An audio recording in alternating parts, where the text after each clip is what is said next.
Want to speak real Turkish from your first lesson? Sign up for your free lifetime account at turkishclass101.com.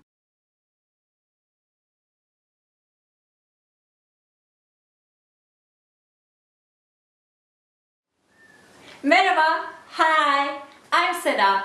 Welcome to turkishclass101.com.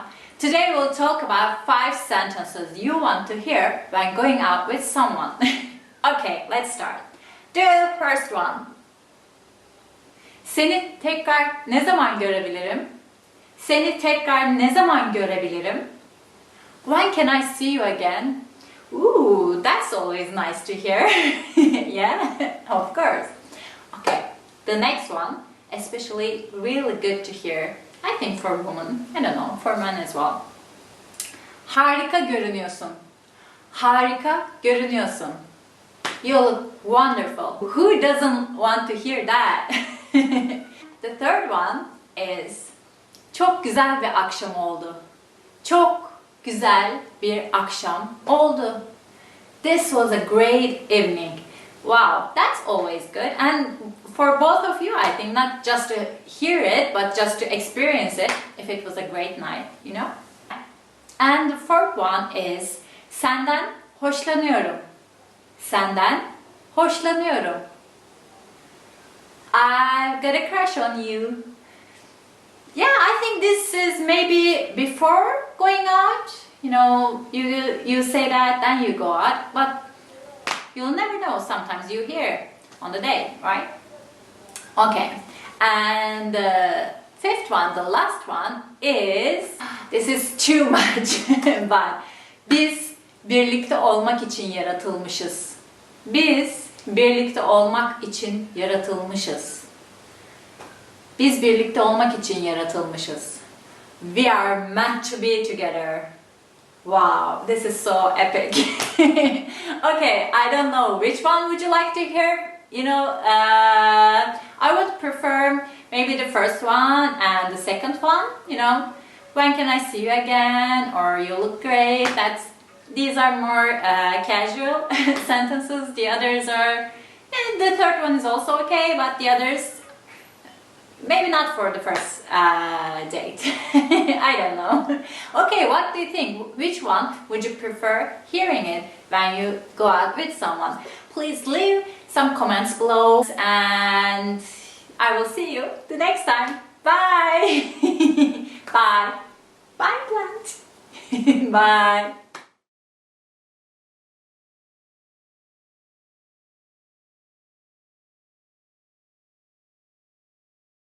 Merhaba, hello, I'm Seda. Welcome to turkishclass101.com.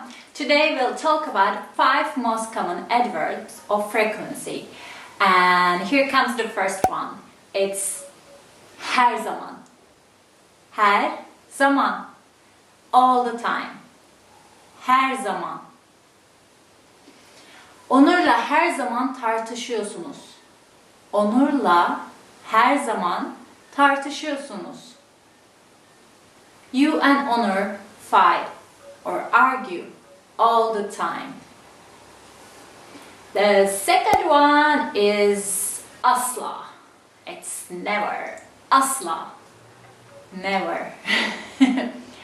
Asla boğazlı kazak giyemem. Asla boğazlı kazak giyemem. It is, I can never wear a turtleneck sweater. Actually, that's true. I can never wear turtlenecks. They're too tight for me. I feel like I'm suffocating. And the third one is, let me check. Bazen. Sometimes. Bazen. Bazen. Sometimes. Seni bazen kıskanıyorum. Seni bazen kıskanıyorum. I sometimes envy you. I don't know if you can say that to someone. Generally people think that, but don't say that, but you may say it. Okay, the fourth one, it's nadiren. That's the sound we make actually. Nadiren. Nadiren. Rarely. Sabahları nadiren çay içerim. Sabahları nadiren çay içerim. I rarely drink tea in the morning. It's an interesting sentence actually, because we, the Turkish people, love our Turkish tea with the, tiny glasses of, we call them ince belli. It's like a narrow waist. It's funny, but its shape is like a woman's body, so it's like ince belli, we call it. I think it's funny. Anyway, generally Turkish people drink Turkish tea in the morning, so this sentence is not very true to Turkish people, but some people drink coffee as well, or drink nothing. So, the fifth one, the last one is genellikle. Genellikle. Usually. Genellikle. Genellikle sabah erken kalkarım. Genellikle sabah erken kalkarım. I usually get up early in the morning. So that's true for me. I usually get up early in the morning, around 6:30 or 7, so I really like it. I'm one of the early risers. So that's it. What do you think about our most common adverbs of frequency? Please leave some comments below, and you can ask anything. See you guys. Bye.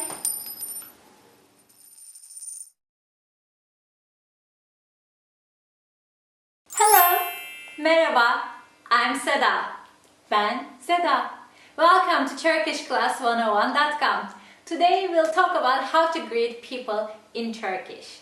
So the highs and hellos are the basics, the most basic stuff in any language, and there are some nuances to learn to sound more like natives, and today we'll talk about those small nuances as well. So I'll give you a lot of tips. The first one, the basic one, is merhaba. Merhaba. Hello. Merhaba. The thing is, Turkish, the modern Turkish is coming from Old Turkish, the Ottoman Turkish, which is a mixture of Turkish, Persian, and Arabic. And some words we have from Arabic, and merhaba is one of them. In Arabic, it means hello again. The word is marhaban. I'm not sure if I'm saying it right in Arabic, and it means the root of this word means to widen, to have a relief, and to say merhaba actually means that I wish you relief, I wish you wellness. So it's come from that word wideness, that deep breath. So next time you say merhaba, think about that and send your good thoughts to other person. The other thing about merhaba, sometimes we use it as merhabalar. Merhabalar. It's something like hellos or highs. You say it if you see more than one person. You say hey, hellos, hellos to you. It's something like that. It's okay if you say just merhaba, but generally we say merhabalar, hi to you all. It's like that. And another trick about merhaba, generally in our daily languages we don't focus on that H word that much. Turkish language is not from the throat. We don't speak from the throat as in Arabic or Hebrew or languages like that. So we generally just smoothly say or don't say the word, the sound of, we don't make that sound H. So merhaba is like merhaba. Merhaba. Merhaba. I would just say merhaba. So next time you hear it, don't think about, where's that H? We just ate it. Okay, that's it. The second one is naber. Naber. Naber. It's something like what's up? Hey, what's up? It's very, very casual. You wouldn't say that to, your, boss or your elderly relative or someone you don't know very well. And it's actually two words combined in one. The original one is ne haber, which means what news. So it's like, what news? Hey, what's the news? What's up with you? The meaning is like that, but instead of saying ne haber, we just swallow some words and we say naber. Hey, naber. And this is not just for face-to-face conversations. Sometimes if I call someone, I say, hey, naber, instead of saying, if he or she is my really close friend or really, my mom, my, cousin, my husband, I would say just, hey, naber, nasılsın? It's instead of merhaba. Or you can say merhaba, naber, also okay. So, the third one is, it's a long word. Selamun aleyküm. Could you get that? Actually, if you're from Arabic speaking countries or from Israel, you would say it easily because this is from Arabic, and since the Arabic and Hebrew is language-wise very similar, I think the Hebrew word for this is shalom aleichem. So it's the same word. Shalom aleichem, selamun aleikum. So let's say it slowly. Selamun aleikum. Selamun aleikum. And the English translation would be something like, may the peace be upon you. May the peace be upon you. It sounds a little bit epic, I know. The way we use it, actually this is more like when you go to the villages or when you go to a conservative place. You have to say it back in reverse form, don't forget that. If someone says selamun aleyküm to you, which means may the peace be upon you, you should say aleyküm selam. Like it's I really like this one actually because someone is sending you their peace and it's like you are holding a mirror and reversing the words and you are saying may the peace be upon you. Thank you for sending me the peace and I'm sending it back. So about the religious background of it, selam, the word selam means peace. Actually Islam, and the person who believes in Islam, which is Müslüman in Turkish, are the same words.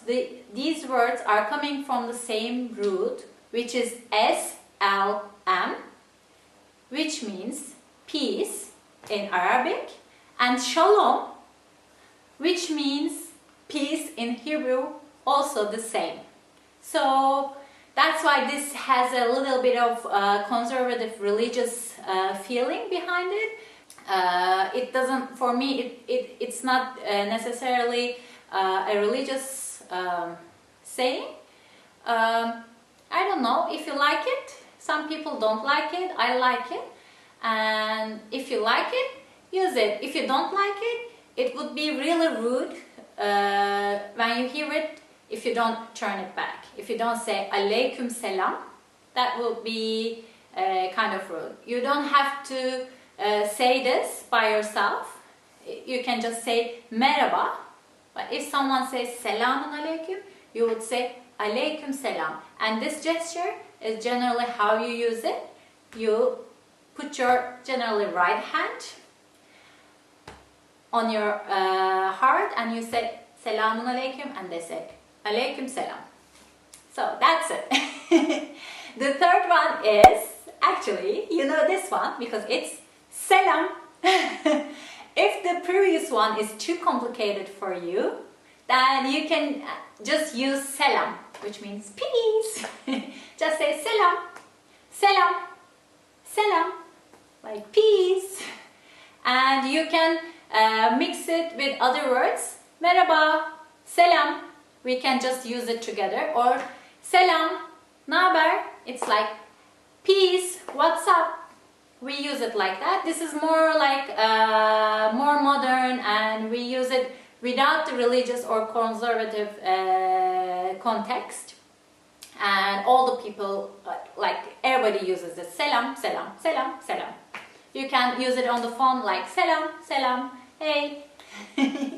So don't forget to use selam. Okay, the next one is, this is a very specific time. Hello. It's good morning. It's günaydın. Günaydın. Günaydın. Günaydın. Good morning. So, you know, you use this whenever you use good morning, of course in the morning. Just know this, günaydın means that the day is bright. So it's actually two words. Gün means day, aydın means bright. So you put them together and it makes günaydın. It's like all the greeting words in Turkish. It's like a good, you are sending a good vibe, you are sending good wishes, like may your day be bright, may your day be blessed, or maybe in, you know, the peace be upon you. It's like all, you are sending good wishes and you are getting good wishes. It's very important to send these good wishes to other people.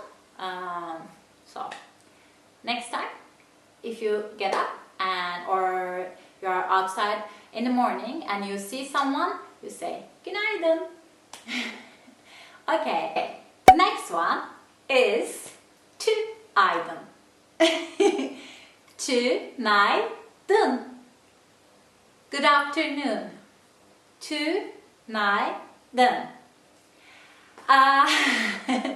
This is a weird word that we don't actually use a lot, and I don't use it actually. So you may be asking why you are using it, because we use this word as a as a joke. Because tün, this is like the previous word günaydın. Tün, this one is tün plus aydın. It makes tünaydın. It means that the literal translation is this: may your roosting time bright. So it's funny. I don't know why we say it, but maybe may your roosting time bright. Because it's funny, we are not using it anymore, but it's a classical joke of Turkish teachers. If you're at school and you're like, when you're listening, you're getting a little bit sleepy and you put your head on the desk, and for example, the teacher calls my name, he says Seda, and I'm like, what's going on? And the teacher says tünaydın Seda, meaning that you were sleeping and you just woke up. It's like günaydın, like as if it's in the morning, but I'm sleeping and it's not in the morning and I'm not in my bed. So it's like tünaydın, come on, don't sleep. So we use it in this context instead of saying tünaydın. But it's okay if you say tünaydın. Yeah, I'm not sure. If you say tünaydın, it would be proper, but it would be a little bit weird. So don't say it or say it, I don't know. Anyway, the other one is iyi akşamlar. İyi akşamlar. It's good evening. İyi akşamlar. So iyi means good. Akşamlar means evenings. It's in plural form. So you say this obviously in the evening time. You use it, not the you wouldn't say this if someone is going to bed. You would use it if you're at work and you're going home, and you would call your colleagues and you would say, hey, iyi akşamlar, see you tomorrow, yarın görüşürüz. So, iyi akşamlar, and this is a format. You can use iyi akşamlar or iyi. The next one is günler. It's like good days. İyi günler. İyi günler. Good days. You can say this in the morning, in the afternoon, till it's dark. You can say iyi günler. After it's dark, you would say iyi akşamlar. So, good days and good evenings. And if you are going to sleep, if someone is going to sleep, you would say iyi geceler. İyi geceler. Good nights. İyi geceler. Again, it's nights. Geceler. It's plural in Turkish. So let's repeat it. It's iyi günler. Good days. İyi akşamlar. Good evenings. And iyi geceler. Good nights. So you can use it, for example, for good. You want to say, like, someone is going to holiday, and you would say good holidays. That's the literal translation. In Turkish, you would say iyi, again good, tatiller. İyi tatiller. Good holidays. İyi tatiller. So that's how you say your greetings or goodbyes. And a little bit more old school or conservative way to say these things is to use another word. Instead of iyi, good, you would use hayırlı. Hayırlı. Hayır means like good deeds. Hayırlı means blessed with good deeds. It has a religious feeling in it. So I wouldn't say religious, but like with good intention. In Turkish, some words have more. When I say conservative, it's not a. It's hard to explain, but it's more like a more spiritual. That's a better word. It's more spiritual. So when I say hayırlı günler, I wish you from my heart hayırlı, like blessed days. Let's say hayırlı günler. Hayırlı günler. Blessed days. So this hayır, you may know this word. Hayır. Hayır means two things. One is no, and the other is hayır, like good deed. So in this case, hayırlı günler means good, blessed days, not no days. Okay? So keep in mind. And as iyi günler or iyi geceler, iyi tatiller, you can use hayırlı with other nouns as well. Let's see. Hayırlı geceler. It's like hayırlı geceler. Hayırlı geceler. Blessed nights. Or hayırlı akşamlar. Hayırlı akşamlar. Like blessed blessed nights. And I think that's it for now. And before I go, let me give you some gesture-wise tips about how Turkish people greet each other. If we know someone very well, we kiss them. Yeah, we kiss them on both cheeks. I wouldn't say kiss. Like if this were a person, like this is a head, we make the kissing sound, and we are like we touch our cheeks to each other. And while we are doing it, we can pat on the back or we can hug, but not two, not one, not three. It's just 2 kisses on the cheek. And be careful about this. If you don't know each other very well, you may just shake hands. You know, if it's a business meeting and they would say hey, hey, and you wouldn't kiss, you would just shake hands. This is a, you know, if like with close friends or family, or if your close friend is introducing another close friend, you know, the environment is really friendly and you may kiss the person. And so be careful about the handshake. Some religious or conservative people may not like it. If you're a man and shaking another man's hand, it's okay. If you're a woman and you are shaking another woman's hand, it's again okay.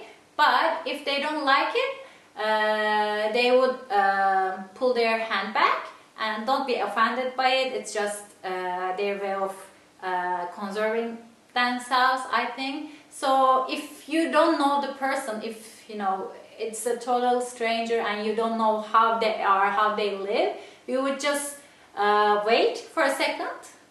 After you say your hellos and your greetings, you would wait a second, and you can watch if they are, you know, showing their hand. If it's a woman, if you're a man and if it's a woman in front of you and she is, you know, getting ready to shake your hand, it's okay, then you can shake it, or vice versa. If you're a man, if you're a woman and that's a man in front of you, like if he's showing his hand, then it's okay, you can shake it. If not, you know, don't push it, don't offend any people, just respect, and you can just do this. Always, it's okay. Put your right hand on your heart and you can say merhaba or selamun aleyküm or just selam. Then it's okay, then you don't offend anyone. So, and one more thing, actually this is very new, I'm not sure about the context, but some young men and male teenagers, they do this, they shake their head on each other. I'm alone here, so I can't show it, but they, when they're together, it's like kissing cheeks, but they don't kiss, they just hit their foreheads like that.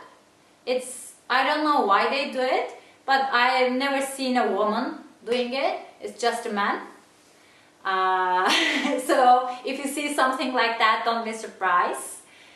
I think that's it with all the gestures I can remember right now. So I hope you like this lesson. If you have any questions, please leave them below and you can ask anything. I will see you next time.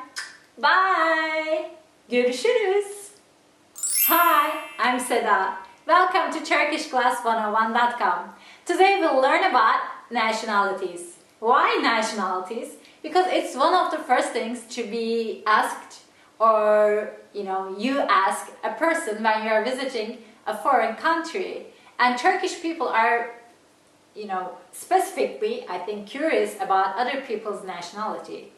So let's start, okay? Actually, before we start, let's learn about how to ask another person's nationality. And before we do that, I need to remind you something about Turkish grammar. In Turkish, the pronouns are a little bit different than in English. I mean, the you, the second you, the plural you, has two meanings actually. One is you in like more than one person.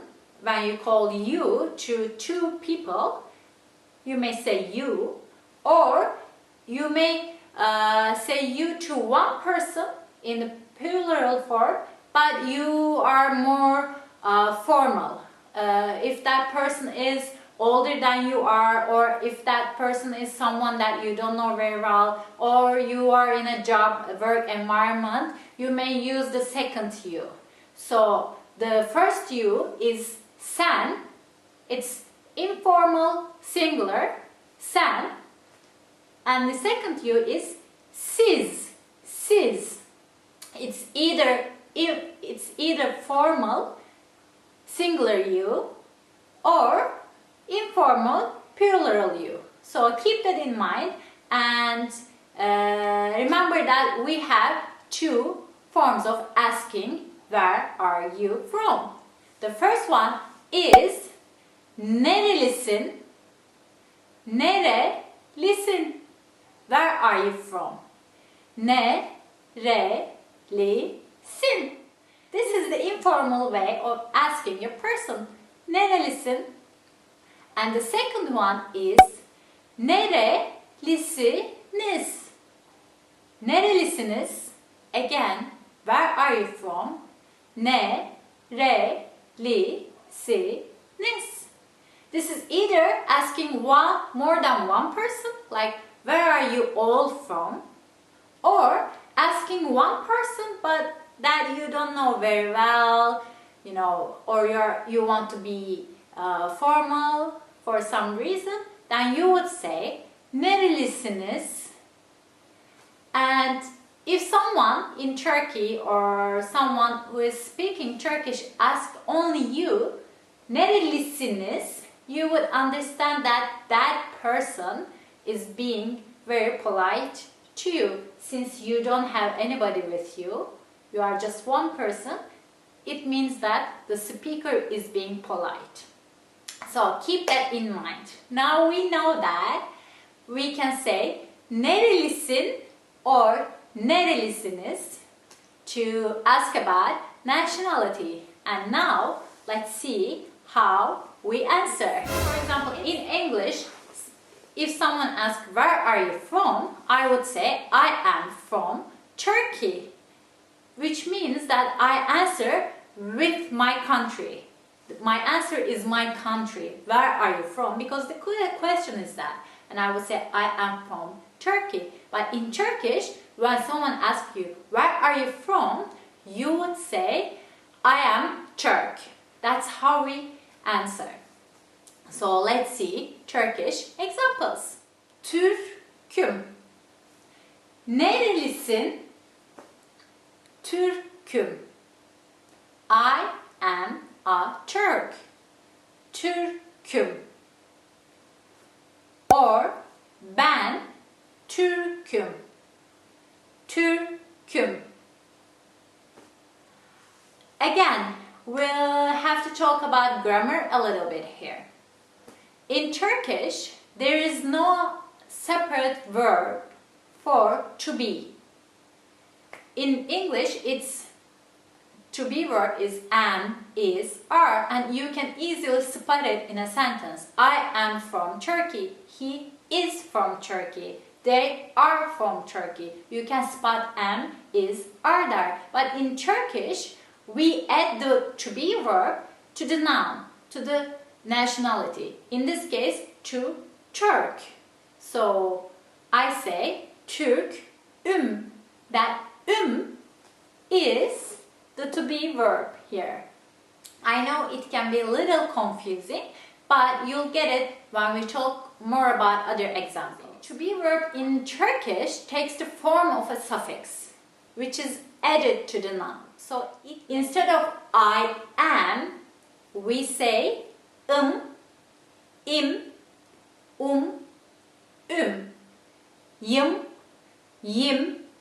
yum, yum. So I know, and this is only for I am, not for he is or you are, they are, we are, etc. It's just for I am. How do we decide which one to use? Like, am I gonna use the or yim or yum? For that, you need to know about vowel harmony rules. I'm not gonna go into it right now because it's a complicated subject, but know this, in Turkish we categorize our consonants and vowels, and our vowels are harmonious. We think some vowels are harmonious with specific vowels. For example, a is harmonious with a or I or o or u. Again, e is harmonious with e, i, ö, and ü. So we add, if we are gonna add a suffix to a noun, we look at the vowels and we choose the harmonious vowel suffix to add. It may be confusing at first, as I said it before, but it will get easier. And I already mentioned about yum, yum, yim, yim suffixes as well. What about that y at the beginning? In Turkish, there's another rule. Normally, two vowels can't come together. It has to be one vowel, one constant. One vowel, one constant. One vowel, one constant. Of course, there are exceptions. And when you look at those exceptional words, those words are coming from another language, either French or Arabic or another language, but they are not Turkish-based language words. So that's why out of rule. Every Turkish word has to follow that order. Vowel, constant, or constant, vowel. If your word ends with a vowel and you have to add a suffix, then it doesn't work because they are both vowels. So you put y, the letter y, ye, in between to make it work. So that's why the different suffixes. So enough with the grammar, right? I know it may be confusing, but relax, you'll get it in a minute. Anyway, let's look at our examples so we get used to the suffixes. For example, if I want to say I am an American, I'm American, I would say Amerikalıyım. Amerikalıyım. Amerikalıyım. Don't forget, this is an answer to where are you from? Like normally you would say I'm from America in English, but in Turkish you say Amerikalıyım. Or İranlıyım. İranlıyım. I'm from Iran. İranlıyım.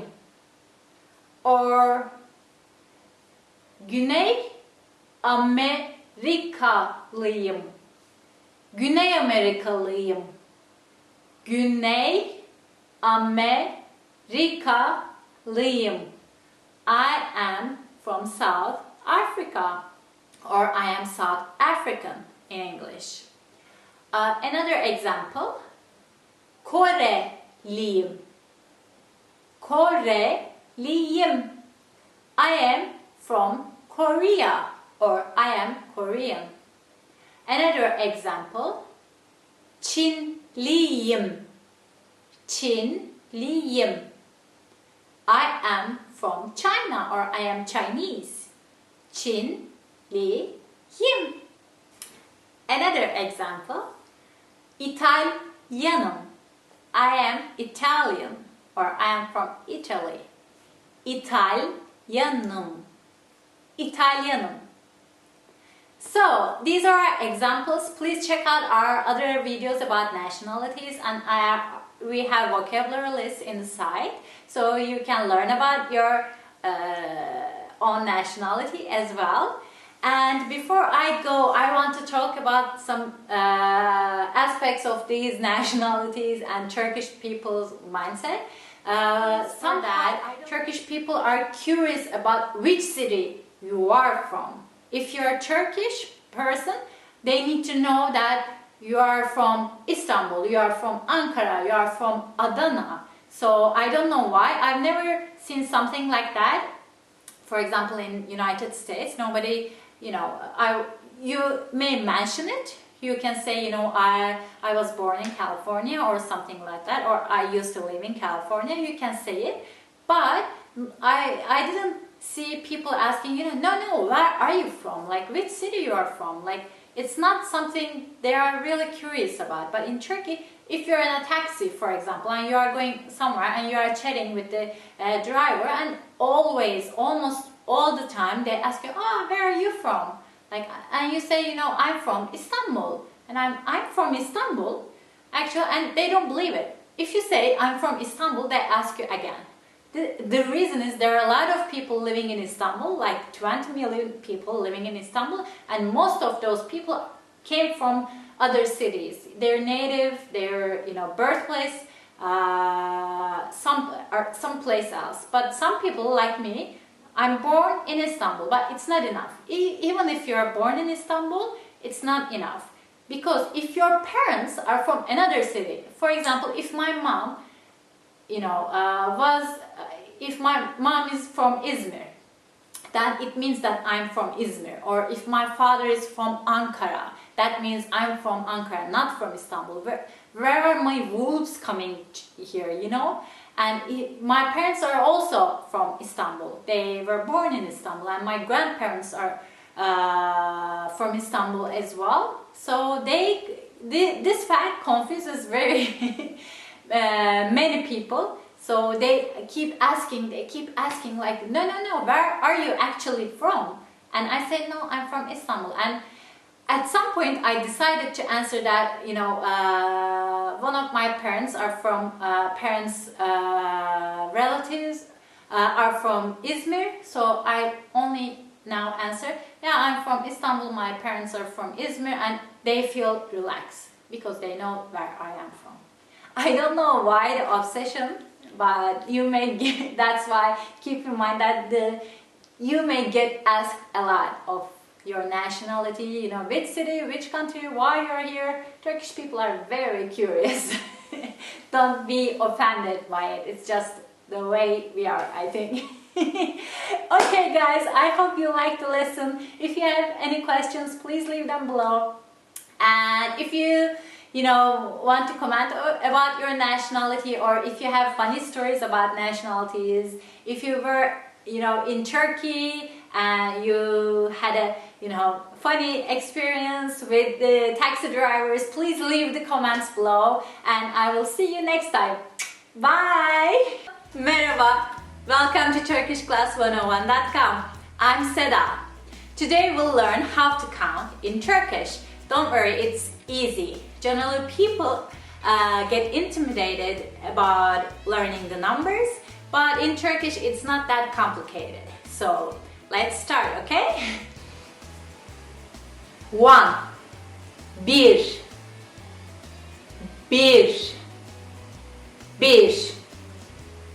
2 2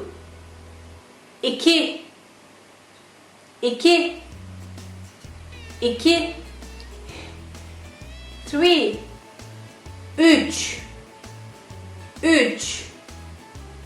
3 4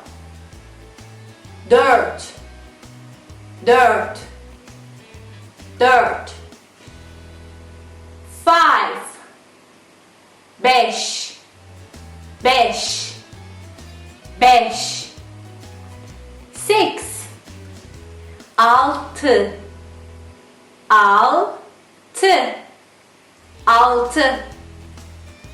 7 8 8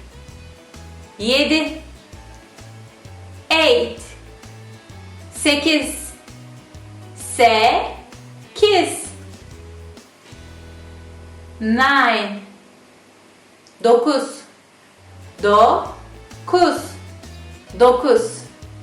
and 10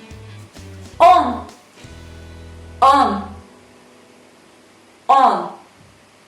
See, it's easy. Now let's count together. 1 2 3 4 5 6, 7, 8, 9, 10. Very good job. Okay, now you know how to count till 10. And from 10 to 100, it's really easy in Turkish. You just need to learn the 10, 20, 30 numbers. Then you just add the numbers you already know. So let's start with 10. We already know it. 10 is 10. Yes. So if you want to say, for example, 11, we add 10 and 1 together in Turkish. First we say 10, then we say 1, and it makes 11. So there's no new number for 11 as in English. So it is 11, 11, 11, 11. So let's go like that. What was 2 in Turkish? It was 2. 2. 2. So we put 10 on 2. On 2. On 2. Yes, very good. So let's count together from 10 to 19, okay? 11, 11, 11, 12, 12, 12, 12,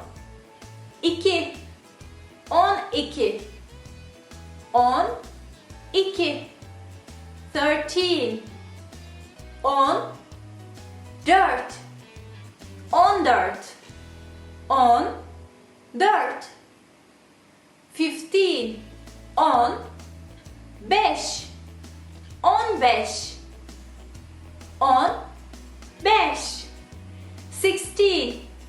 14, 14,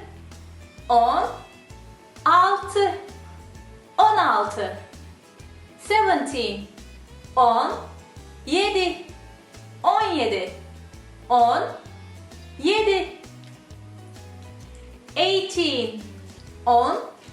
16, 17, 17, 17, 17, 18, 18, 18, and the last one is 19.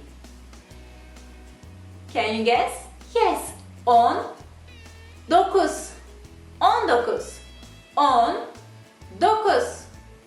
19, 19. So let's count a little bit faster together.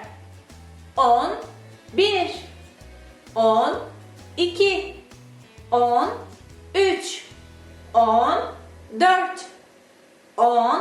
15,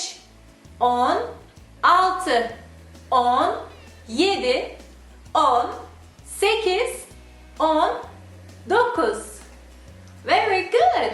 Now this is the rule, and you can use this rule for all the numbers for 25, 37, 48. You just need to know those numbers, then you add the other numbers. Let's learn 20, okay? 20, 20, 20, 20, and 30, 30, 30, 30,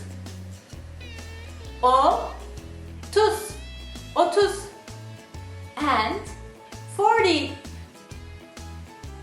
40, 40, and 50, 50, 50, 50, and 60, 60, 60,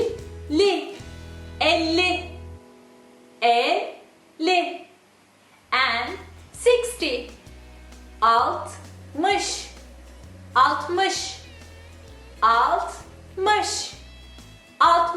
60, and 70,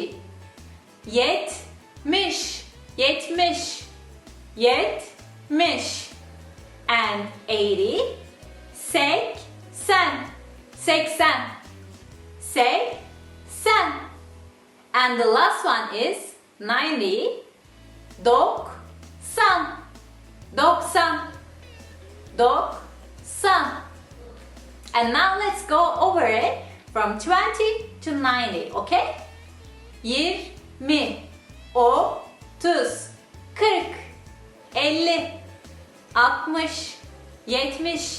60, 70, 80, 90, and that's it.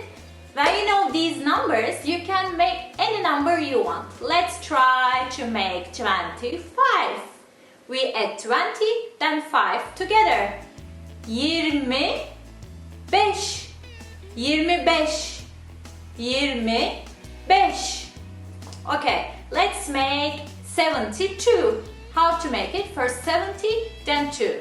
Okay? 72, 72.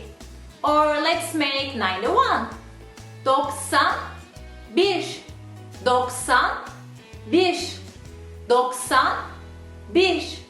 Or 64. 64. 64. Okay, so it's not that bad, right?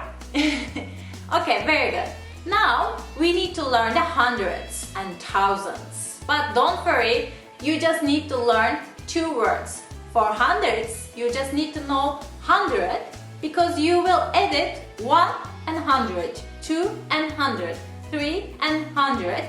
It's like in English, and for the thousand, you need to learn 1,000, 1,000, 2,000, 3,000.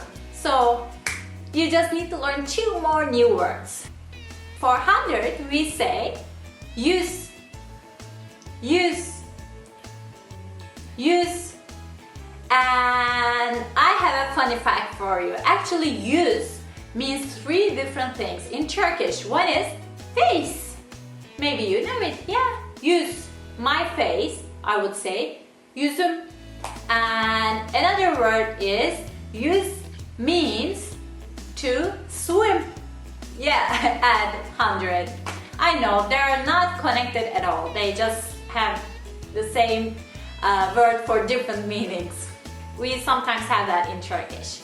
So let's practice together, okay? We know use. So if you want to say 200, we would say 200. Or if you want to say 500, we would say 500. And it goes like that. And for 1,000, we have the word bin. Bin. Bin. And again, bin means also to ride or to, it means to ride. For example, ata binmek, to ride a horse. So if you see bin in a regular sentence, don't get confused about it. But the rest is the same. We add the number, then we say bin, then we make that big number. For example, let's say 5,000, we just add 5,000, 5,000, 5,000, 5,000. Or let's say 9,000, 9,000, 9,000, 9,000. Okay, now we are, the new year is 2020. So if we want to say 2020, how would we say it? 2020. Okay, let's try some other date. Let's say we want to say 1982. Okay? As a year, it's 1982. We would say 1982.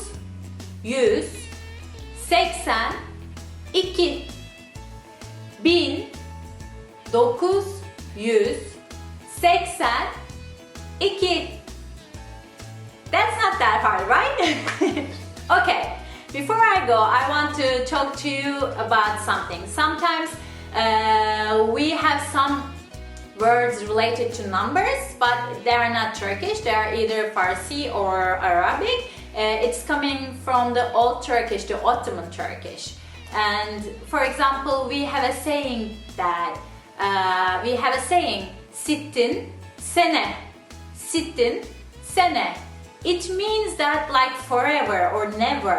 We use it like that in a sentence. For example, in this sense, eğer giderse onu sittin sene göremem. Eğer giderse onu sittin sene göremem. It means if he goes, if she goes, I won't be able to see him or her like forever. In this sense, sittin sene means like never, forever. But in reality, sittin means 60 in Arabic, and we use it like this. Probably in Ottoman times, people knew what sittin means, but in these modern times, not many people know it. But we have that in our language. And another example, the Turkish people love to play tavla. It's a game, backgammon. And when, especially in old man cafes, we call them kahve. They play backgammon a lot, and they have their own special sayings when playing tavla. So, for example, shesh. So one of the words is Turkish, and the other one is Arabic. And I'm not gonna tell you, okay? Just think about it, search a little, and leave the answer below in the comment section that what is shesh, besh, okay? I hope you enjoyed this lesson. I will see you next time. Bye! Want to speak real Turkish from your first lesson? Sign up for your free lifetime account at turkishclass101.com. I'm Seda. Welcome to turkishclass101.com. Today we'll learn how to tell the dates in Turkish. So we already learned about the numbers, and if you didn't watch that video, please check it out. And today we'll add the months and the days, so we'll know how to read the dates, okay? So in Turkish, we start the year from January and it ends in December. This is our day-to-day calendar. But keep in mind that because most of the Turkish people are Muslim, we also keep a Muslim calendar. We don't use that for daily lives, but we use it for our religious holidays. So it changes every year. Sometimes the Ramadan in January, sometimes it's in summertime. So we have the special minister that follows that, so they let us know when it is. And some people know the dates, but the real calendar we use in our daily lives, it's the Gregorian calendar. So we start with January, okay? Now, if you are ready, let's start. Ocak, January. Ocak, Ocak. And this word is, as I told you before, sometimes we have one word for different meanings. Ocak also means the countertop, the oven, the thing that we cook our food. So if you see that in some place, don't get confused. But January is also Ocak. So February is Şubat, Şubat, Şubat. And March is Mart, Mart, Mart. And April is Nisan, Nisan, Nisan. And May is Mayıs, Mayıs, Mayıs. And June is Haziran, Haziran, Haziran. And July is Temmuz, Temmuz, Temmuz. And August is Ağustos. Ağustos. And with the soft G sound, I know that you may have trouble saying it because it's really hard to say it. That it's not a exact sound, but generally it blends with the vowels before and after it. So Ağustos, I make the sound W, but it's like I'm making the A and the U longer when I'm saying it. Ağustos, Ağustos, Ağustos, something like that. So September is Eylül, Eylül, Eylül, and October is Ekim, Ekim, Ekim, and November is Kasım, Kasım, Kasım, and December is Aralık, Aralık, Aralık. So these are our months. Let's say it together. Ocak, Şubat, Mart, Nisan, Mayıs, Haziran, Temmuz, Ağustos, Eylül, Ekim, Kasım, Aralık. These are the 12 months in Turkish. And if you are really into culture, check out the names of Turkish months. Some of them are from the Babylonian calendar actually, as in Tammuz, Temmuz, or Nisan. They have their own myths, and in Turkish we have some residue of those Babylonian culture in our language. So I really like about this when learning and teaching language, to see the bits and pieces of other cultures in the language you are speaking of. So if you are into it, check it out. Okay, let's continue with our lesson. And now you know the months and we need to learn the days. And in Turkish again, because we use the Gregorian calendar, we start our week on Monday. So let's start with it. We say pazartesi, pazartesi, pazartesi, pazartesi. This is actually one word, but it's combined from two words. Pazar, which you will learn in a bit, means Sunday, and tesi actually means ertesi, like the next day. So pazartesi literally means pazar ertesi, the next day of Sunday. So it doesn't have a new name, it's just the next day of Sunday. It's funny, but it's true. So, and Tuesday is salı, salı, salı, salı. And Wednesday is çarşamba, çarşamba, çarşamba, çarşamba.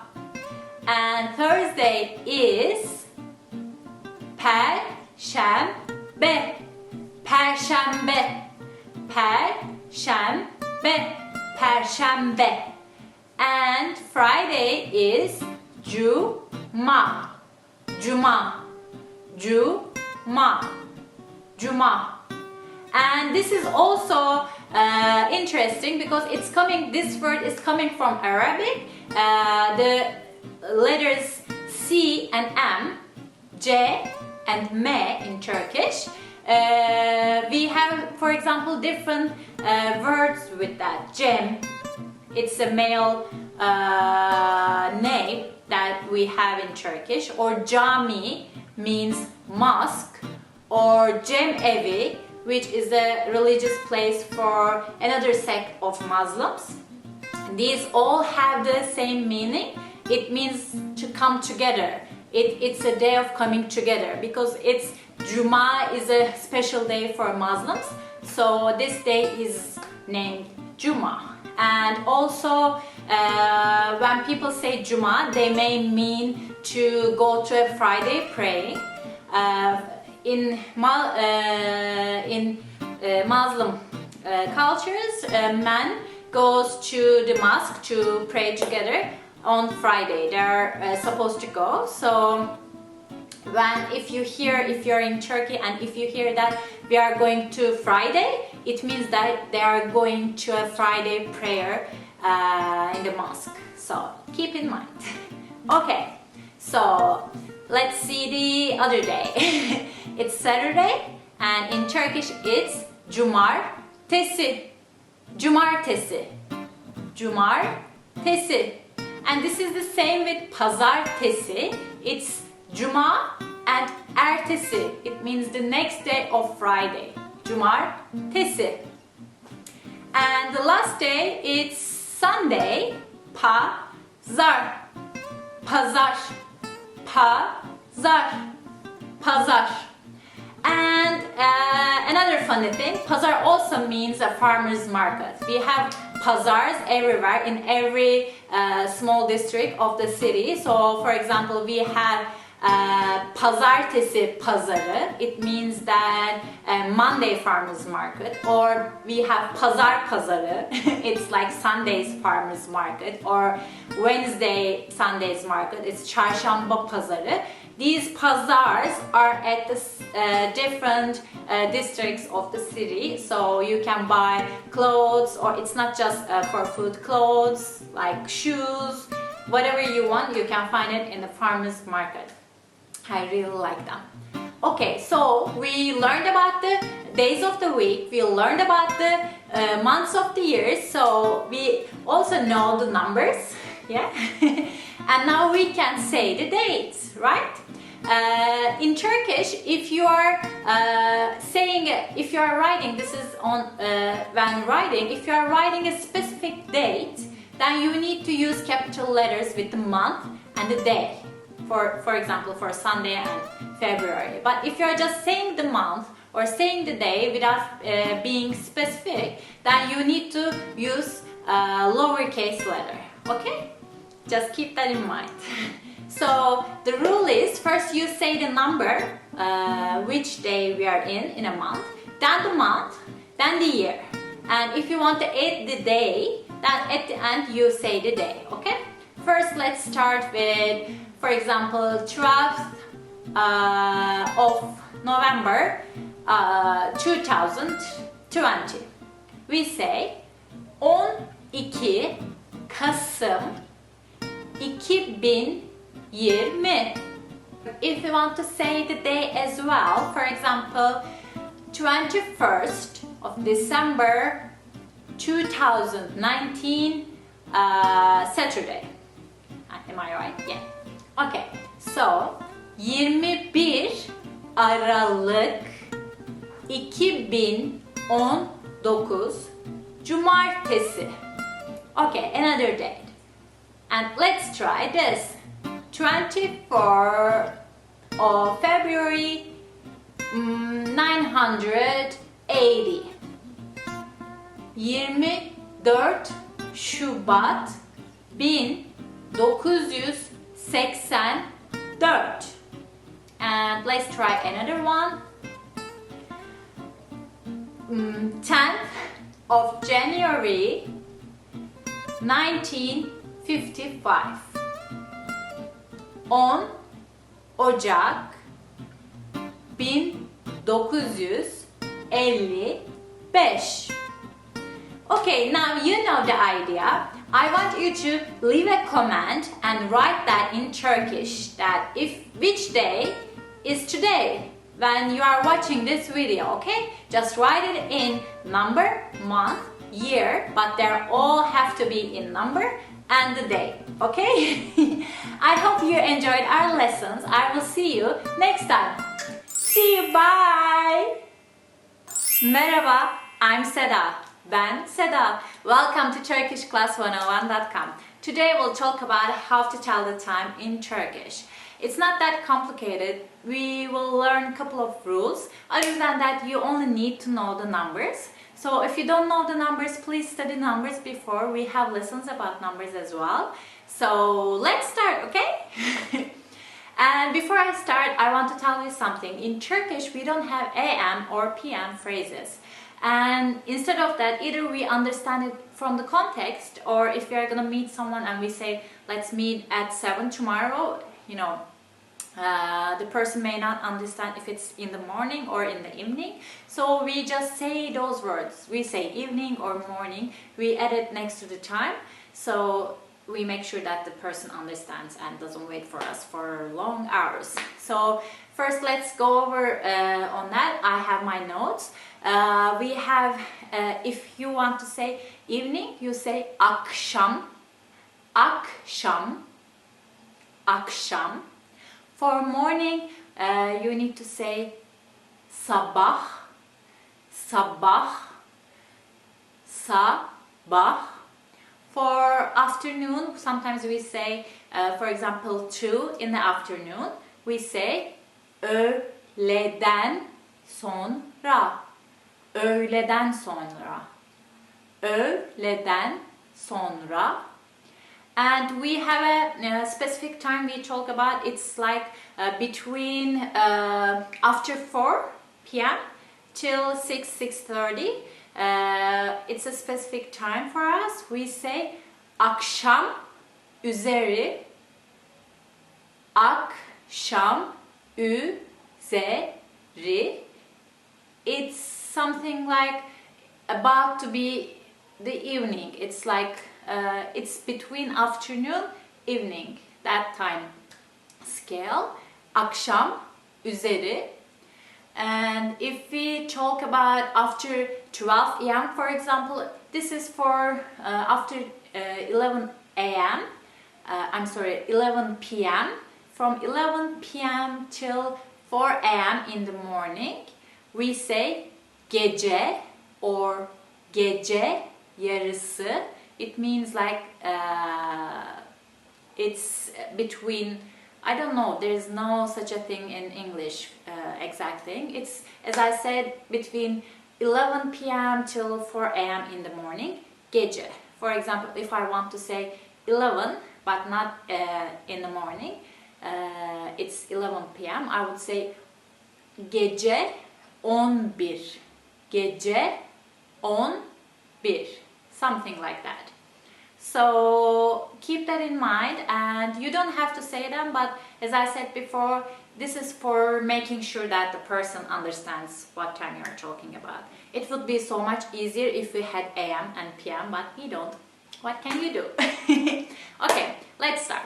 First, let's start with asking the question, right? What time is it? It is very simple. It's saat kaç? Saat kaç? Saat kaç? And funny thing, kaç means in English you can use it for how much, how many, or in this case what time is it, and we use it for questions. It's like a question mark, question tag, but it also mean to run away, something like that.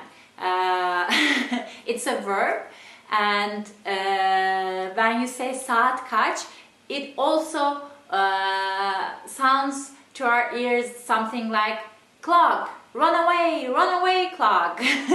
And this is a children's joke. If someone says saat kaç and they think that it's like clock, run away, and they say saat kaçmıyor, meaning something like the clock is not running away. It's when you translate it, these things don't doesn't sound funny, but in the language of small children, they are supposed to be funny. So keep that in mind as well. Okay, so you know how to ask the question saat kaç, and the answer, if we are talking about like 1, 2, 3, 4, it's very easy. You can either just say the numbers without saying anything. You can, if someone says saat kaç, you could just say One, for example, bir, bir, bir. Or if you want a proper sentence, it is saat bir, saat bir. Let's say I want to tell it's 3. Can you say? Let's wait. You know the numbers, yes. Let's wait a second. Yeah. Okay, that's it. Okay, I'm saying it. Saat 3. Saat 3. Saat 3. It's easy. It's saat 3, saat 4, saat 5. Just that. You don't even have to say saat in this sense. And with the half an hour, for example, 1:30, 2:30, it's again very simple. You just add buçuk. Buçuk means half. Buçuk, buçuk. It's a funny word when you hear it. Yeah, I know. Buçuk, buçuk, half. So, if you want to say, for example, it's 7:30, we would say 7 buçuk, 7 buçuk, 7 buçuk. Or if you want to say 5:30, we would say, what would we say? 5 buçuk, 5 buçuk, 5 buçuk. Okay, now let's try 11:30. Let's wait a couple of seconds. I'm giving you time. Yes, time. 11:30. What was 11 in Turkish? 11 buçuk. 11 buçuk. Saat kaç? 11 buçuk. So that's it. Already you can say the 1, 2, 3 or 1:30, 2:30, 3:30. It's easy. Now comes the tricky part. If you want to talk about how many past time and to time, I couldn't find the words to explain it, but I will in a bit. Let's check my example. Okay. If you want to talk about past the hour, we have a formula, we have a rule. First we put the hour, okay? First the hour. Then we add some letters. It's either I, U, or Ü. What decides which letter will go there? It's Turkish vowel harmony rules. I'm sorry, I know it's a little bit complicated, but you have to know this rule. This rule goes everywhere. When you want to speak Turkish, you have to think about Turkish vowel harmony rules all the time. So, according to the word, we add one of these letters. And don't forget, in Turkish, normally as a rule, two vowels can't come together. So, A and A can't come together. If they come together, you have to put a buffer letter in between. In this case, we have to add the letter Y, in between. So, if our number ends with a vowel, in the case of, for example, 2, so we have to add the buffer letter Y in between because of the rule. And you may ask, Seda, then why you have the word time or clock with two vowel letters, saat? That would be a very good question. It's because some of the words are coming from different languages. In this case, saat is coming from the language Arabic.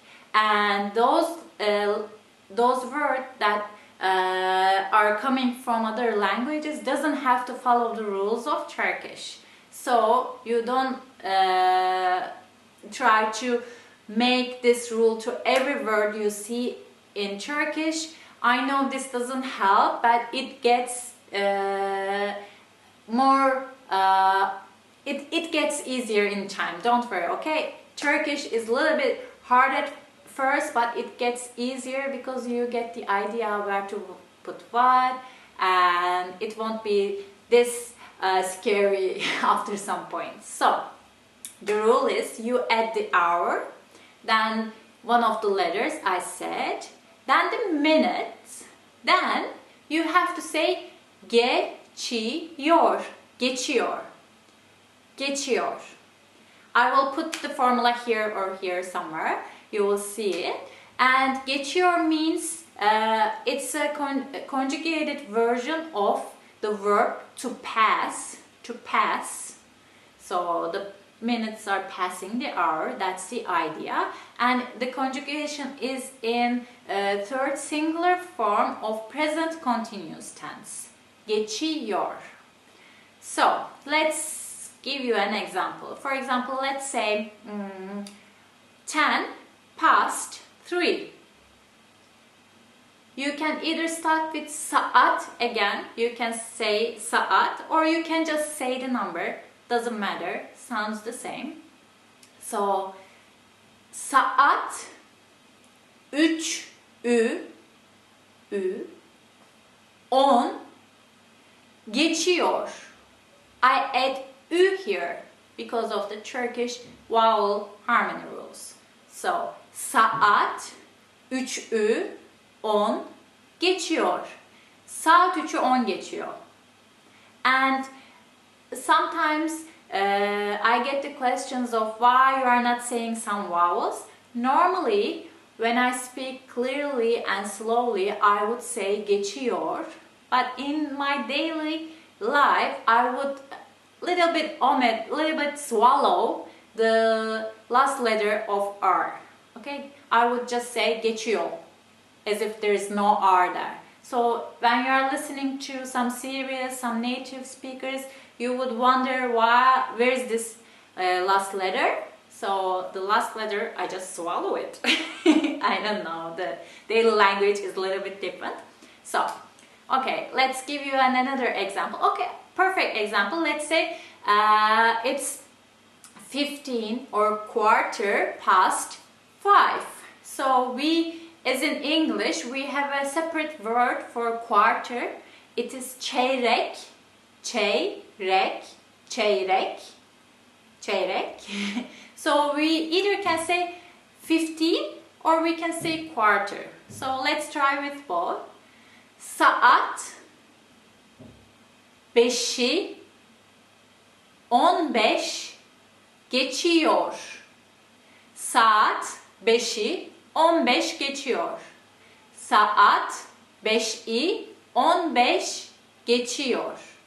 Or we can say saat 5'i çeyrek geçiyor.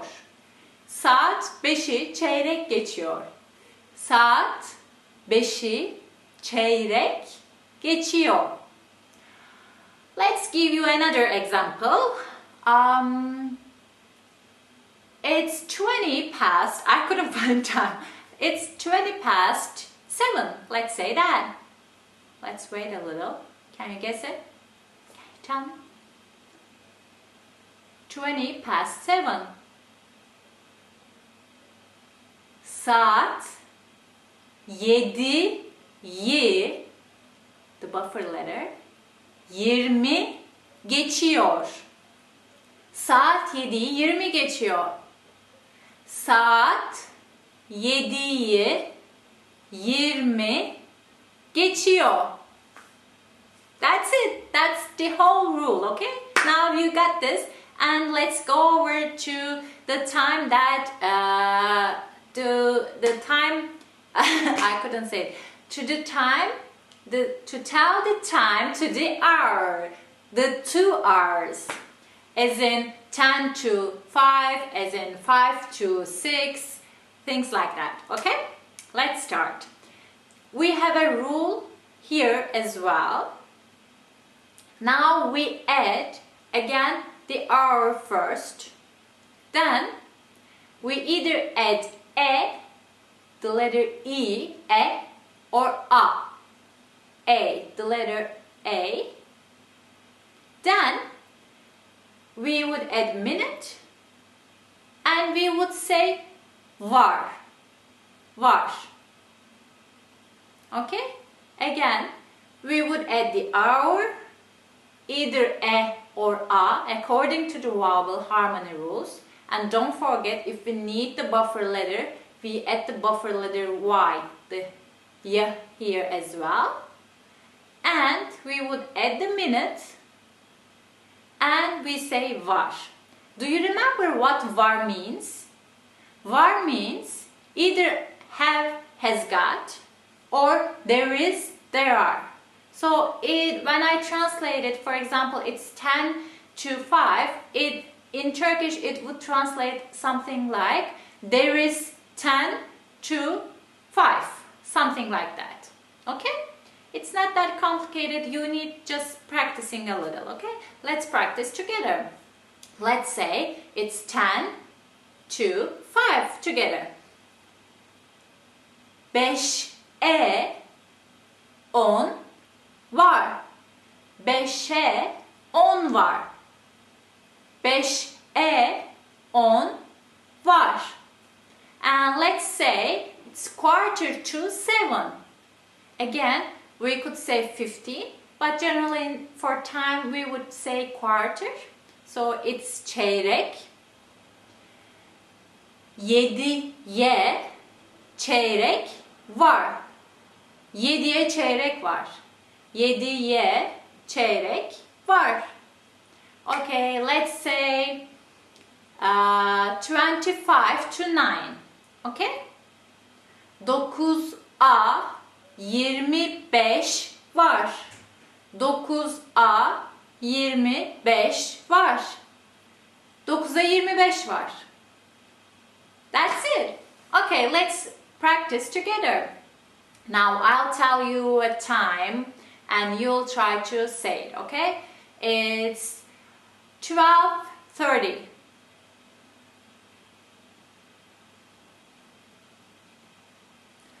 12:30. 12:30. And a note, we have a special saying for 12:30 in Turkish. You would just say yarım. Yarım. That's it, yarım.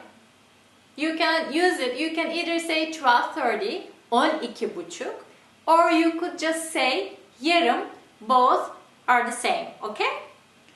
Okay, I hope you liked it. And I want you to leave some comments and tell me what time is it right now when you are writing, okay? See you guys. Merhaba, I'm Seda. Ben Seda. Welcome to TurkishClass101.com. Today we'll talk about the costs of living in Turkey. And Turkey is a very big country, so the costs are generally different in big cities and the small villages. And the rents and the earnings and a lot of things differ. So I will use Istanbul as an example. Istanbul is not the capital but the biggest city in Turkey, and around 20 million live in Istanbul, so it will give you a rough idea. Istanbul is one of the, I think, the most expensive city as well. But if you're just visiting, this is an important knowledge. But if you are planning to live in Turkey, generally in Istanbul the incomes are also higher.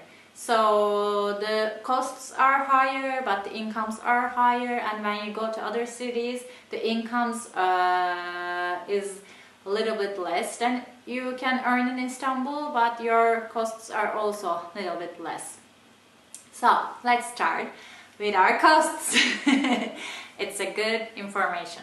So let's start with rent. So in Istanbul there are two sides, one Anatolian side and one European side, and we have 3 bridges and one under tunnel that you can go by car, and one subway goes from underneath the Bosphorus, so you can have a lot of ways to crisscross the sides, and it's literally one side is in Asia, the other side is in Europe. So it's, I think, one of the, I don't know how many other countries have that. Like we have two continents in one city and we have to just connect them. So that's a little amazing, I think. Anyway, in general, the European side in rent base is higher comparing to Asian side. But it depends actually, because the central places are much more expensive than the the faraway places, and it depends on the how big you want your apartment and how many rooms. The buildings differ from the new buildings are more expensive than the old buildings, and there are a lot of constructions because of the earthquake. The buildings are getting renewed constantly, so it depends on a lot of factors. That's why it's a little hard to give an exact number, but it starts with from 1,000 Turkish liras to, it can go to 10,000, which is very expensive, but the range is that big. So you can pick a place according to your income, and keep in mind that 1 Turkish lira is around 5.7 American dollar. So you can make your math. And generally the minimum wage in minimum income limit is it's around 2,000, I think 2,300 Turkish liras, which is very low, lower than the survival needs. So people are working on it, I think, or should work on it, but that's the minimum wage. And the rents are starting from 1,000, so you can imagine that it will be really hard to see the end of the month for a lot of people. So if you are coming here and you want to rent a house, you should know that in Istanbul, generally in Turkey, you rent apartments. Houses are very expensive. Maybe in faraway villages you can rent cheap houses, but in cities you can't just rent a house. It would be very, very expensive, and you couldn't find a lot of houses anyway. We generally live in apartment buildings, and the houses you can rent them from, there are a couple of websites you can check out, Hürriyet Emlak, Milliyet Emlak, and sahibinden.com. You can check out these websites, or you can use, I think, Airbnb for renting houses as well. But I don't know, if you're gonna stay for a couple of days, you could go to a hotel or you can use Airbnb. But if you're gonna stay here permanently, using local rental agencies or these rental websites in Turkish would help you, I think, better income wise. So check them out.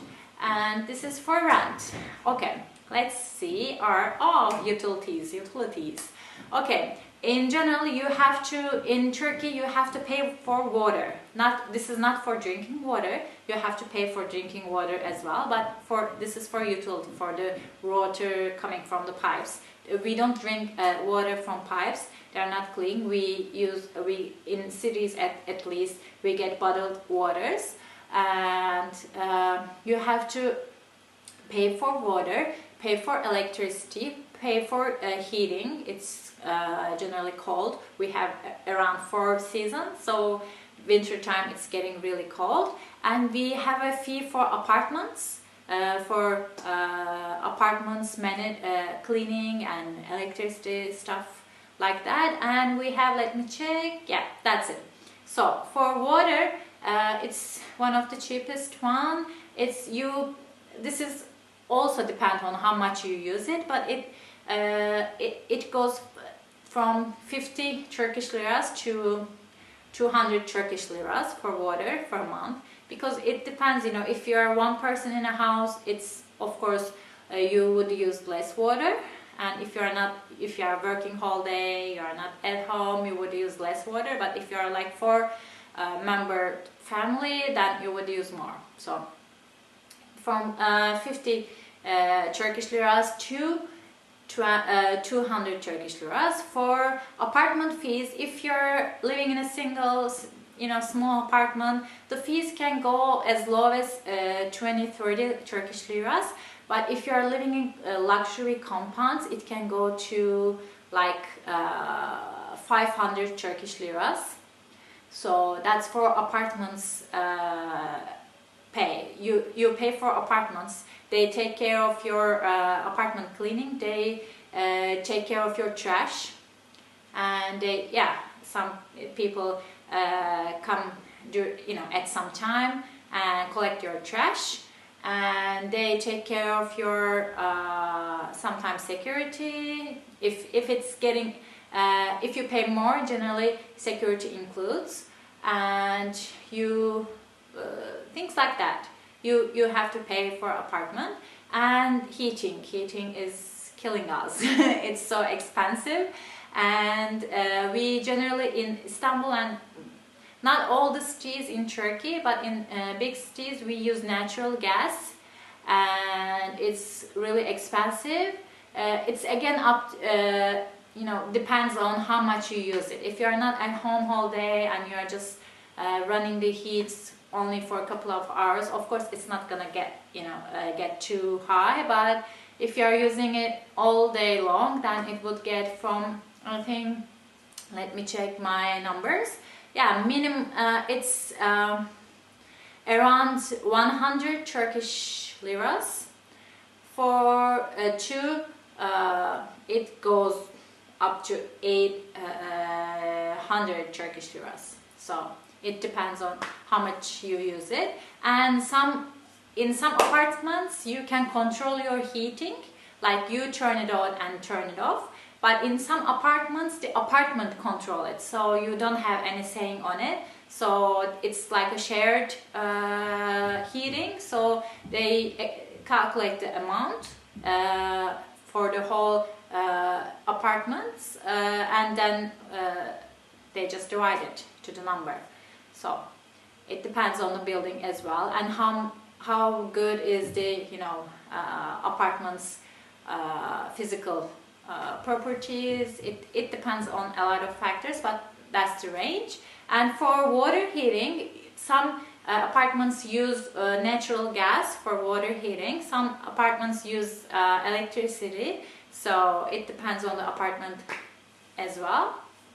And for electricity, it wasn't that expensive, but this year it's much more expensive.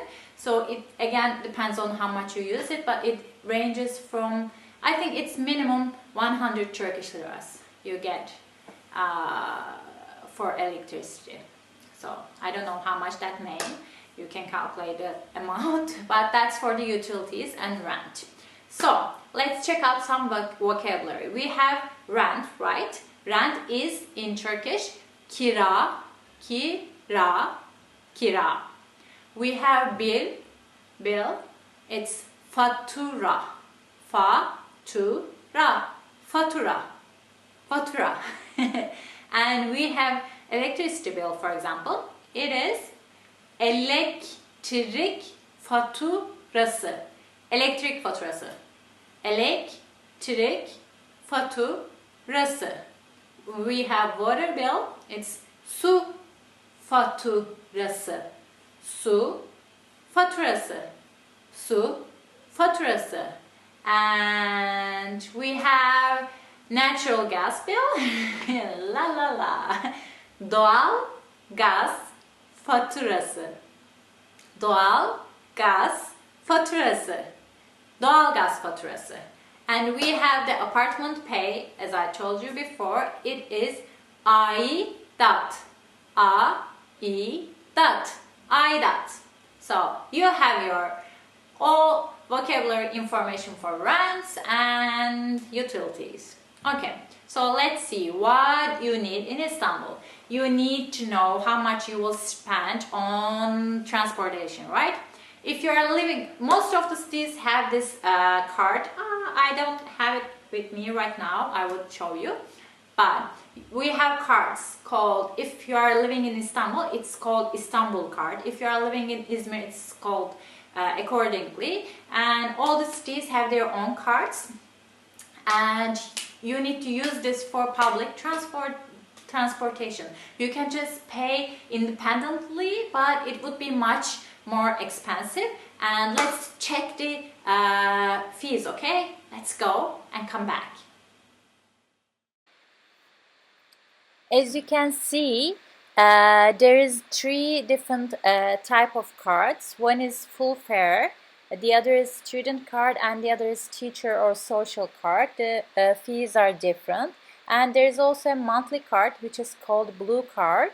And the blue card prices are also different according to the card type.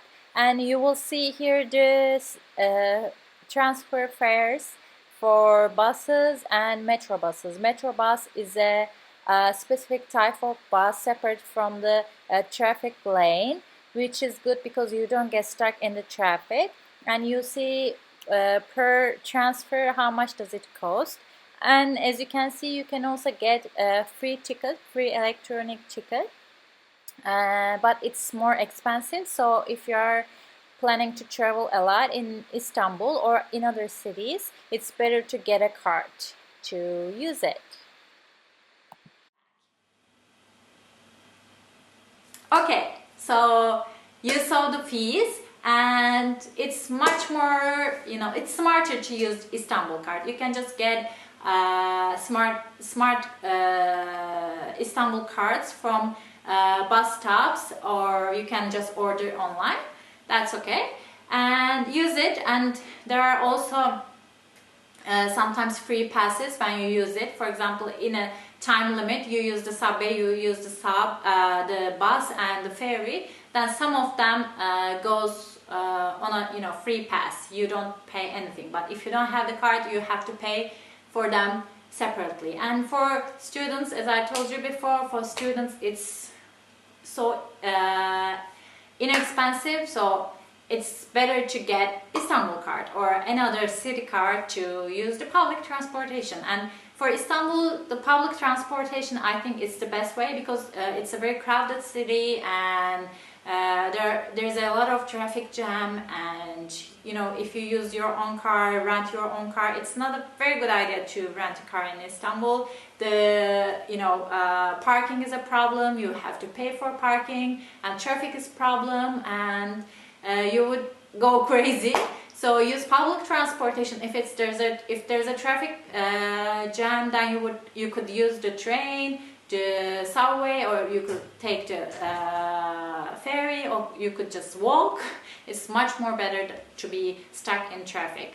So if you have to go somewhere, you don't want to use the public transportation, you would use taxi, of course. And I think it's global. Taxis are expensive everywhere, right? So in Istanbul, it's also expensive to travel with taxi, and most of the time you could, stuck in traffic with taxi. But you need to know the numbers, so you could, some taxi drivers, they took the long way because they assume that you are foreigners. Not all of them, but some of them, they assume that you are foreigners and you don't know the way, you don't know the road. So if the way is, for example, from here to here, instead of going like that, they go like that. So it's a long way and it's more money. Shame, but some people do that. So for that, there's an app in Turkey. It's called, I think, Bitaxi. Yeah, Bitaxi. You could set your location, and from that location you can see the taxis nearby. It's like kind of Uber, but not it's for taxis. You see the closest taxis, you choose one, and you also choose the destination, so you can see the destination on the map.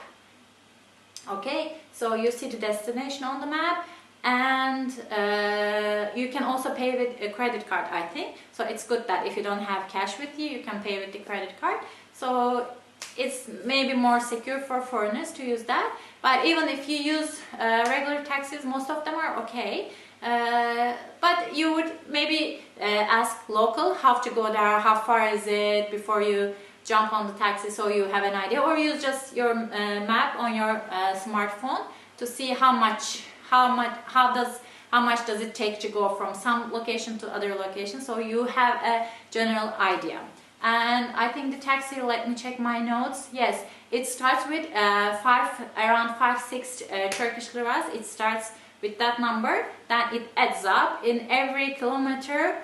It adds up around 3, I think. Yeah, it's 3 Turkish liras for per kilometer. So you can just look at the map, you know, do your math.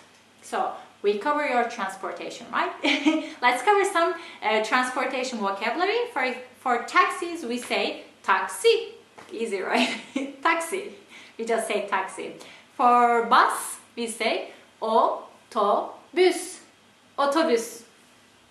Otobüs. For tren, I'm sorry.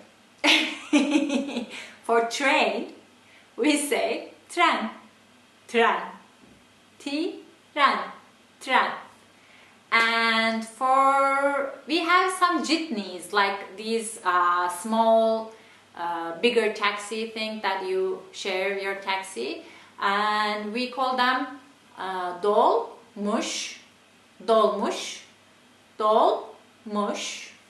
And we have these minibuses. They go like crazy, but they take you everywhere, and they're very cheap in general. We call them minibüs. And we have some ferries, because Istanbul is surrounded by sea. And for ferries, we say vapur. And let's check. Yeah. For subway, we say metro.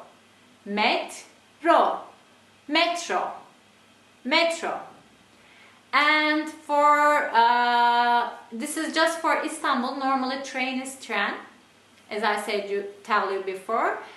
told you before. But for Istanbul, because we have those under subway kind of thing between two sides of Istanbul, from European side to Asian side, that was called Marmaray, because the sea surrounding Istanbul is Marmara Sea, Marmara Denizi. That's why it was called Marmaray.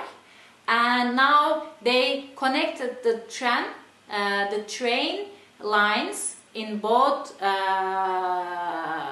areas, in Anatolian part and European part, through Marmaray. So the whole train line is called Marmaray right now. Okay?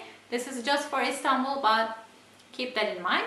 So you know all about transportation, and let's go talk about eating. Okay, if you are living here, you would probably cook at home, so you would go to a grocery market or farmers market. There are a lot of farmers market in Turkey and in Istanbul as well. In every part of city, there are different farmers market in different days. So generally farmers market are cheaper than grocery stores, and you know the food expenses are changing all the time. But if you're gonna cook, it's gonna be around, if you're one person, it's probably the groceries go around at least 300 Turkish liras per person. But again, it depends on how many food you buy, what kind of foods you buy, how much do you cook? I couldn't speak. How much do you cook? So it depends on a lot of factors, but let's say around 300 Turkish liras. But if you go out, you should go out. Turkish food is really, really, I would say, I don't know, number one. I really love it. You can find everything. I don't think anybody wouldn't find anything that at least would, I don't know. I'm speechless. Turkish food is good. And if you go out, you can find even the cheapest. We have simit. It's like some kind of bagel, but much delicious than bagel. It goes like 2 liras, 3 liras. You can get simit and ayran. It's a yogurt drink, ayran.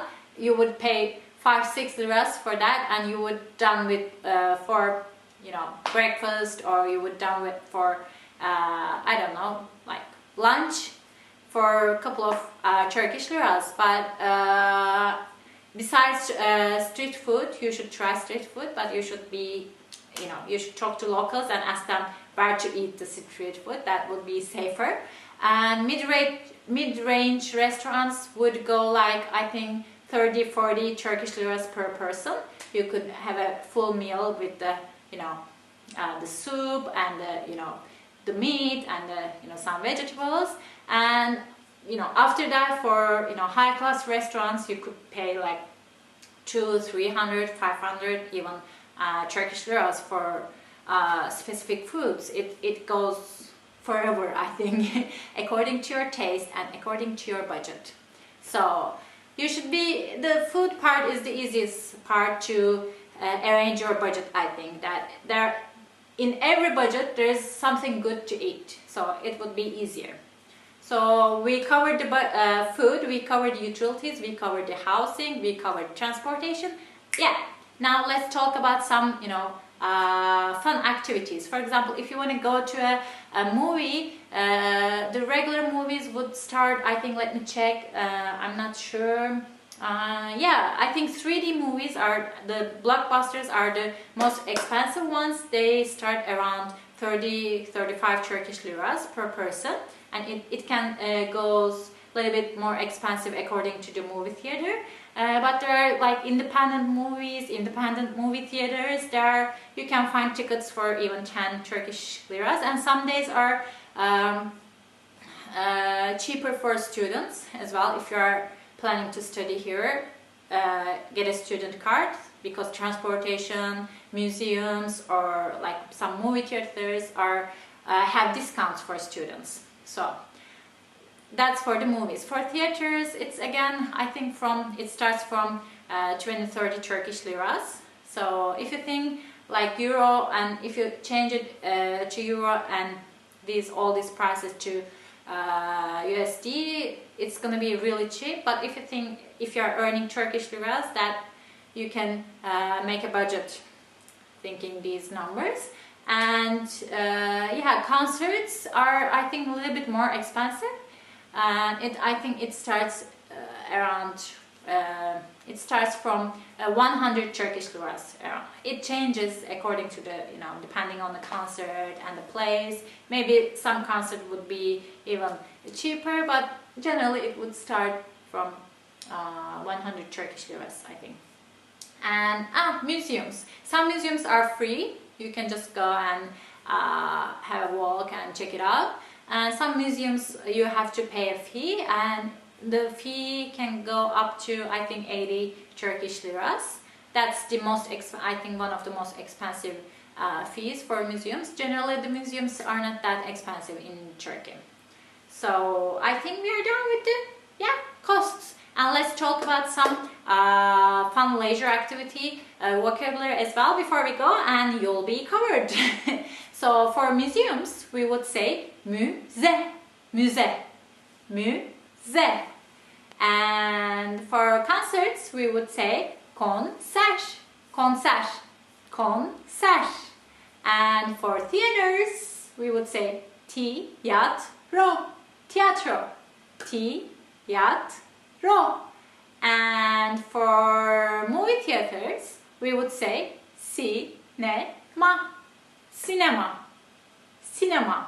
And let's see, for books, we would say kitap, kitap. And I didn't talk about the book fees, but it can start from $10, 10 Turkish liras. From it can go to 50, 60 Turkish liras if the book is really high quality with pictures, with good quality paper and like hardcover. It can go like that. And I think the ticket. We forgot the ticket. The ticket is bilet. Bilet. Bilet. Yay! Yay! Now you know all about the costs for living in Turkey, especially in Istanbul. So why don't you visit? Have you ever visited Istanbul or Turkey? How much did you spend? What did you find it expensive or cheap? Please leave some comments below and let me know. See you guys. Bye. Merhaba, ben Seda. Hello, I'm Seda. Welcome to TurkishClass101.com. Today we'll talk about the questions you get asked during your visit to Turkey in customs or immigration. So let's start, okay? Actually, the thing is, it's a little bit weird for me because I've never heard these questions in Turkish. I know the English ones because when I visit somewhere, I got asked in English, but never in Turkish. I just showed my passport since I'm a Turkish citizen and, you know, came to the country. So these are also new for me as well. Okay, let's start with the first one. Yeah, that's the basic one actually. Ziyaret amacınız nedir? Ziyaret amacınız nedir? What's the purpose of your visit? Ziyaret amacınız nedir? And you can answer this as like business or pleasure or holiday. You can say iş için geldim. I came for business. İş için geldim. Or you can say tatil için geldim. I came for holiday. Tatil için geldim. So these questions are a little nerve breaking, right? I never liked passport controls. Anyway, okay. You can get asked about how many days you'll be staying in the country. So, ülkede kaç gün kalacaksınız? Ülkede kaç gün kalacaksınız? So, this is, as I said, how many days you will be staying in the country. So you can say 3, 4, 5, 10. It's up to your, you know, duration actually. Like you can say 3 gün kalacağım. That's how we write actually, but when we say it with the future tense, we just say kalacağım. Kalacağım, as if we don't say kalacağım. Those are all the letters in the word, but we say kalacağım. 3 gün kalacağım. So let's see the next question. Yanınızda ne kadar para var? How much money do you have with you? So sometimes they ask this question. I don't know why. Maybe like, do you have enough to stay in the country? So yanınızda kaç para var? Yanınızda kaç para var?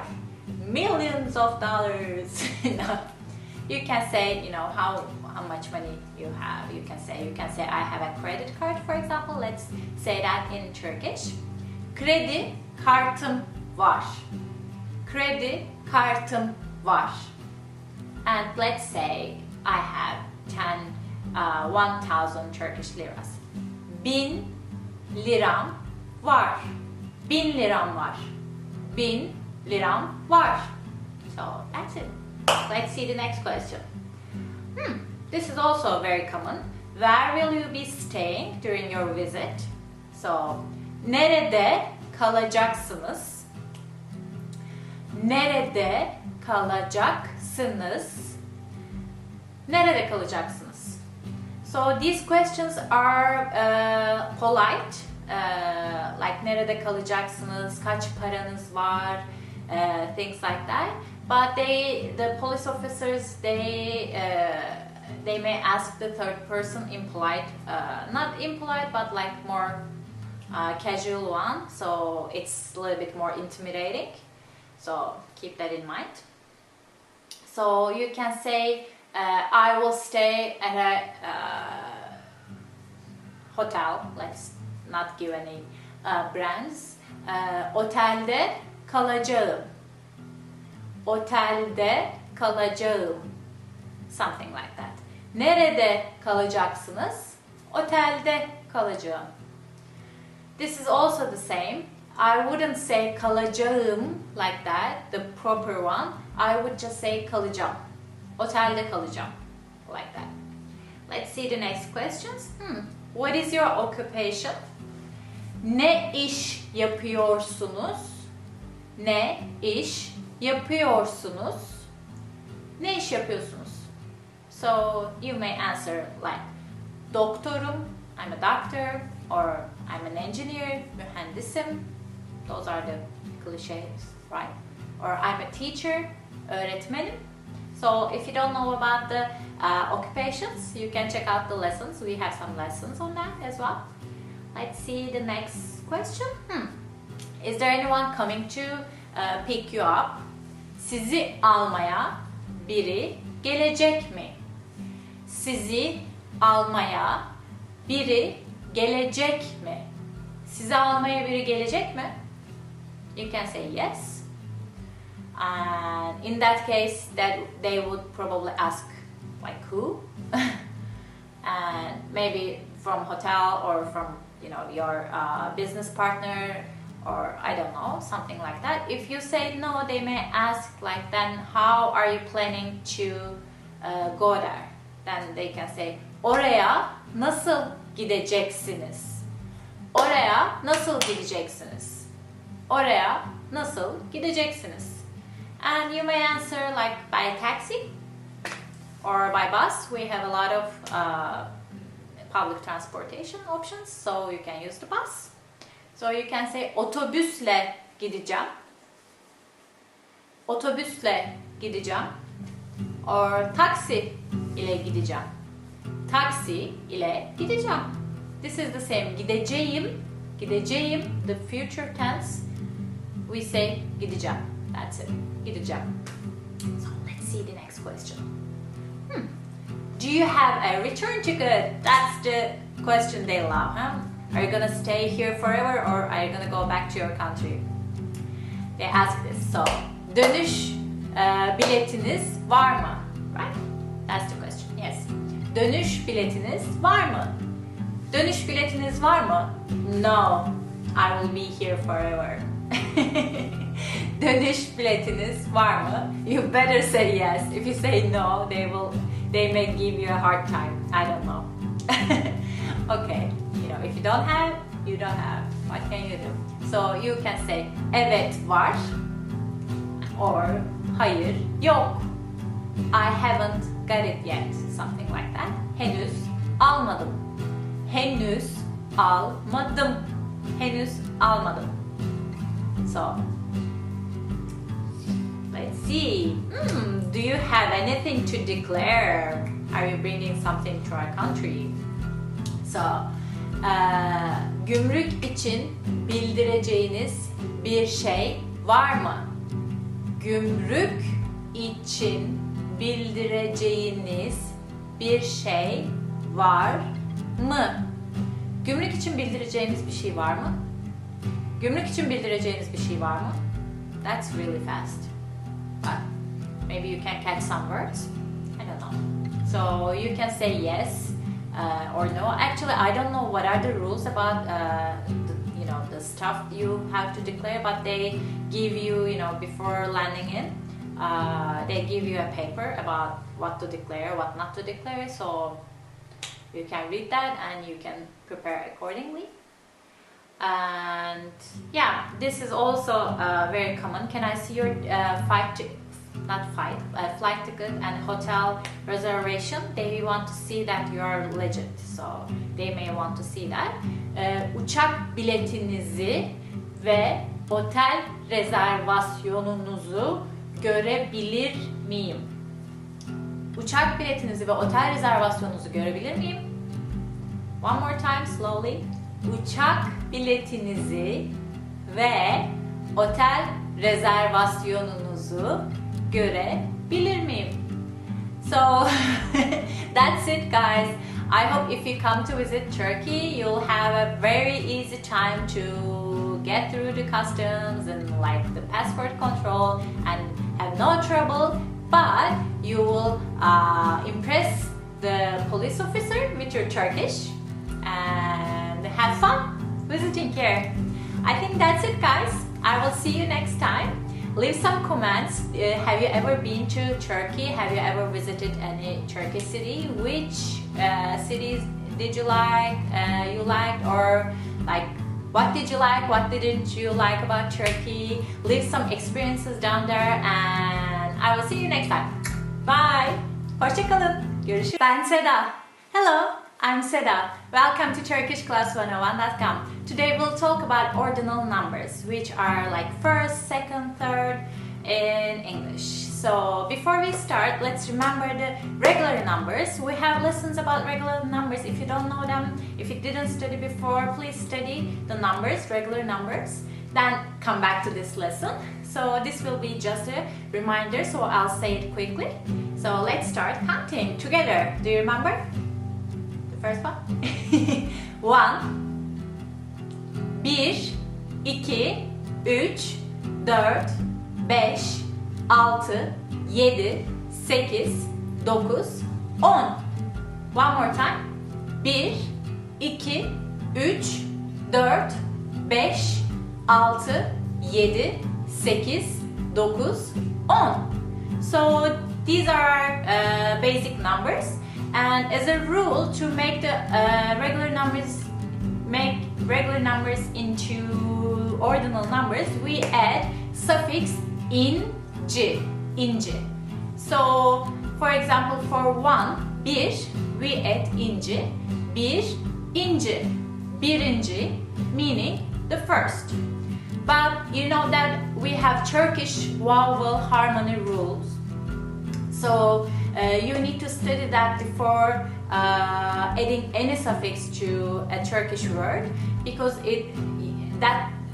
that main rule decides which kind of vowel will go into the suffix. So in this case, we can say inci, we can add inci, ıncı, uncu, or üncü. So we have 4 basic suffixes for making ordinal numbers. So, for example, for 1, 1 inci, for 3, 3, 3 üncü, for 5, 5 inci, for 9, 9 uncu. So you can hear the sounds, they follow the harmony rules. But I know it's a little bit complicated, but we have a lot of out of rule things for ordinal numbers. In Turkish, I told this before, in Turkish, 2 vowels can't come together. Like A and A, E and E, they can't come together. If there are words with 2 vowels together, they probably came from another language, as in I gave this example as in saat means clock or time, which came from Arabic.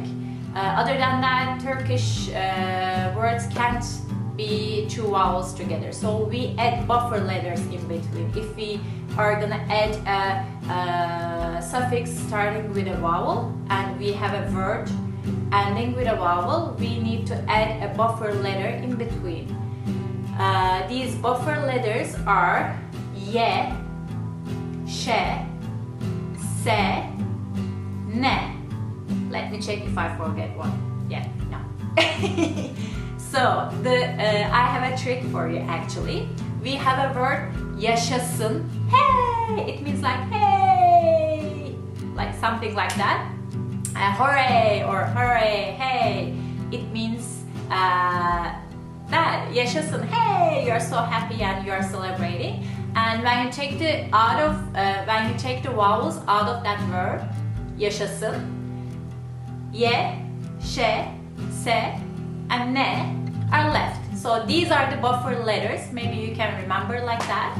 And so this was it. And we have other kind of out of rules, out of rule numbers with dirt, 4. Besides vowel harmony rules, we have consonant rules as well. Some hard sound consonants get softened, or some soft sound vowels harden sometimes. So in dirt, t is hard. So when we add the suffix üncü here, dirt, üncü, we make the T D, so we can say it easily. That's the actually only reason. Dörtüncü, it's hard to say with R and T and Ü, like it's all over here. Dörtüncü, it's hard to say, so we soften it like dördüncü, dördüncü. Instead of dört, when we add the suffix, we say dörd with D.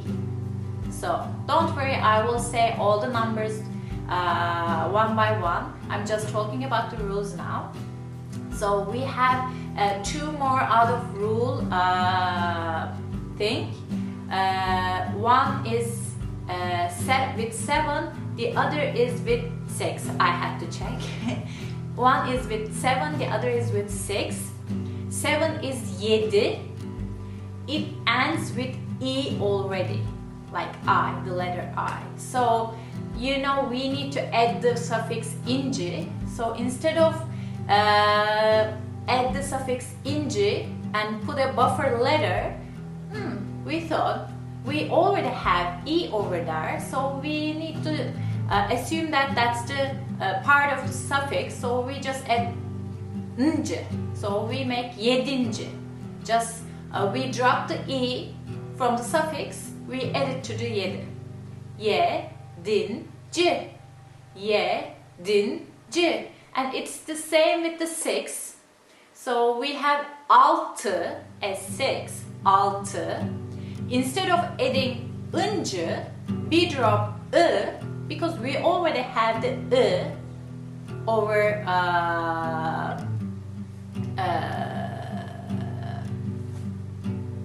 in the 6, and we make altıncı. Okay, now you know all about the rules. Let's say the numbers together, okay? Birinci. Birinci. First. Birinci. İkinci. İkinci. Second. İkinci. Üçüncü. Üçüncü. Third. Üçüncü. Dördüncü. Dördüncü. Fourth. Dördüncü. Beşinci. Beşinci. Fifth. Beşinci. Altıncı. Altıncı. Altıncı. The sixth. Altıncı. Yedinci. Yedinci. Seventh. Yedinci. Sekizinci. Sekizinci. Eighth. Sekizinci. Dokuzuncu. Dokuzuncu. Ninth. Dokuzuncu. Onuncu. Onuncu. Onuncu. Tenth. Okay, that's it. That's from 1 to 10. And let's say it a little bit faster together. Birinci, ikinci, üçüncü, dördüncü, beşinci, altıncı, yedinci, sekizinci, dokuzuncu, onuncu. That's it, guys. And before I go, I want to give you a little bit cultural insight about something about ordinal numbers. It's not about ordinal numbers, but there's a sentence about ordinal numbers. So I'm gonna say the sentence, then I will explain what it is in our culture. Birinci cemre havaya, ikinci cemre suya, üçüncü cemre toprağa. It literally means that the first cemre means like fire, emerald, the residue from a fire, something like that. It comes from Arabic, so it's something like the first fire to the air, the second fire to the water, and the third fire to the earth, to the soil. So why we use this? We have specific times. This cemre, this fire, it lets us know that the spring is coming. So I think there are different opinions about where this belief coming from, but the one I like is about shamanic beliefs, like the cemre, the fire. Actually, this when you look up the skies and some stars, when they are a little bit far away, the wavelengths a little bit longer, the stars looks reddish, so they look like burning coal, burning fire, something like that. And when they are on the sky on those specific days, that it says it tells the time. Actually, when you look at the sky and watch the stars, you can tell what time is it, the month, the season. You can tell a lot by looking at the stars. So they look at the star and they see those stars and they say, the spring is coming. And when you see the first one, they say the fire falls to the air and it warms the air. Then the second star, second fire falls into the water and the waters get warmer. And the third one falls into the earth, to the soil, and it warms the soil, and then spring is here. I really like it, and every year we say that sentence to let us know that spring is coming. So that's it, guys. I hope you liked the lesson. Please leave some comments, and I don't know if you are confused about the numbers or the rules. Please leave some comments, and I will see you next time. Bye. Görüşürüz. Want to speak real Turkish from your first lesson? Sign up for your free lifetime account at turkishclass101.com. Ben Seda. Welcome to turkishclass101.com. Today we'll talk about vowel pronunciation. I'm not gonna give you a translation of the words. I'm just gonna show you how to pronounce the vowels. So don't think about the meanings, don't worry. But if you like, of course, you can search about the meanings. That will be a homework for you. But the important thing is here is the pronunciation. Turkish is said that it's a language of, it's pronounced as it is written. That's mostly the case is like that, but not exactly. So I'm just gonna give you the tricks.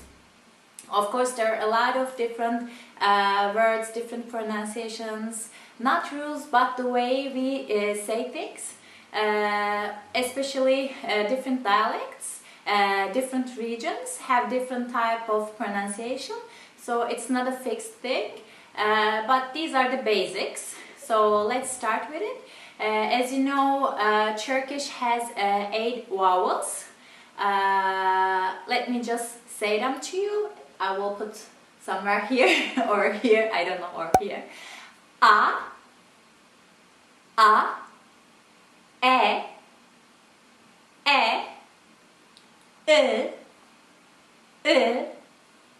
E, I, O,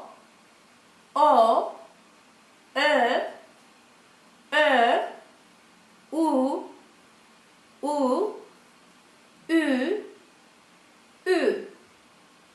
These are our vowels, and these vowels are generally pronounced like this, but in each of them there are little nuances, let me put it that way. So let's start with our first vowel, A.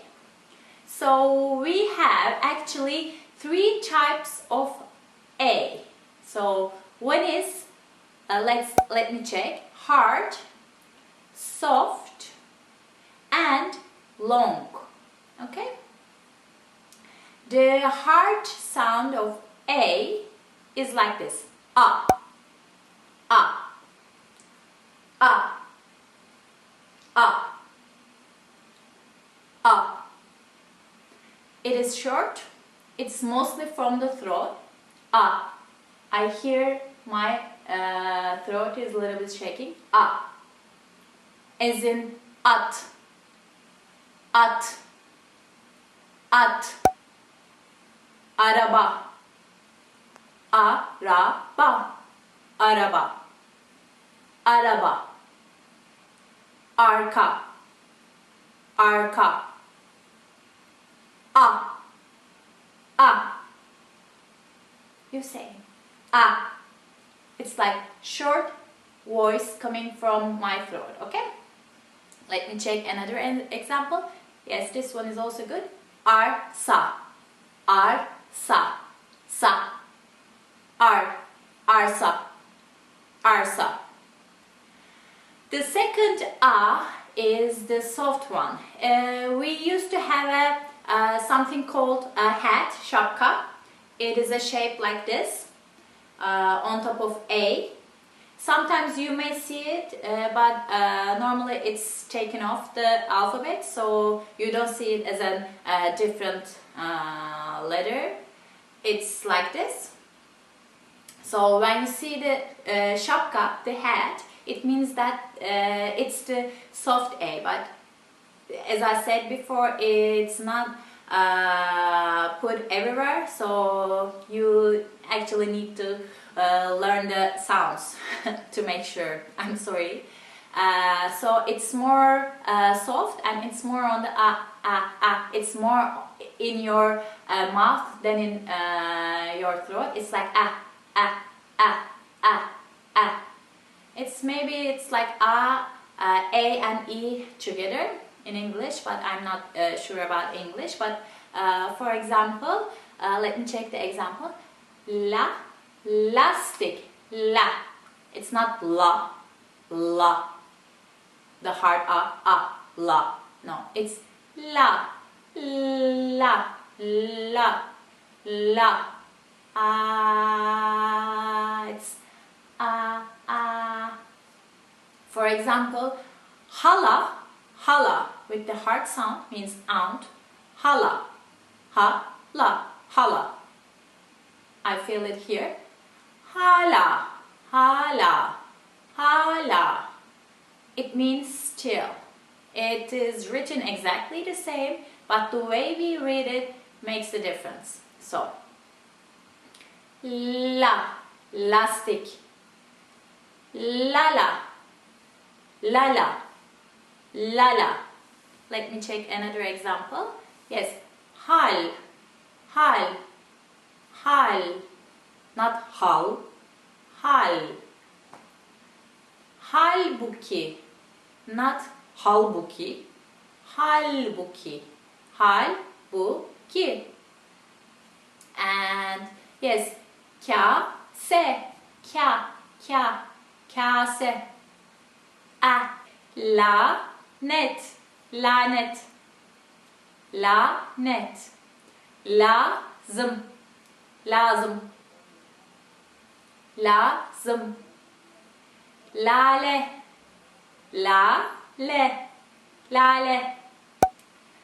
So the third A is like a actual double A. It's the long A.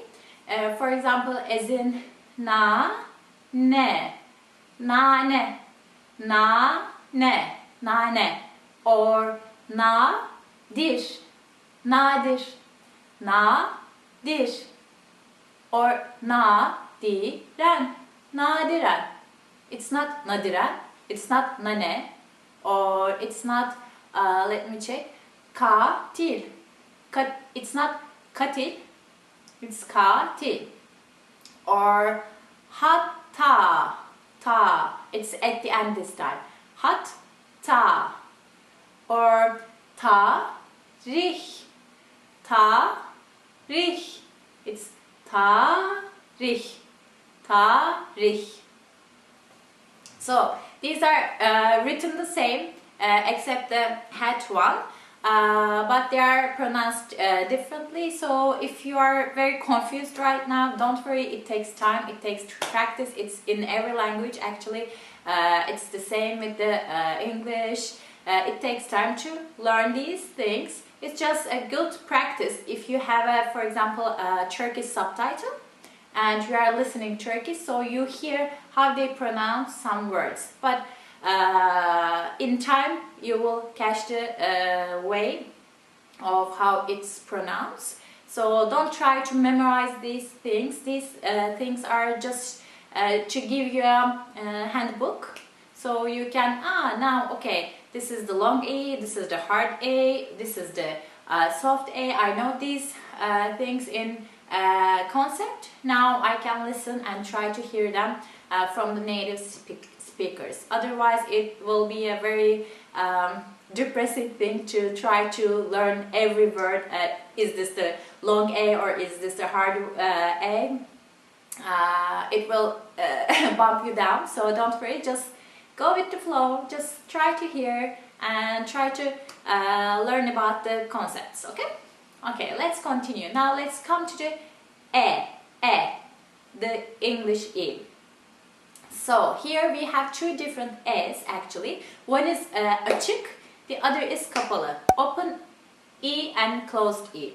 So open E is like it's like it's going out to the world. And the closed is like it's more in your mouth.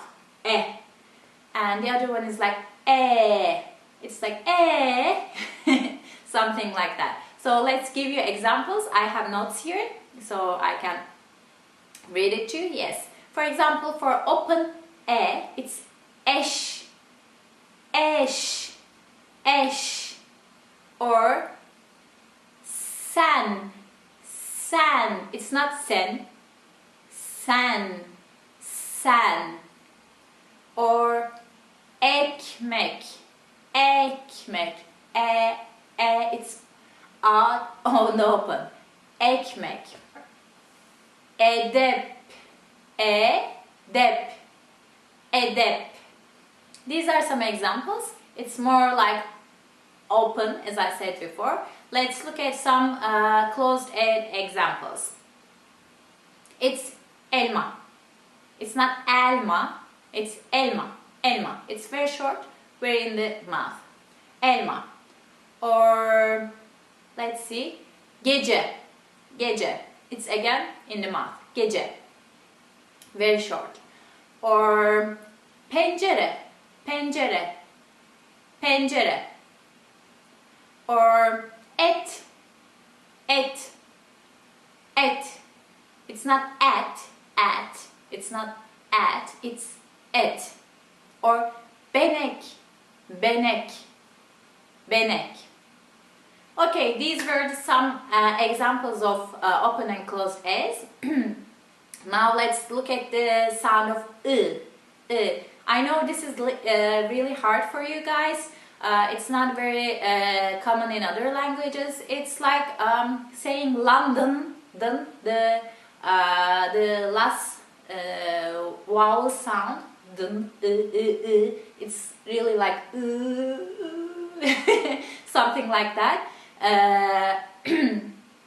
When you say you need to feel like your chin is like making a weird shape, like I feel it here. Okay? For example, ışık, ışık, ılık, ılık, ıtır, ıtır, It's like ıtır, ışıl, ışıl, ışıl. Or Fıkır, fıkır. Or let me check another one. Gıcır, gıcır. Generally in Turkish we have like double words. For example, gıcır gıcır. It means very new. Gıcır gıcır, gıcır gıcır. Or ılık ılık. We double the words. Ilık ılık. It's like warmy warmy. Or ışıl ışıl. It's like really bright. Işıl ışıl. So we like to put the words with this together. And it's really hard. Maybe you can try to say it like back to back to practice a little. But other than that, this is a very unique sound, I think, to Turkish. And let's look at the letter E, which is probably a little bit easier for you. It's normally we have only one E, but sometimes we read some E's a little bit longer. The thing is, Turkish is not just Turkish. As you know, it has a lot of words from French, from Arabic, and from Persian.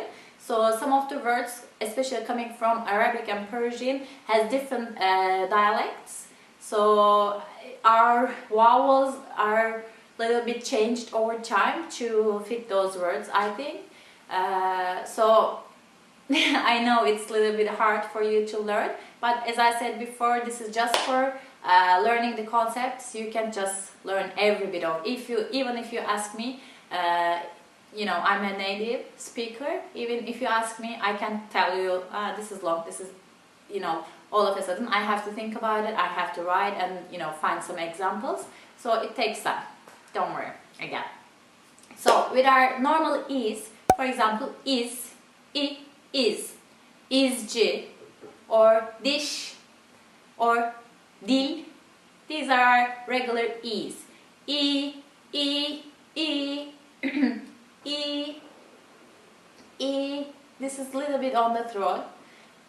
I'm making vowel sounds and my throat is scratching a little. Sorry. Let me. için, or bir, or iki. The numbers iki. This is, I think, one of the less complicated sounds. Let's look at the long E's. For example, icat. We are just making it a little bit longer. It's not icat, it's icat. Or bitap. These are a little bit old school words coming from Arabic and Persian. Biçare, or cani, hayati, nihai, or fuzuli, and one more, veli. Okay, it's not veli. It's not fuzuli. It's not. You are just not cutting your breath there. You're just making it a little bit longer. Okay, guys. Now let's see the hard O and soft O. Let me get a cup of my tea. Just soften my throat. Okay. So now O's. We have two O's. One is hard. One is soft. Okay. Hard O's is like O, just like that. O, or ot, or ok, or ocak, orman, and ortak, o, ot, o. It's a little bit on the mouth. You are making it very circular. You need to remember when we make O, we make it circular, and when we make we use our tongue to make the dots on the O. So for now it's O. And for the soft O, it's not that circular, not like O. It's like, for example, let me yes, losh. Oh, it's more on the back, a little bit on the back. It's like ok, It's the hard one. Lo, lo, lo, loş. It's on the back a little. Okay? Loş. Loca. Loca. Lokman. Lokman. Lokma. Lokma. Lokma. Let me check another example. Lokum. Lokum. Or nohut. Nohut. It's not nuhut. No. Nohut. It's nohut. Nohut. I feel it more here. Nohut. Ok. Ok. The hard O is on the lips. The soft O is a little bit on the back. Okay?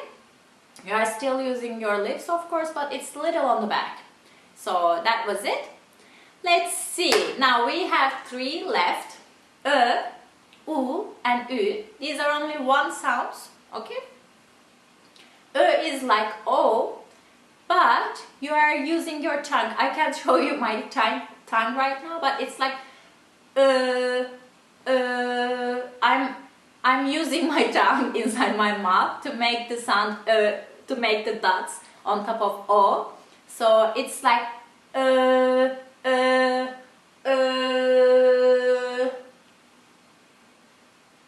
I'm putting my tongue here. Öğretmen.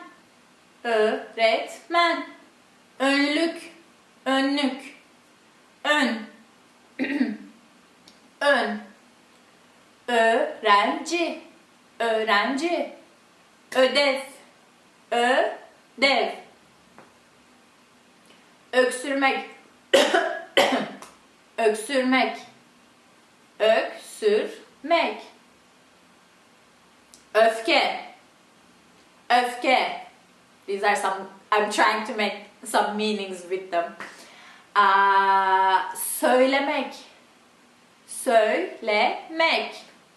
Generally, öz, I think it's in the middle of the word instead of the, the later syllables. It's generally in the first syllables. So, ökçe or ölmek. Ölüm. So, this was Ö. Now we have 2 left. U and Ü. And let's talk about U.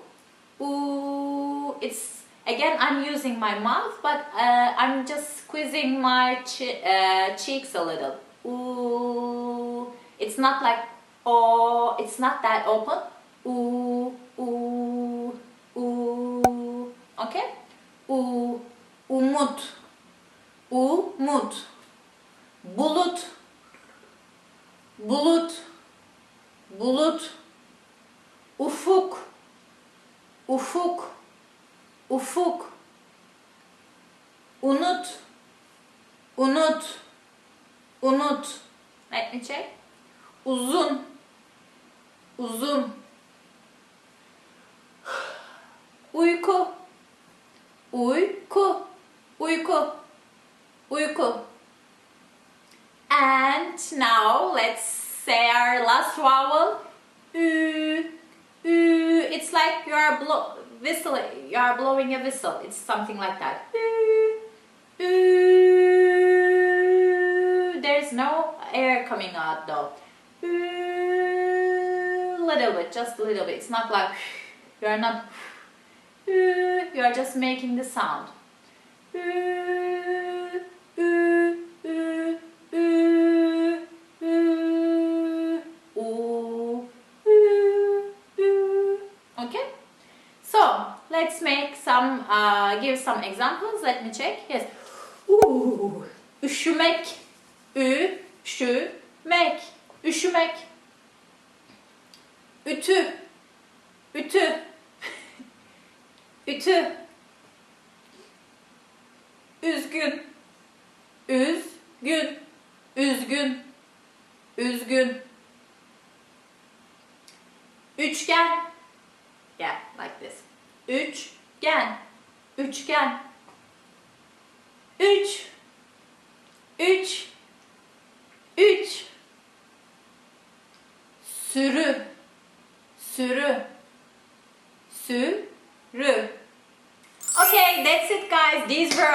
vowels. I'll just say them one more time. A, E, I, O, U, Ü. 8 of them. So just try to repeat with me, and if you want a homework, you can try to find the meanings of the words I just said. Maybe you know some of them, maybe you don't know them.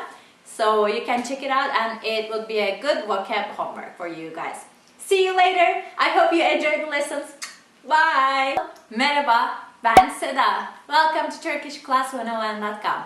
Today we'll talk about how to pronounce Turkish consonants.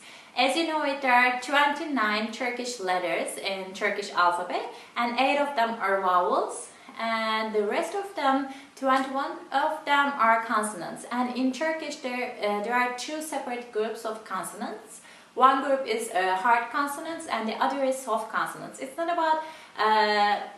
not our main subject for today, the hard consonants, soft consonants, and the rules about them. But I just want to make a quick note for you, so you can try to listen why we are saying that these are hard or these are soft consonants. In Turkish, maybe you know it, but we use a lot of suffixes to make everything actually. The words, the verbs, or whatever you want to make, you have to add a prefix or suffix. So the rules about how to add them, we have different rules for vowels and different rules for consonants. And for consonants, we have these hard consonants, and they get softened, and the consonant mutation happens.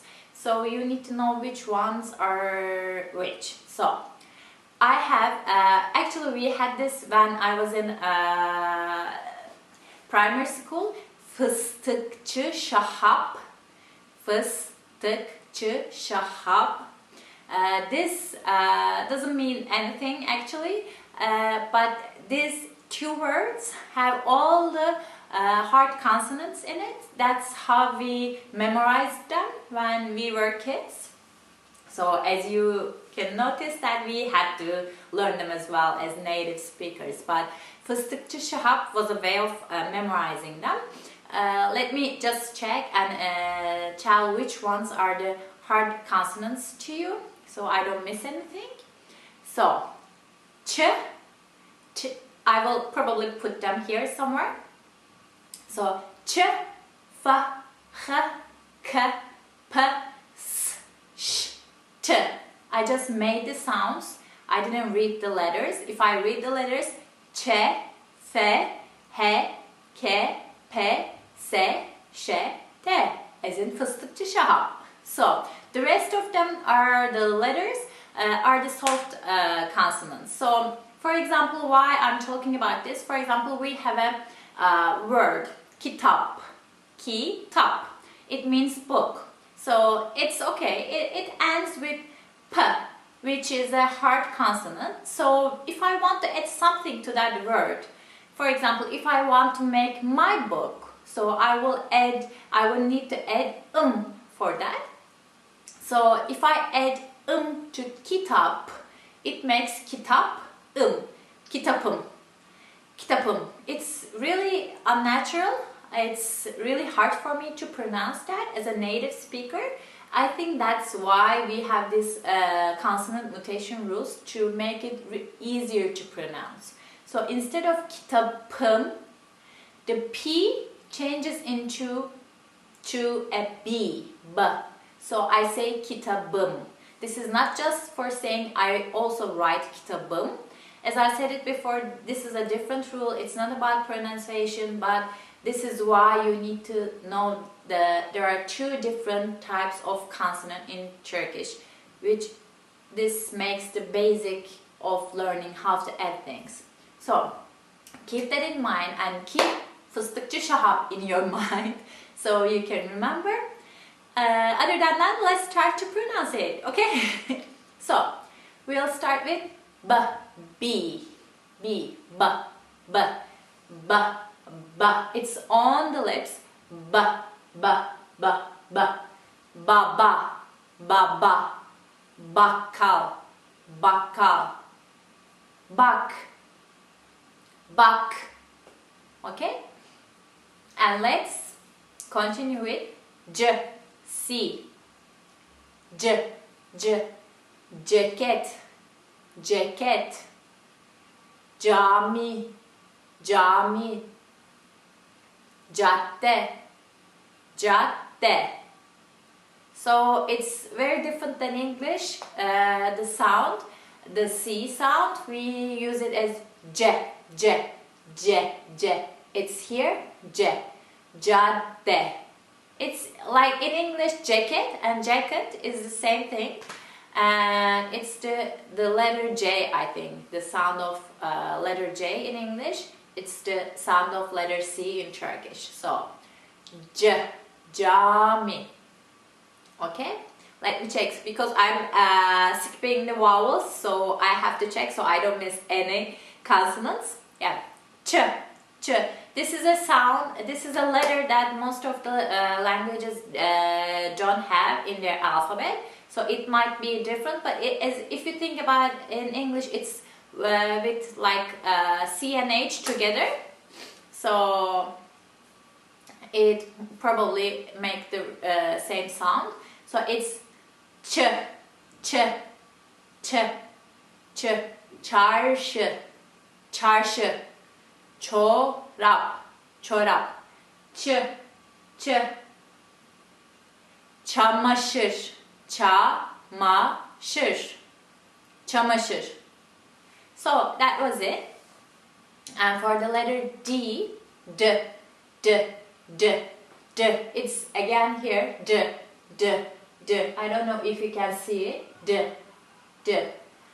Daire, daire, daire.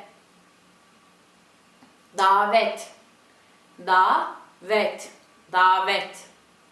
Davet. Devlet, devlet, devlet. Deve, deve, deve.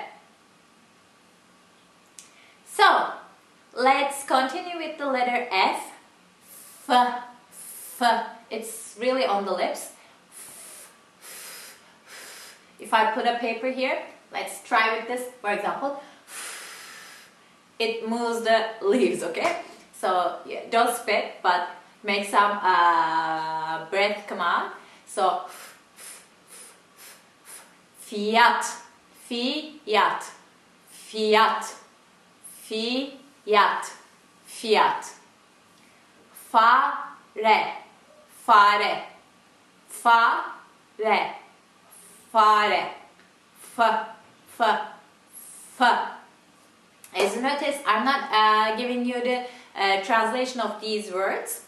This is just, I want you to focus on the pronunciation, not the meanings. But the finding of the meaning will be your homework, okay? You need to go, and if you don't know some of these words, you need to check them out. I will write every word here so you can see how they are written. So it will be a homework for you. Okay, let's continue with G.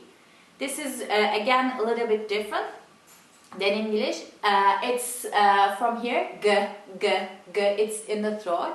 G, g, g, g, g.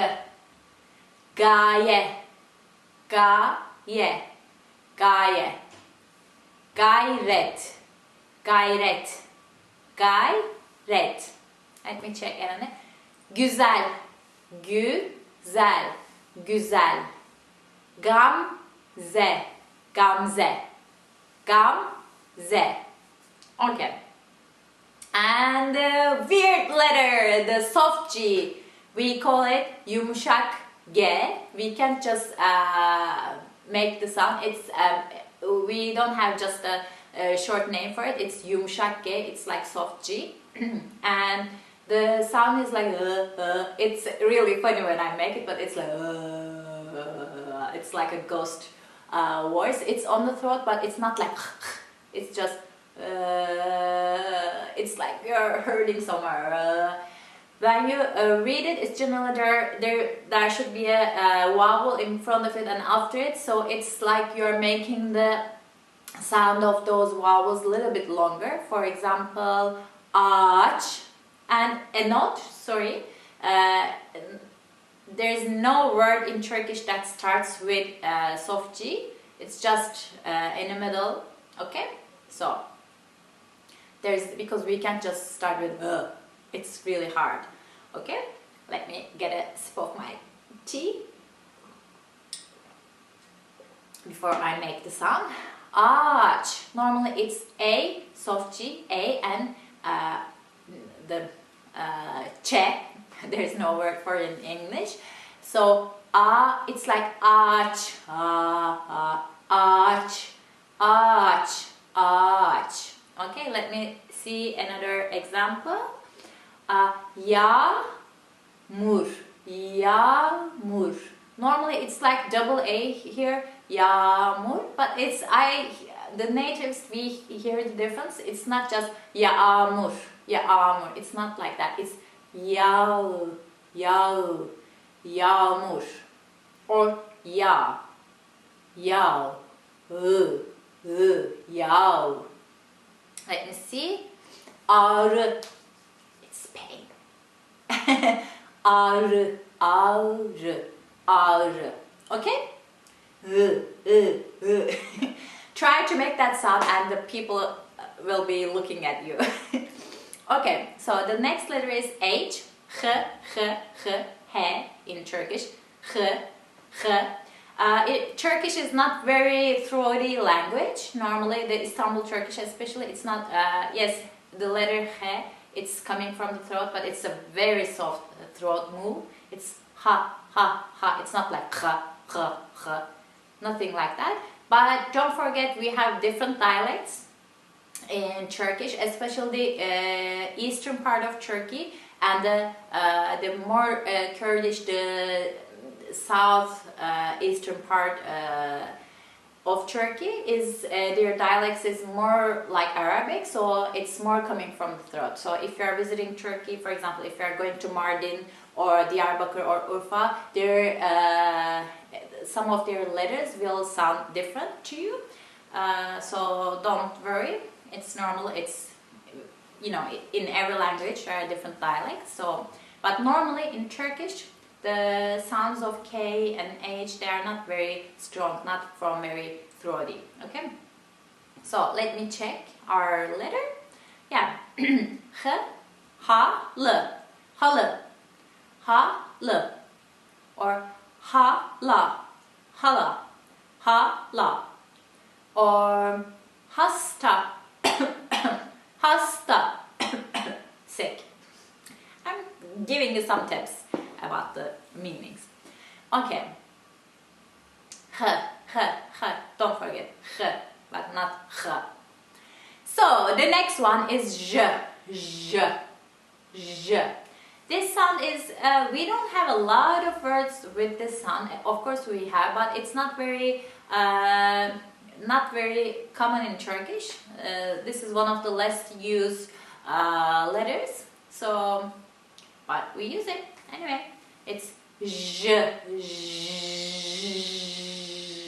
like this. Do you see my j? It's like a mosquito. Okay, it's jale, jale, jale, j. Let me see. Je, le, or jargon, jargon, jargon, jargon. These, the letters with J, this J, generally coming from other languages. They are generally foreign letters. So you can keep that in mind. So let's continue. Now the letter is K, K, K, K, K, K, K, K, K. It's on throat, but not very strong. Kaza, kaza. Kalp, kalp. Or people are doing something like that. I don't know that. Is this the heart? Something like that. I don't know. I know this heart. Kalp, kalp, kalp. Or cart, cart, Kart. K. Kaza. Kalp. Kart. As I told you before, some part of Turkey it can be kalp, kalp, kalp, ga. It's like k and g together, kalp. But that's not the the Istanbul Turkish. But just know there are different dialects, so don't be confused. But normally when you're learning, try to say it not so throaty. Kalp, kaza, k. Okay, now la. This is, I think, very generic sound. L with your tongue. La. Le. Limon. La le. Lale.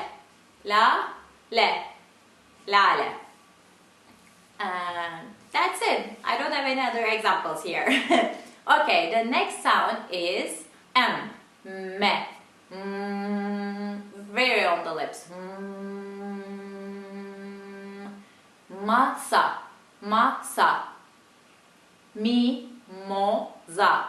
Mimosa. Masal. Okay? The next one is N. Nane. Niye. Neden. Niçin. Nasıl. Nereye. N. Okay? All the questions in the world. Okay, the next one is P. Again, very on the lips. Para. Prasa. Party.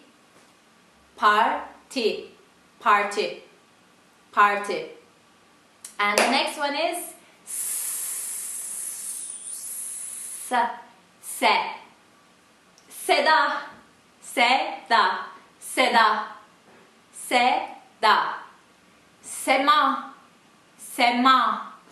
Sema. Ses. The next one is sh. This is again very Turkish sound. The shape of the letter with the dot, S with the dot. Sh. Şaheser.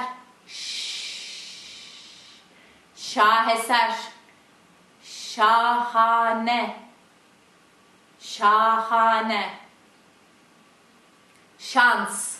Şans. Okay, the next one is T. T. Tabak. Tarak. Ters.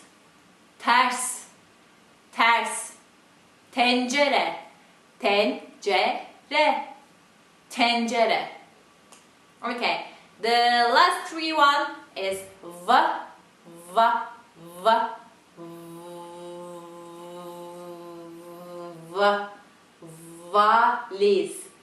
Valiz. Vaka. Vakit. And the next one is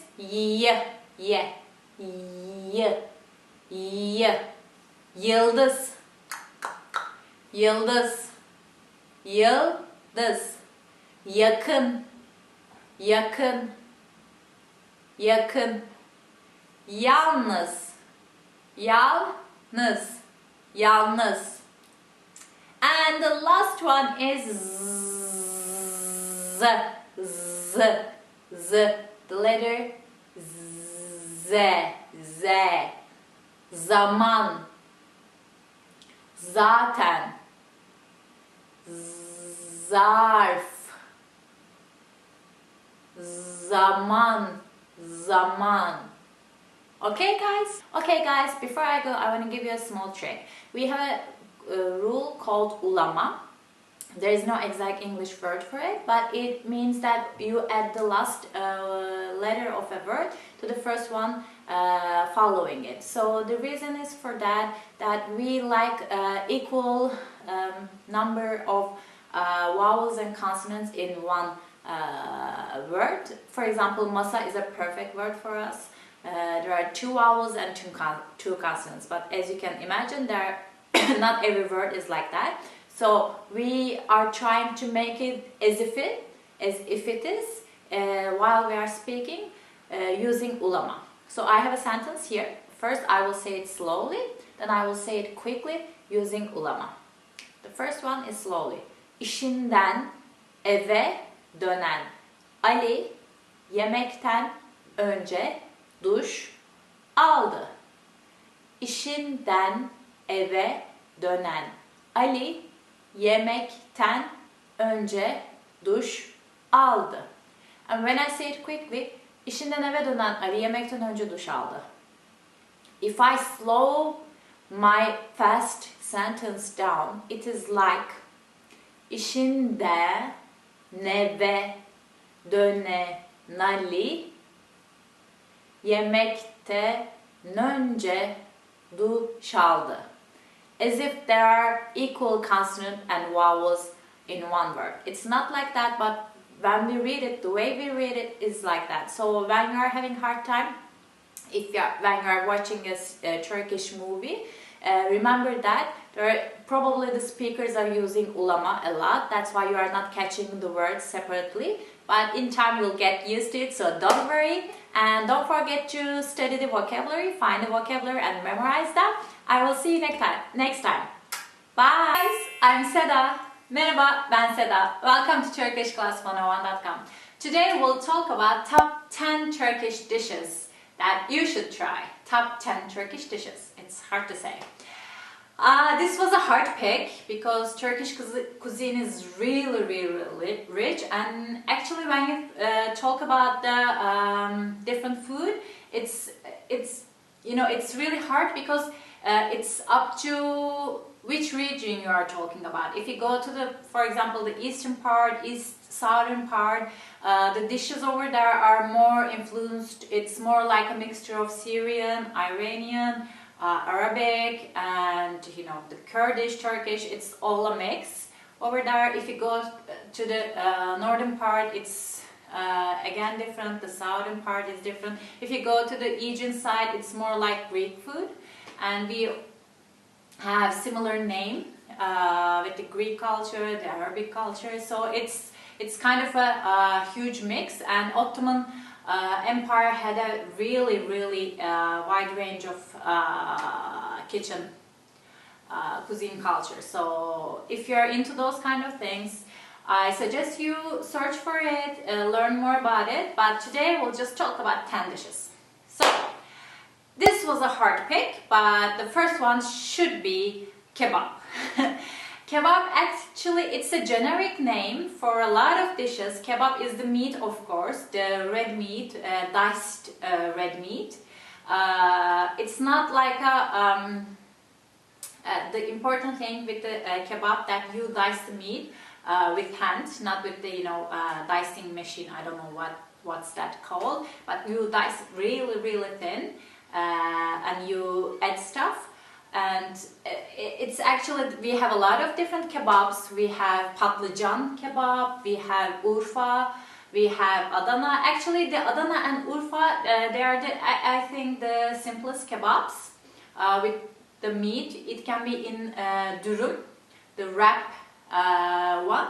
But other than that, you can add some salads next to it, but it's a basic kebab. But the difference is the Adana kebab is the hot, the spicy one, and Urfa kebab is the plain one. So if you go to a restaurant, if you say Adana, then you'll be getting the spicy, very hot one. So be careful about it. We have Iskender kebab, that's also special, and it's from Bursa region. Iskender kebab is on like a sliced bread, not regular bread, but like pita bread, pide we call it, and you put the kebab, the döner on top of it, and you put some yogurt, you put some tomato sauce, and you put some melted butter. It's so delicious. I really like it. It's more like döner than kebab, but it's called Iskender kebab. So we have, of course, a lot of different kebabs. You should try them all. Like, if you eat meat, you should try them all in their own region, actually. Okay, so the first one was kebab. The second one is, let me check, lahmacun. Lahmacun is like this thin, it's like Turkish pizza. Actually, I think it's called Turkish pizza. It's round and it's very, very thin. It's not like pizza at all, because like it's, when you think about it, it's like 4 pizza. You can put 4 lahmacun on top of each other, and it's that thin. It's not like pizza. It's a very thin dough. On top of it, it's a mixture of red meat, diced red meat, tomato sauce, some onions and some herbs, and they mix it, they put it in, and they put it in the not like the oven, but the, you know, with the special places they put the lahmacun in, and you eat it. And generally, you know, you don't eat it with like knives and forks. The way I eat, I put some parsley. They generally bring some parsley, salad, and tomatoes with it. You put stuff in it. I just like to add parsley. You add it in the middle of the lahmacun, and then you roll it. And you make it like a wrapped sandwich, and you eat it like that. Generally, you drink ayran, yogurt drink, or shalgam, some kind of fermented carrot drink with it. It's again great. You should try it. You couldn't go wrong with it. And let's go and check the third one. Oh my god, this is also great. I think I'm hungry now. This is yaprak sarma.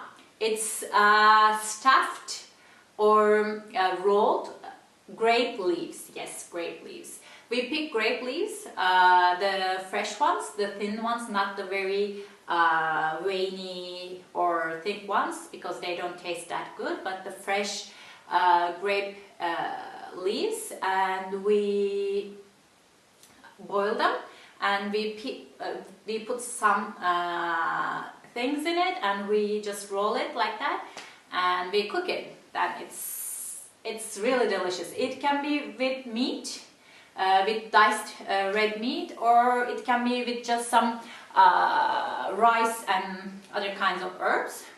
If it's with rice and olive oil, then you eat it cold, like a appetizer. If it's with meat, you eat it with when you eat it heated, and generally you eat it with yogurt.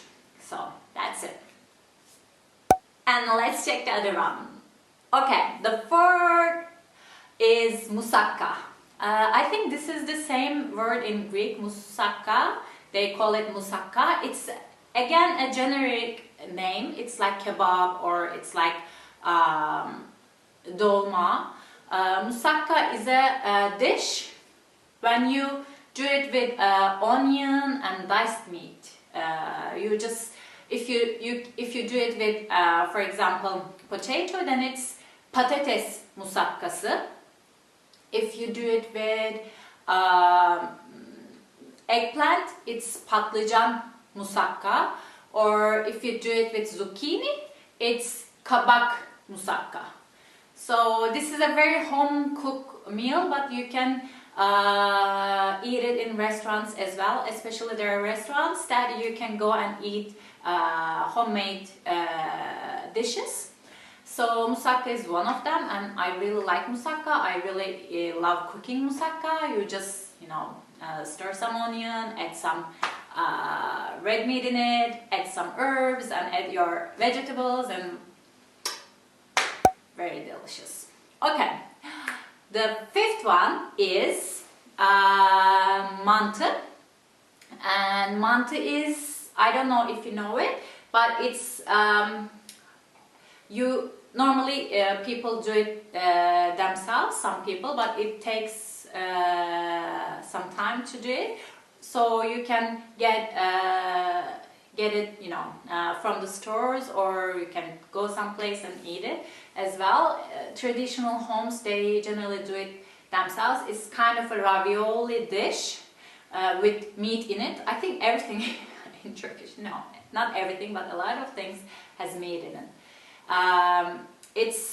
They make a big dough and they cut it really small, and the smaller the mantı, the better it is. And inside of that square shaped, something like that, square shaped little dough, you put some meat, and not just meat, but with the, you know, onions, garlic, and, you know, tomato sauce. I don't know what they exactly put in it, and you make it like a some kind of pocket. Ravioli look like something, look like ravioli, and you make them ready. Then you boil them, and after you boil them, you put some yogurt on it. You put some red pepper, and with the oil. And it's sometimes you make a tomato sauce and you put on it, and you add some mint. Then you eat it. It's great. I really love mantı. I think I love all these dishes. Okay, the next one is börek. Börek. The sixth one is börek. This is also a generic food because you can make different kinds of böreks. Börek is some kind of pastry. Either you can make it on a big, I don't know, something really big that you put in the oven, and then after it's cooked you cut it and eat it in slices, or you can just make it like really thin, something like dolma. You cut it in a triangle, you put stuff in it, you roll it, and then you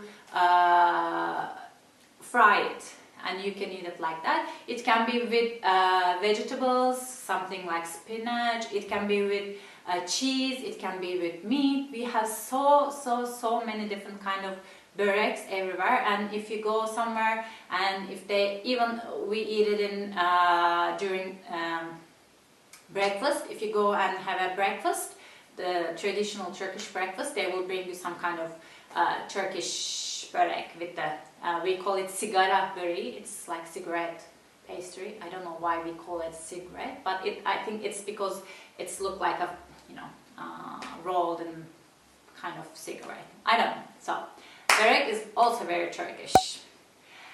And the next one, it's a dessert, baklava. I don't know if you heard it, but I can't make it. It's hard to make it yourself. But it's a like really thin layer of dough, but a special dough for baklava, and you put those, and you put some syrup on it, and you put some, I especially like it with pistachio, but there are a lot of different kinds. There is plain walnut with walnuts, and I don't know, a lot of things they can put it in it. But after they do it, I don't know how exactly they do it, but it's very crunchy. If it's especially if it's freshly baked, it's like really thin, really crunchy, and amazing. You should absolutely try a good baklava. Ask a Turkish person where to eat a good baklava, not an old like very syrupy, very sweet ones, but the fresh, the cooked. Perfect baklava, and eat it, okay? I don't care if you think you like it or not, but I'm sure you like it, so try it. So, the next one is meze. I chose meze because it's not a dish, but it's like a concept of appetizers. Especially in Asian areas, we have mezes for like if you are, for example, eating meat, or if you're gonna eat fish, especially if you are drinking rakı. It's again a Turkish alcoholic drink, you would have different kinds of mezes. Generally, these are all cold. Some of them are the ocean-based and cooked. Some of the mezes are, for example, börek can be a meze, but most of them are olive oiled, cold dishes. And these are, we have a lot of things common with Greek mezes, I think. For example, we have a lot of yogurty mezes with, like, we call it haydari. We have patlıcan salatası, like salad, eggplant salad. We have different kinds of mezes. If you go to a restaurant and if you are having a nice dinner, you should pick some of the mezes and try. I'm sure you'll like them. And the next one is çiğ köfte. It's actually çiğ köfte. This is raw. Çiğ means raw, köfte means meatball. And this could be a different video by itself. The köftes of, Turkish köftes, Turkish meatballs. We have so many different meatballs, and they are all cooked and prepared differently. This çiğ köfte, it is actually raw. You don't cook it, the meat, but they do it with spices. They cook the meat, they cook the red meat with spices. They do this for hours, and I don't know if it's for hours. I didn't make it myself, but they do it with herbs and with onions. Especially, they use a lot of spicy hot pepper to cook the meat. So the meat will be cooked and will be ready for to be eaten. And generally, you put it in a green salad. You squeeze some lemon on it, then you eat it like that. But sometimes they bring some kind of pita bread with it, but generally you should eat it with greens. Okay, now the last one is menemen. Menemen is like a lifesaver. Even if you don't know anything how to cook, everybody, I think, can make a menemen in Turkey, and it's so delicious. You can't believe it. It's an egg, actually. It's a tomato sauce scrambled egg. And there's a debate in Turkey that if menemen should be with onions, without onions. Some people say it can't be a menemen without onions. Some people say no, it won't be a menemen with onions. But I love them both, so for me it's okay. No big deal. But normally you dice some tomatoes, you dice some peppers, green peppers. If you like hot peppers, you dice some hot peppers. If you like, you dice some onions, you cook them, and you just break some eggs, mix it, then grab some freshly baked bread from somewhere, and you just dip it and eat it like that. This is normally for breakfast, but you can eat it anytime. It's so easy. In 10 minutes it will be ready and it will be delicious. So that's it. These were the 10 dishes that you would like, you should try. And please leave some comments below that if you tried one of these, if you like them, or which food would you like to try in future if you come and visit Turkey. Thank you very much. I will see you later. Bye. Guys, I'm Seda. Merhaba, ben Seda. Welcome to TurkishClass101.com. Today we'll talk about YouTube related videos. As you all know that YouTube is now part of our lives. If we like it or not, there are some good content on it, some not really good content on it. And if you are learning a new language, maybe you can use YouTube to expand your knowledge, to listen more Turkish, or you can start creating your own YouTube channel to show your, I don't know, Turkish journey while learning. And if you tend to do that, or if you want to understand Turkish YouTube videos a little bit better, I hope this video will help you to do that. because we'll just talk about some words related to YouTube. Okay, so let me check our first. We have two words. Yorum yapmak. Yorum yapmak. Comment. Yorum yapmak. And the next one is video. Yeah, that's video. We say the same in Turkish, so it's easy. Video. Video. Video. So, our sample sentence is: videomu beğendiyseniz lütfen yorum yapın. If you like my video, please comment.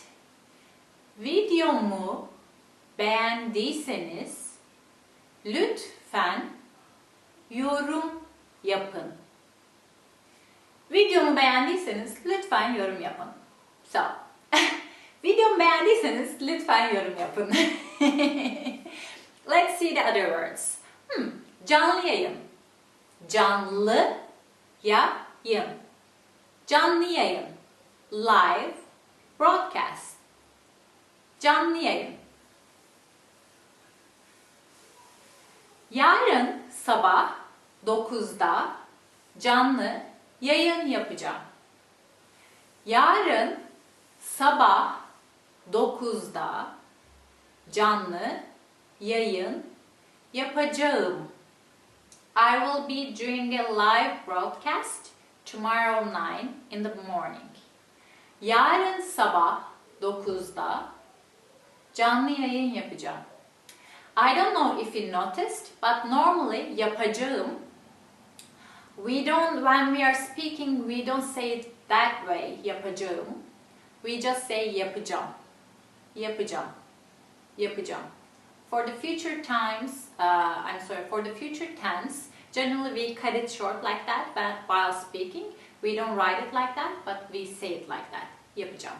So try to say it like that. Canlı yayın yapacağım. Canlı yayın yapacağım.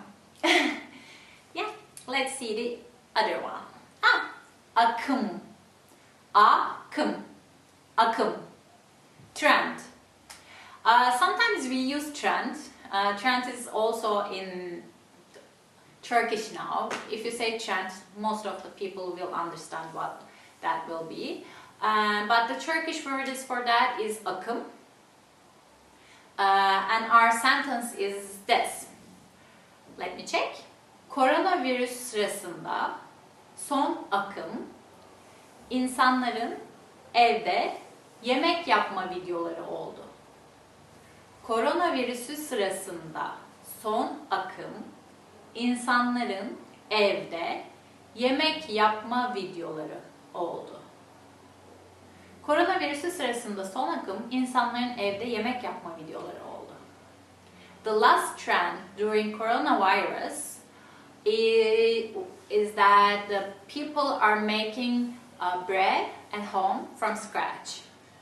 Actually, this is true for Turkey. A lot of people are baking bread because there are lockdowns and nobody can go outside and get some freshly baked bread, and I think people are bored at home a little bit, so everybody's making bread now. That's our trend. Let's see the next one. Abone. I couldn't say it. Abone olmak. Abone olmak. Or just abone. Abone. Abone. Abone is subscriber. Abone olmak. To subscribe. The literal translation is for that, to be a subscriber. But to subscribe is also a good translation. So, we can say hala abone değilseniz kanalıma abone olmayı unutmayın. Hala abone değilseniz kanalıma abone olmayı unutmayın. If you are not a subscriber yet, don't forget to subscribe to my channel, okay? Hala abone olmadıysanız Kanalımıza abone olmayı unutmayın. Okay, the next word, I already said it. Kanal. Kanal. Kanal. Channel. Channel. Channel. Kanalıma abone olun. Kanalıma abone olun. Subscribe to my channel. Kanalıma abone olun. Subscribe to my channel. This is also nice. Video düzenleme. Video editing. Video düzenleme. Video düzenleme. Videonu yayınlamadan önce düzenlemeyi unutma. Videonu yayınlamadan önce düzenlemeni unutma. Videoyu yayınlamadan önce düzenlemeyi unutma. Don't forget to edit your videos before uploading it. So, this is also nice. Beğenmek or beğeni. Beğenmek. I know this is hard with the soft G in the middle. Beğenmek. Beğenmek. Beğenmek. To like. Or beğeni. It's hard to say it slow. Beğeni. Beğeni. Beğeni. It sounds as if I'm saying with yeah, I think. Beğeni. This is like. Beğeni. Çok beğeni almış olman iyi bir YouTuber olduğun anlamına gelmez. Çok beğeni almış olman iyi bir YouTuber olduğun anlamına gelmez. Çok beğeni almış olman iyi bir YouTuber olduğun anlamına gelmez. Having too many likes doesn't mean that you're a good YouTuber. Çok beğeni almış olman iyi bir YouTuber olduğun anlamına gelmez. Okay, these are our words. As you heard what I said, YouTuber, we also use that word in Turkish, YouTuber. A lot of things about YouTube are new, so we don't have words for it. So we just sometimes borrow it from English. For example, YouTuber, for example, influencer. We use influencer and troll. These are the same meaning. If we use troll for as a verb, we use it trollemek. So we add mekmak at the end of it, and we make it Turkish. Troll, influencer, YouTuber. These are the same. So this is it. I hope you like it. Leave some comments if you are thinking opening a YouTube channel about your Turkish journey, and I will see you next time. Bye! Welcome to TurkishClass101.com. It's Seda again, and today we'll talk about business, must-know business expressions for a presentation. So I know that most of you guys are learning Turkish for business purposes, so you may need some vocabulary, some common expressions to use while prepare or to just listen to a presentation. So let's start. I want to start with some common verbs to use so you can pick and use them. Pick and use them. Pick and use them. Okay, let's check. Okay, the first one is to inform. Bilgilendirmek. Bilgilendirmek. It's a long one. Bilgilendirmek. Bilgilendirmek. So, the other one is to brief. To brief. Özet geçmek. Özet geçmek. Özet geçmek. Özet geçmek. And the other one is clarify. Clarify. This is a long one. Açıklığa kavuşturmak. This literally means that to kavuşmak is to meet, but with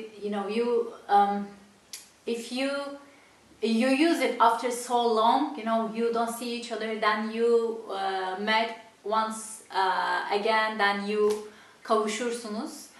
So this is that verb. And açıklık, açık means open, açıklık, it's like clearance. So to make it to, at the end of all the trouble, you make it open and clear and you just clarify it. Açıklığa kavuşturmak. It's very dramatic. Açıklığa kavuşturmak. And the other one is to stress. I can't stress this enough. Vurgulamak. Vurgu. It's coming from vurmak. Vurgu. It means that you are like, hey, look at this part. This is important. You are stressing. Vurgulamak. Vurgulamak. The other one is to handle. İlgilenmek. This also means to take care. You can take care, for example, you can take care of a business or your kid. So it's a more common word. İlgilenmek. İlgilenmek. So, outline. This is also a long one. Taslak, çıkarmak. Taslak. Taslak is something like a draft. Taslak çıkarmak, to make a draft, to outline things. Taslak çıkarmak. Taslak çıkarmak. And the next one is to update. Actually, you know, some of these words, for example, update, it's not very... I don't like to use English words while speaking Turkish, but a lot of business people are now using handle, brief, inform, stress, outline, update, report, these kind of things with Turkish accent, of course, to you know, for business conversations. Where is the update? For example, they use update a lot, but I think it's better to use the Turkish words. If you are speaking Turkish, use Turkish. If you are speaking English, use English. That's my motto. Okay, so to update is güncellemek. If you notice the word gün, it means day. Güncel. Güncel means update. Güncellemek means to update. So you make it to today. That's the meaning. You make it today. So you renew it, you update it, and it's new. Güncellemek. And decrease. Azalmak. Azalmak. Azalmak. Increase. Artmak. Artmak. Artmak. And to report. Bildirmek. Bildirmek. Okay?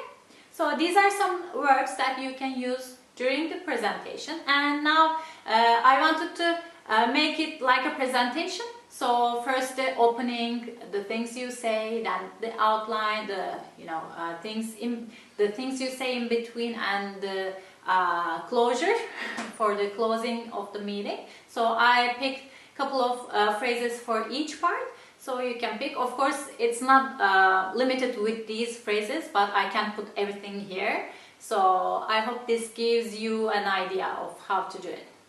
So when you start, you can of course use the regular common welcoming things like welcome, good morning, good night. I don't know, it's up to the time of the day, or like good evening, good morning, things like that. So you can say welcome, hoş geldiniz. You have to say hoş geldiniz, not hoş geldin, because hoş geldiniz is for the crowd, not just for one person. So you can start with hoş geldiniz, and you can say iyi günler, good days, or you can say günaydın, günaydın, günaydın, good morning if it's a morning, or if it's a late meeting, you can say good evening, iyi akşamlar, iyi akşamlar, iyi akşamlar. It's, I think, good to start with a little chit chat. Turkish people love chatting, and the meetings can be long, with sometimes with dinners or breakfasts, and Turkish people love to eat and speak. So expect long meetings. We are not like very time-oriented people. You know, in Europe and in more Western countries, you know, you have a meeting time and you generally stick to it. And Turkish people, we are like relaxed. We can be late a little, and meetings can be longer than you think. So be prepared. Anyway, you can start with something like, you know, I thank you for coming today. So it is, bugün buraya geldiğiniz için size teşekkür ederim. Don't worry, I will say it slower. Bugün buraya geldiğiniz için sizlere teşekkür ederim. Bugün buraya geldiğiniz için sizlere teşekkür ederim. So, you said your highs and you thanked them, and now you want to start and you want to say, okay, let's start. Just that. You have to bring people together because we are chatting all over the places. Okay, so you say, o zaman başlayalım. O zaman başlayalım. O zaman başlayalım. O zaman başlayalım. Then let's start, guys. So, you want to explain in the beginning you need to explain the topic of your presentation. So you want to say, today I want to talk about blah blah blah. So bugün, I will just say blah blah for the empty part. Bugün blah blah hakkında konuşacağım. Bugün blah blah hakkında konuşacağım. Konuşacağım. And I talked about it before. You can check the other videos. For the future tense, cağım, ceyiz, especially for the first person, while writing we write it like that, konuşacağım. But when we say, we just say konuşacağım, konuşacağım. It's like that. So use it like that. Konuşacağım. Bugün blah blah hakkında konuşacağım. So, you just started and you want to outline or organize your speech. So, you can say something like that. My presentation, my talk has 3 parts, or like it includes 3 parts, something like that, parts, section, whatever you want to say. You can say sunumum, konuşmam, 3 bölümden oluşuyor. Sunumum ya da konuşmam 3 bölümden oluşuyor. Sunumum, konuşmam 3 bölümden oluşuyor. Something like that. So, and you start speaking, and the first one, the second one, and the third one, you can say birinci bölüm, ikinci bölüm, üçüncü bölüm. And you can start explaining like that. Birinci bölüm, the first part, ikinci bölüm, the second part, üçüncü bölüm, the third part. Okay? So, you may introduce another speaker or another colleague of yours to the people who are listening to you. So, you can say something like that. Now, from now on, she will be talking about this, something like that. So, let's say Sevgi will be telling you about blah blah. You just fill the blah blah. Sevgi size blah blah'yı anlatacak. Sevgi size, for example, what should we say? The end of the year report. We'll talk about end of the year report. Sevgi size yıl sonu raporlarını anlatacak. Sevgi size yıl sonu raporlarını anlatacak. Okay? Something like that. So you can, I want to add this because you want to recognize the knowledge of the listeners. You may say something like, as you know it, bildiğiniz üzere, or bildiğiniz gibi, bildiğiniz üzere, or bildiğiniz gibi. You can add things like that to smooth your way.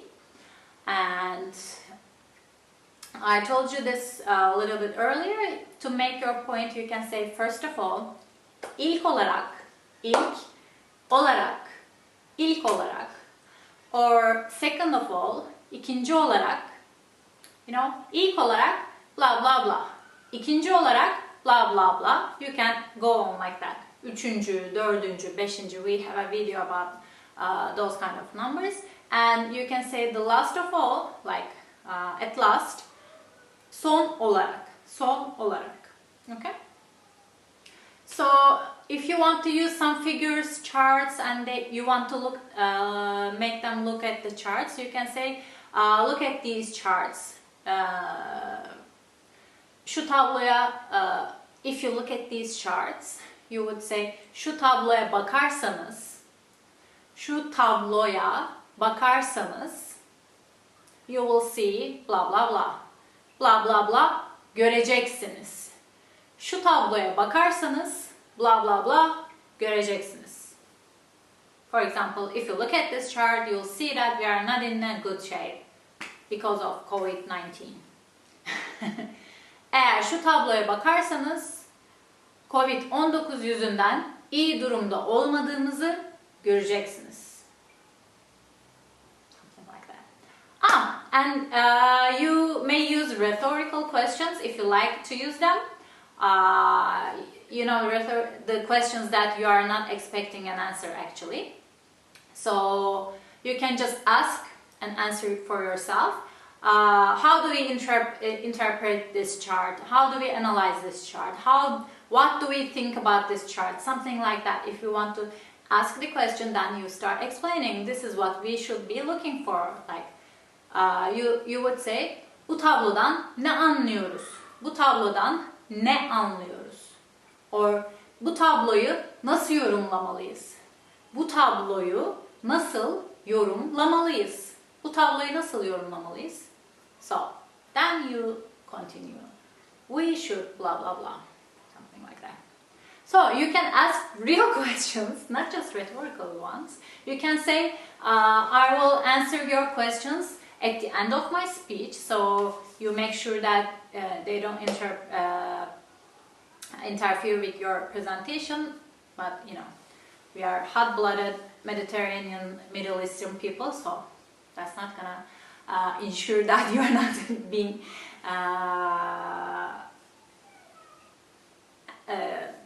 not being stopped or something like that. Anyway, so you can say sorularınızı sunumdan sonra alacağım. Sorularınızı sunumdan sonra alacağım. I'll answer your questions. I'll get your questions after my presentations. So, or you can say, I can now answer your questions. I can now answer your questions. Şimdi sorularınızı cevaplayabilirim. Şimdi sorularınızı cevaplayabilirim. And when you're done, you want to conclude some way, and you would say in conclusion, like, something like that. You would use sonuç olarak or sonuçta, blah blah blah blah blah. You can finish whatever you want, and you should also thank people for coming, and you would just say thank you, teşekkür ederim dinlediğiniz için. Thank you for listening. Teşekkür ederim dinlediğiniz için, and that would be nice. And actually, you can say one more thing. You can say, I would like to finish, I would like to end with, I would like to wind up by saying blah blah blah blah. Sunumu blah blah blah ile bitirmek istiyorum. Sunumumu blah blah blah ile bitirmek istiyorum. Then you can say thank you. So I hope this gives you a little bit of idea how to make a presentation. Of course, it depends on the presentation and the subject and the meeting and the people around you, like how casual or how formal it is. But these were general examples, so I hope they helped you. I will see you next time. Thank you. Bye. Want to speak real Turkish from your first lesson? Sign up for your free lifetime account at turkishclass101.com. Hey guys, I'm Seda. Welcome to turkishclass101.com. Today we'll talk about comparatives and superlatives. And about this subject, it's really easy to understand in Turkish. So I think by the end of this video, you'll be able to compare things by just yourself. So just sit back and relax and watch it, okay? So for comparison, we need adjectives like beautiful, nice, ugly, cold, hot. And for Turkish, let's use one. Let's pick beautiful. What was beautiful in Turkish? It was güzel, güzel. Let's say a regular sentence. Hava güzeldir. Hava güzeldir. If you remember the rule for Turkish to be verb in the third conjugation, it's like is or are in English. You can say it or not say it. Generally, we don't say it if it's not a very, scientific or factual sentence. We just skip it. So I would just say hava güzel. But hava güzeldir is also correct, but more proper, not very daily. But keep that in mind that there is a dırdır, tırtır at the end of these sentences. So that was just a reminder of to be verb in Turkish. So let's go back to our comparison. For comparatives, you just add daha, daha. So if I want to say the weather is more beautiful, we wouldn't use it in English like that, but nicer, better in Turkish. Hava daha güzel. Hava daha güzel. Hava daha güzel. Hava daha güzel. Or let's see. Let me check my examples. If you want to say it like this tree is better than that tree. Let's say it like that to compare two things, and we use them together. This tree is better than that tree. That's our sentence. Bu ağaç o ağaçtan daha iyi. Bu ağaç o ağaçtan daha iyi. So if I would translate this literally, I would translate it like this. This tree from that tree better is. This is the structure of Turkish, okay? This tree from that tree better is. It sounds weird in English, but that's the structure of Turkish. Okay, let's see. Okay, this movie is boring. If you want to say this movie is boring. What is boring? Sıkıcı.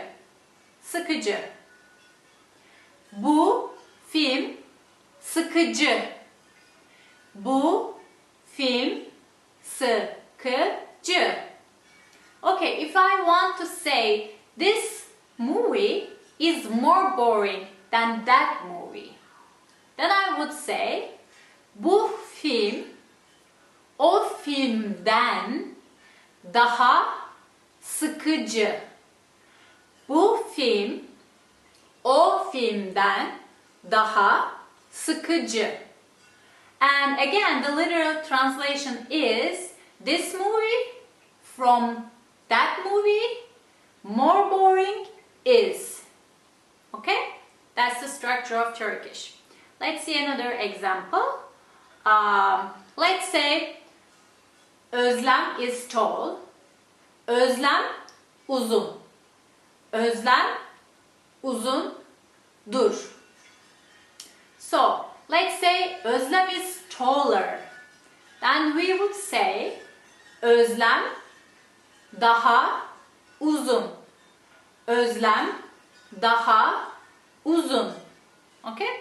Let's say Özlem is taller than Seda. Okay? Özlem Seda'dan daha uzun. Özlem Seda'dan daha uzun. So as you can see, we use than from to make a comparison. So again the literal translation is Özlem, then Seda of course, but literally from Seda, taller is. That's the structure. Okay, so this is the basic of the comparatives. Let's look at the superlatives, okay? What is the superlative? Superlative is the best, the most, okay? The tallest, things like that. So, to make that, it's again easy. We just add n before the adjective. Like en güzel, the most beautiful, or en sıkıcı, the most boring, or en pahalı, the most expensive. Just we add n and that's all, okay? So, if I want to say Özlem is the tallest, I would say Özlem en uzun. Or if I want to say my mom is the best, then I would say annem or benim annem en iyi. If we want to say things like, for example, my mom is the best among the moms, something like that, among or among all. If you want to say something like that, I would add it like this. Benim annem anneler içinde en iyi or en iyidir. My mom amongst moms is the best.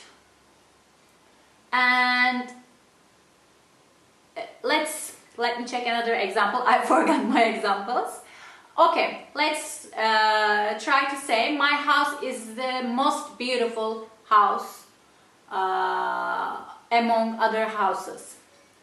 Benim evim diğer evler içinde en iyidir. Benim evim diğer evler içinde en iyidir. Benim evim diğer evler içinde en iyidir. You can just say it the simple way, just adding "and" before the adjective, or you can add "amongst" or things like that if you want to emphasize that it's the best, it's the "n" of whatever. But generally, that is the concept. If you want to make a comparative, you add daha, more. And if you want to make a superlative, you add "n", the most. That's the basic thing. So let's give you an example, and I prepared something really funny. I will show it to you. I don't know if you see it. Let's see. Do you see it? Do you see my crazy girls here? This is Aslı. She's the tallest. This is Selin. She's in the middle. And this is Pelin. And she's the shortest. I had to do this to remember to my comparison. Okay, so if I want to say Aslı is the tallest, I would say Aslı en uzun. If I want to say Pelin is the shortest, Pelin en kısa. Again, Aslı en uzun. Aslı en uzun. Pelin en kısa. Pelin en kısa. So, if I want to say Selin is shorter than Aslı, then I can say, can you try to make it? I'll give you 10 seconds. Okay.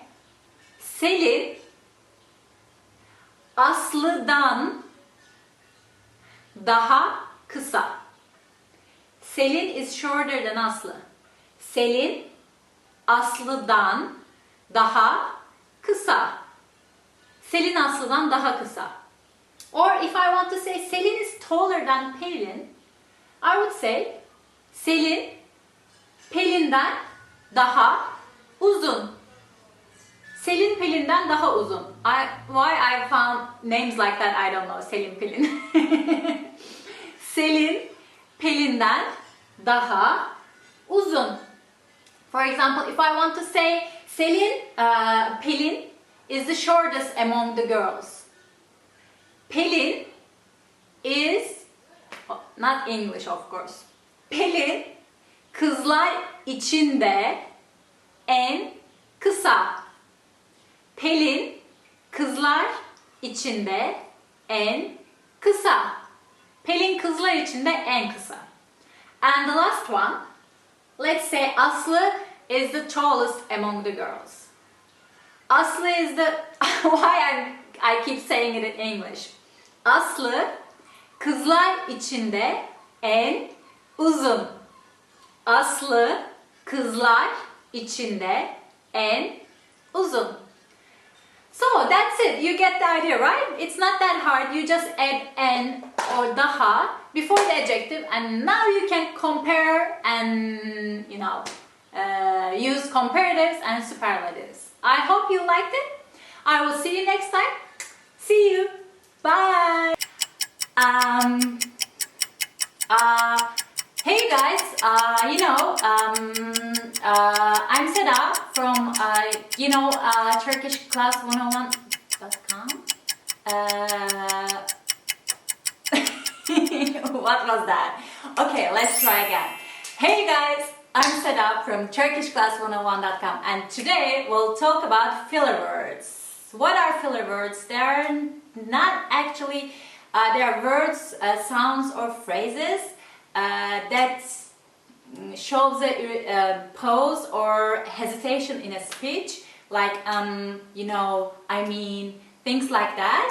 And in Turkish also we have those, and you know what, we call them asalak words, which literally means parasite words. It's like, parasites, they don't exist by themselves, and these words are like that. I think Turkish point of view to these words are a little bit darker than English. In English it's just filler, it fills the emptiness or the pause, but in Turkish they are the parasites.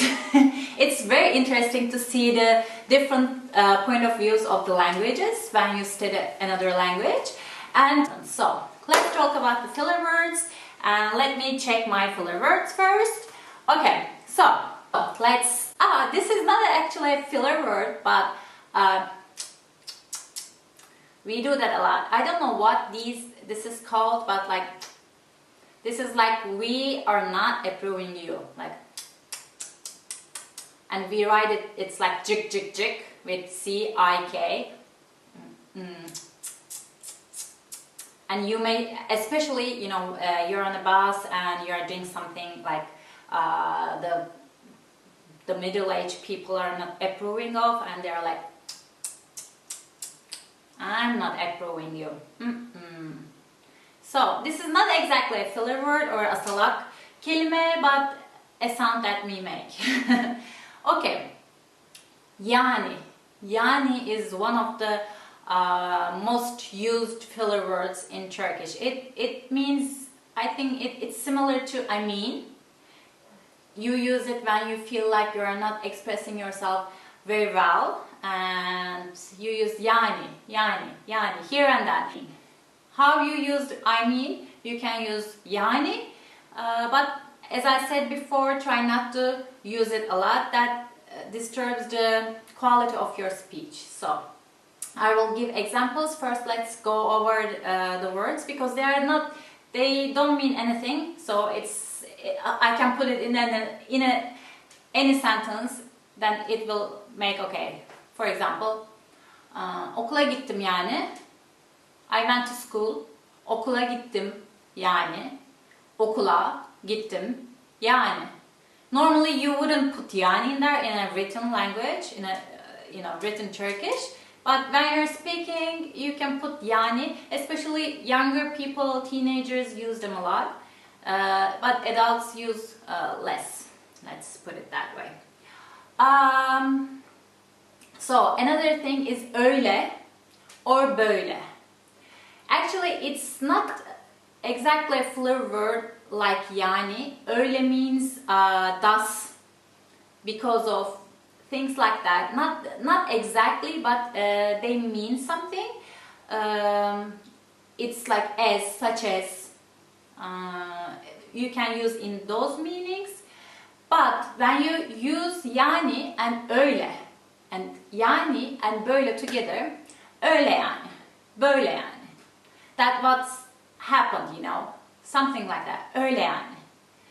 Yesterday we went to this place, this happened, that happened, blah blah blah blah blah blah, öyle yani. It's like summing up everything you said. Okay, öyle yani, böyle yani. Especially when two friends are speaking, talking about something. Öyle yani, böyle yani. Öyle yani, böyle yani. That's what happened. You used in that sense. So, this one also we use it a lot, and especially we use it like a sound. Şey. Şey means thing. Okay? You know it. When you want to say everything, her şey, or nothing, hiçbir şey, or like one thing, bir şey. But we also use it as in şey, especially kids use it a lot, and it's like anne, şey, bir şey isteyeceğim. Bir şey isteyeceğim. Şey, something like that. It's like, Mom, I want something. You know, the stops and the hesitation, you can use şey in between things. These things are really hard to give examples in like proper sentences, because their whole being is against that. They are just parasites, you know. Okay, so ya. Ya means nothing actually, but we use it a lot. Ya, ya. You may hear it. I don't know. I'm not sure what the similar thing in English. I'm not sure, but we use it a lot, and we use it with işte. İşte. Ya, işte. For example, I have an example here. Ya işte sonra annemi aradım ve eve gittim. Öyle işte. Ya işte sonra annemi aradım ve eve gittim. Öyle işte. Ya işte annemi aradım, sonra annemi aradım ve eve gittim. Öyle işte. Yeah, that's, you know, it's like, so, you know, that's what happened. I called my mom, then I went home. That's what happened. It's like, I mean, you know, I called mom. It's like, you know, yeah, you know, yeah. But not exactly. So, it's like, really. And, you know, we can use it like really as well. Ya, öyle mi? Is it so? Ya, öyle mi? Is it so? You know, we can use ya a lot, and it's hard to explain this means exactly this, but try to catch it, especially if you are watching movies, not educational videos, because educational videos are generally more proper, and when we try to educate people in our language, we try to be more using more proper Turkish, but in daily language we use these kind of things. So maybe YouTubers or movies or like podcasts, things like that, you may catch these phrases more. So try to catch them, okay? Ya, işte, ya işte, öyle, öyle işte, yani, things like that. Okay, so I forgot this one. I have a note here, and we use ya at the end of a word as well. For example, tamam ya. Especially kids use it like that. Ya. No. Tamam ya. Okay. Gel ya. It's like, come on. Of ya. Things like that. Of ya. Tamam ya. Gel ya. Yok ya. Like, go away. No way. Yok ya. Like, things like that. Okay. Tamam ya. It's like, okay. I don't like it, but okay. Tamam ya. Yok ya. It's like, come on. I don't believe you. No, I'm not gonna do that. Yok ya. Okay. Gel ya. Gel ya. It's like, come on. Come. Don't worry. Gel ya. Okay. Things like that.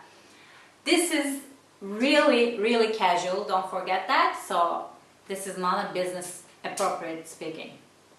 So, we also have honey, and this is also hard to explain. It's like we generally use it at the in the beginning of a sentence, and it is as if we try to remind them what happened earlier. For example, let me check my example. Hani geçen gün sinemaya gitmiştik ya. Hani geçen gün sinemaya gitmiştik ya. Hani geçen gün sinemaya gitmiştik ya. See, I put ya at the end and honey at the beginning. Honey, it's like, you know, we went to the movies the other day, you know, like remember we went to movies together. It's like, do you remember, come on, you know, something like that. It's actually like, you know. Hani gidecektik, or we can use it like that. Hani gidecektik. You know, you said we were going to go someplace. Hani gidecektik. You said we were going to go. But what happened? What happened? It's like a, you know, why you are killing me now? Something like that. Hani gidecektik. Hani, what happened? Hani. Okay, we have falan, filan. Falan filan actually means like etc, like and all that stuff and so on. It means something, but it depends on how you use it. Some people use just falan or they say sometimes falan with e, or filan. You can use it falan, filan, falan. But normally it's falan filan, which is like all that stuff. But as I said before, some people use it a lot, like in after every sentence they use like falan, gittim falan, aldım falan, geldim falan. Like gittim falan, geldim falan. I went, I came, I took, gittim, geldim, aldım. Doesn't mean what you use. They just add falan at the end of every sentence, and you know, honestly, it doesn't sound very good. Some of them, some things like it's like you are waiting, you are trying to figure out what to say, or some things like hani or ya or yani, you are trying to put an emotion like to the sentence, put something more than a regular sentence, but some things are like more, it's too much. It's like saying I mean in after, or you know, after every sentence. Like, you know, we go, you know, we did, you know, I mean, it doesn't sound very good, and it's not very fun to listen to someone saying, you know, and I mean all the time. So, for example, let's give you guys a good example. Kahve, dondurma falan aldım. Kahve, dondurma falan aldım. This is more like etc. You know, I bought coffee, ice cream, etc. Things like that. In this sentence, it's not a filler word. It's more like a, you know, etc. etc. But this is like more filler words. Sözde dün gece beni aramış falan filan. Falan filan. It's like supposedly he called me last night, or she called me last night. Like it's No. Supposedly he called me last night and all, but it's not true, you know. Something like that. Sözde dün beni aramış falan filan. Sözde dün gece beni aramış falan filan. You can use it like that. Falan filan. Like he's telling me a story. And I think this is the most popular one lately. Aynen. Aynen. Aynen. It means actually I agree. It's like aynı fikirdeyim. Like I'm on the same page. I think the same. I'm on, you know, I agree with you. It means that I agree with you. But now you can say, for example, you can say, I don't like this restaurant. And you would say, I agree, I don't like it either. Instead of making a real long sentence, you can say evet. Or you can say ben de öyle düşünüyorum. Like I think so too. Or aynı fikirdeyim, I agree with you. Or you can just say aynen, like yeah, exactly. It's like exactly. But now this really bothers me. Some people use it more than it's necessary. They use it in this context. For example, I'm talking and I'm explaining something, and after every sentence I say, the other person says aynen. Like, for example, this says, I went to blah blah blah, aynen. And this aynen. And this aynen. And this aynen. Like aynen. After it's like a it's like the dot. I forgot the name of the not the comma, but the okay, I forgot it. Sorry. After every sentence, they say aynen, aynen, aynen, aynen, aynen, and it's like really irritating. It irritates me a lot. So use it, but use it when you really want to say I agree with you. Then it's okay. But if you use it after every sentence, it's not genuine actually. It's like, what are you saying? You're not listening to me. It's like something like that. So aynen is like that, and this is not actually filler word, but a lot of people are using it as a filler word. This is more like a made-up thing. It is kal gelmek. Kal gelmek.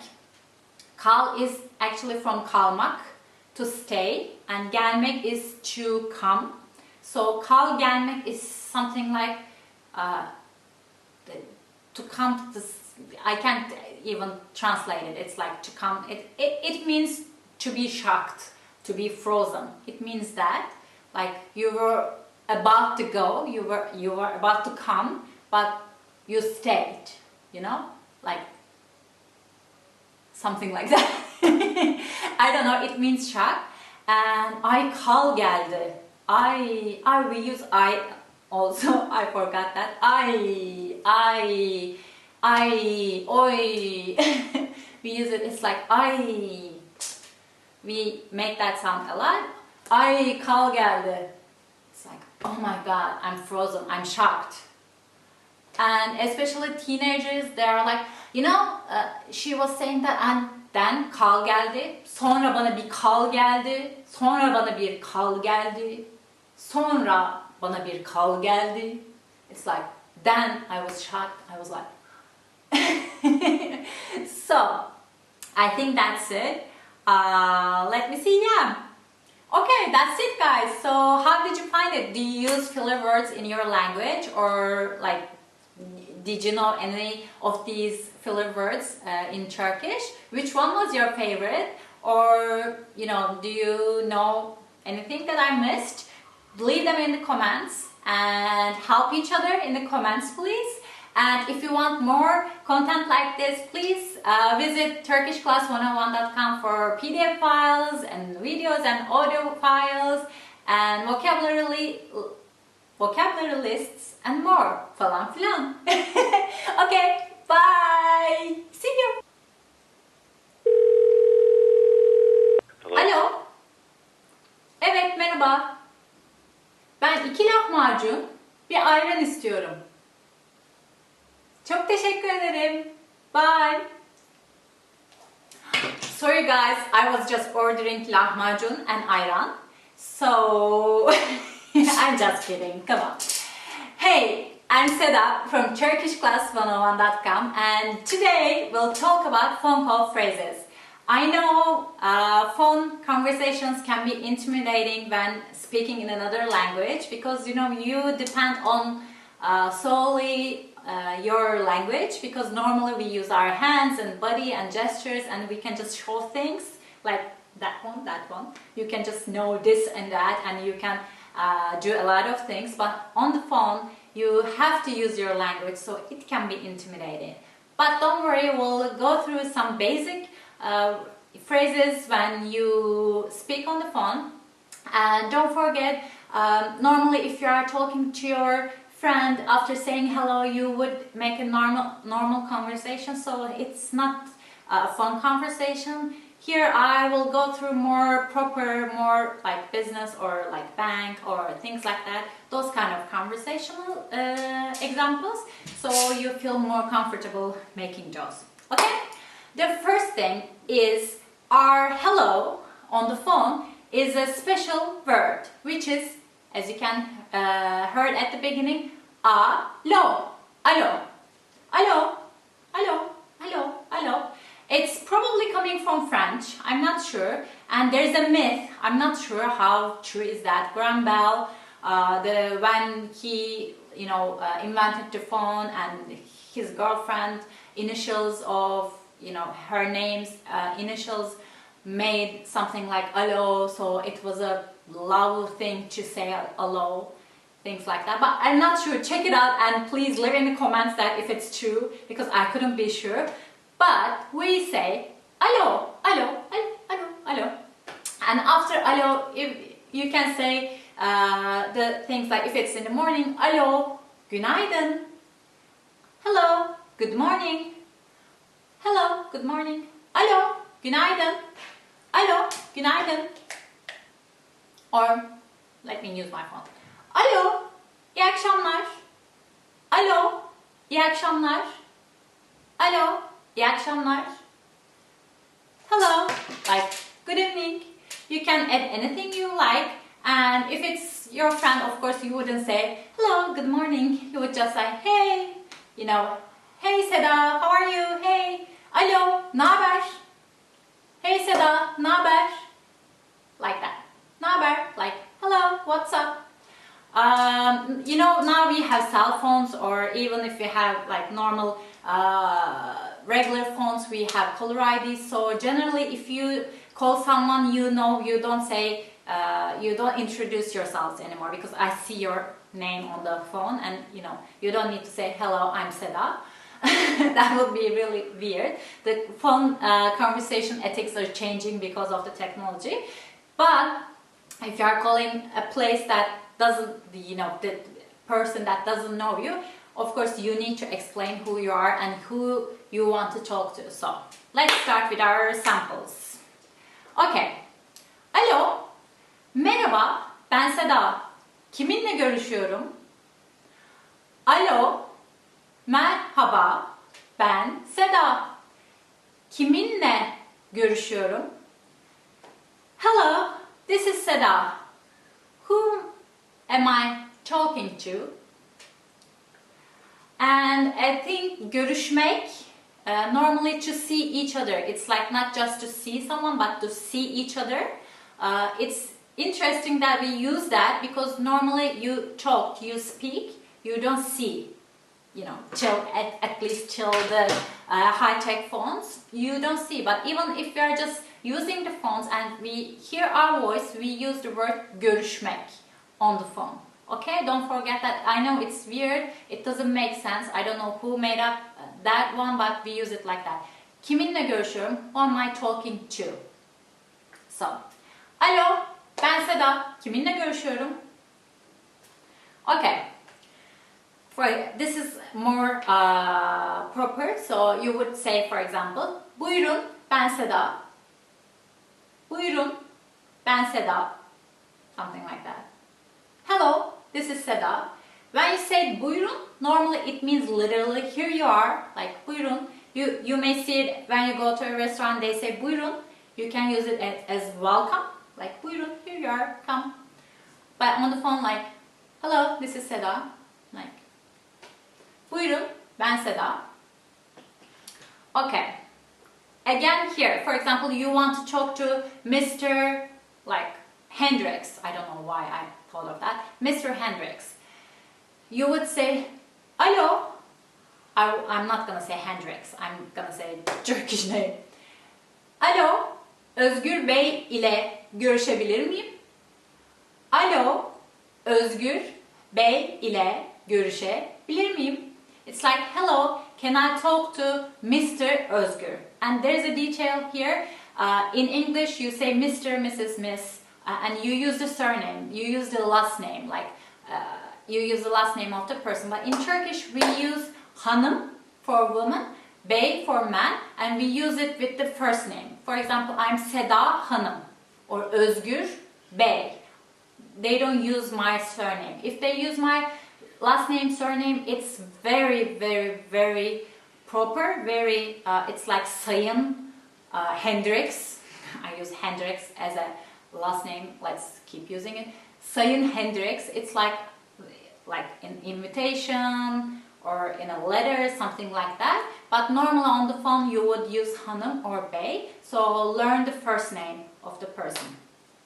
So, Özgür Bey ile görüşebilir miyim? Again, görüşmek, to see each other.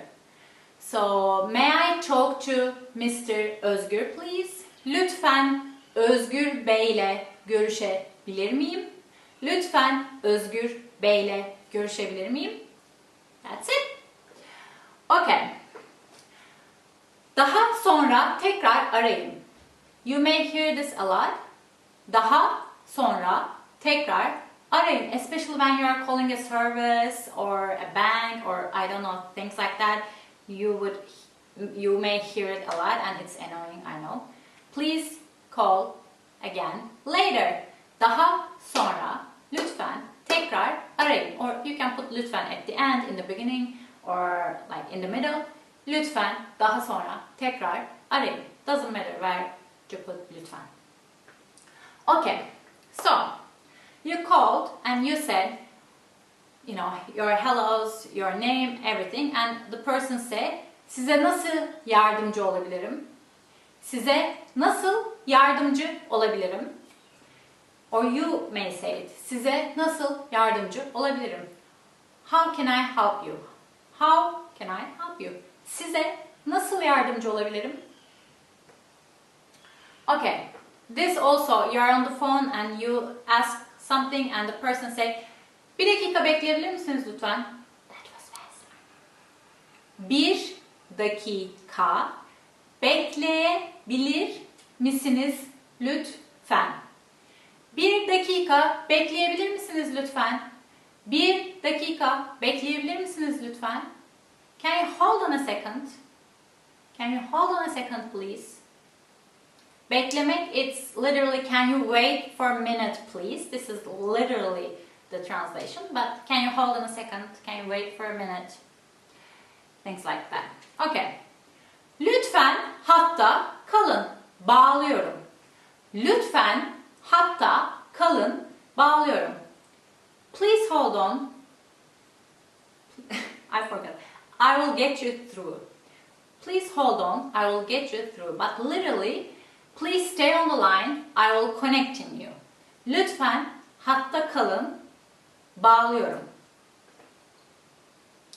Okay, this is also important. Beni aramasını söyler misiniz? Beni aramasını söyler misiniz? Beni aramasını söyler misiniz? Would you please tell her or him to call me back? And they may say isminiz, like your, literally it means your name, like what's your name? Just, it's not a question, but it's like your name. but it means that who is calling? İsminiz? Seda. Teşekkürler. Who is calling? Seda. Thank you. Something like that. Oh, this is a long one. Alo. TurkishClass101.com'dan Seda. Ayşe ile görüşebilir miyim lütfen? Alo. TurkishClass101.com'dan Seda. Ayşe ile görüşebilir miyim lütfen? Hello, this is Seda from TurkishClass101.com. Can I talk to Ayşe please? Alo, TurkishClass101.com'dan Seda. Ayşe ile görüşebilir miyim lütfen? And this is, you can use it everywhere. Teşekkür ederim. Teşekkürler. Teşekkür ederim. Teşekkürler. İyi akşamlar. İyi günler. It's like thank you. Teşekkür ederim. Thank you. İyi günler. Good days. İyi akşamlar. Good evening. Good night. Probably not night because it's not iyi geceler. But good evening. Okay. Okay, normally if it was a proper, like not casual conversation, you would just thank like that. Teşekkür ederim, iyi akşamlar, iyi günler. But if you are talking to your friends, you wouldn't, hang up like, okay, thank you, good night. Not like that, you would just say, okay, I'll talk to you later, see you. You would be more casual. So in Turkish, generally, they would say, okay. If generally men like, okay, tamam abi, görüşürüz, bye. Abi, abi normally means brother, but like abi, like bro, okay dude, or something like that, dude, okay, I'll see you later dude, things like that. Tamam abi, görüşürüz. Tamam abi, görüşürüz. Bye. We use bye a lot too. And women may use öptüm, like I kissed you. It doesn't mean kiss. We normally, Turkish people kisses on both cheeks. When we kiss, we really literally kiss. It's not like just patting each other. We kiss on the both cheek. So on the phone, sometimes we say, okay, öptüm canım. Like, okay, I kissed you dear. See you. Öptüm canım. Bye. Öptüm. Bye. I kissed you. Bye. Something like that. And you can say, hadi konuşuruz, kapat. Hadi yine konuşuruz, kapat. Hadi yine konuşuruz, kapat. Okay, we'll talk later. Just hang on. Sen kapat. You hang on. Hayır, sen kapat. You hang on. You hang on. Sen kapat. Sen kapat.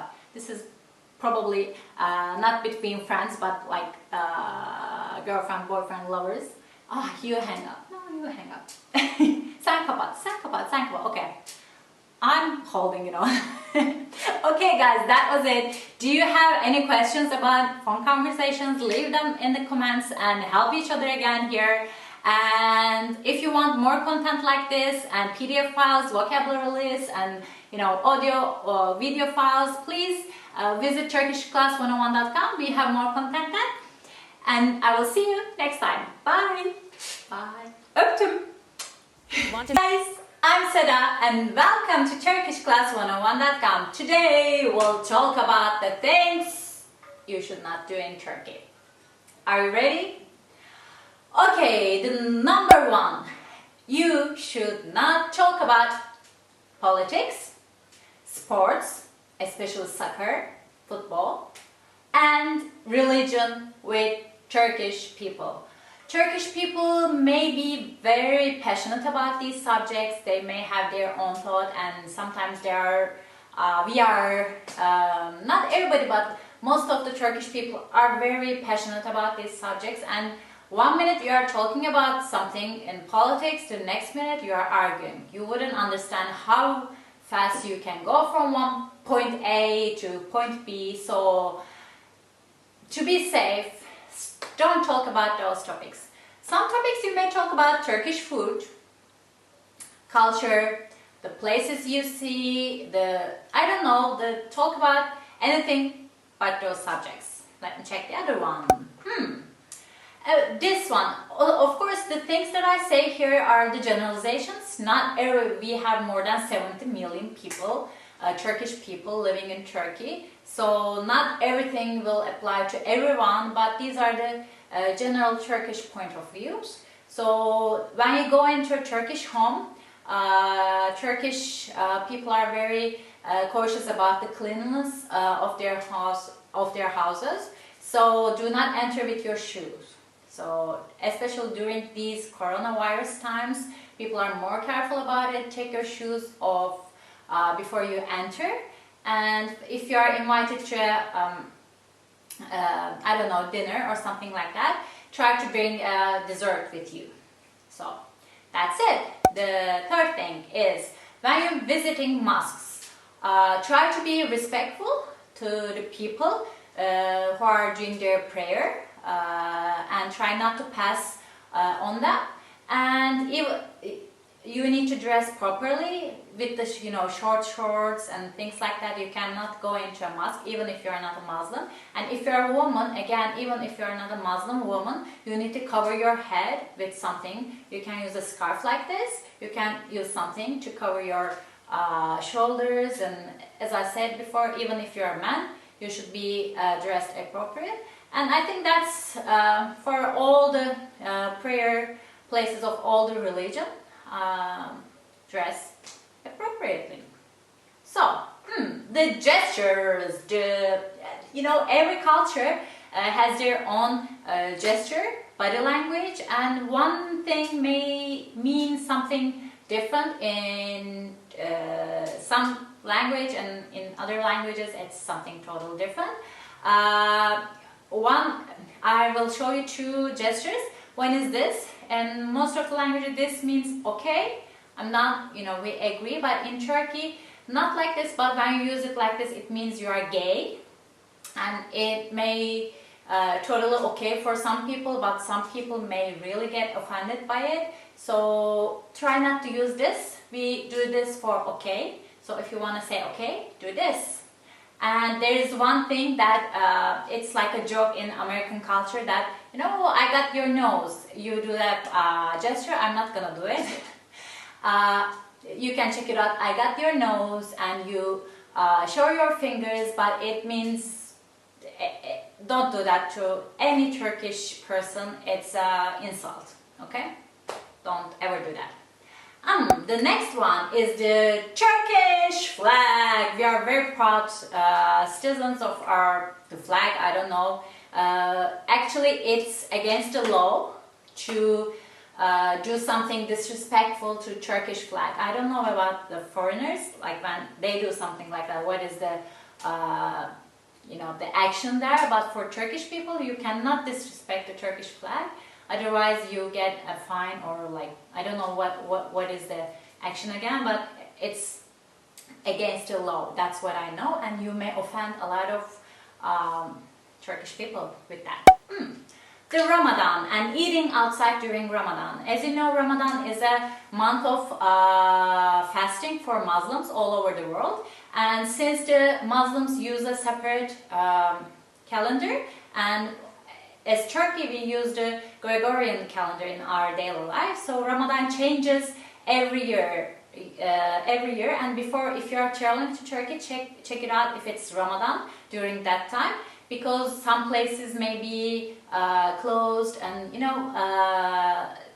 you at least know what to do and what to expect. Normally the cafes, the restaurants are open, and sometimes some of them close if they are not in a very crowded area because nobody is going. But in most of the touristic places are always open, and people can eat outside. It's not against the law or anything like that. But it's kind of disrespectful if it's the month of Ramadan and especially during summertime and it's very hot outside and you are like drinking very cold water and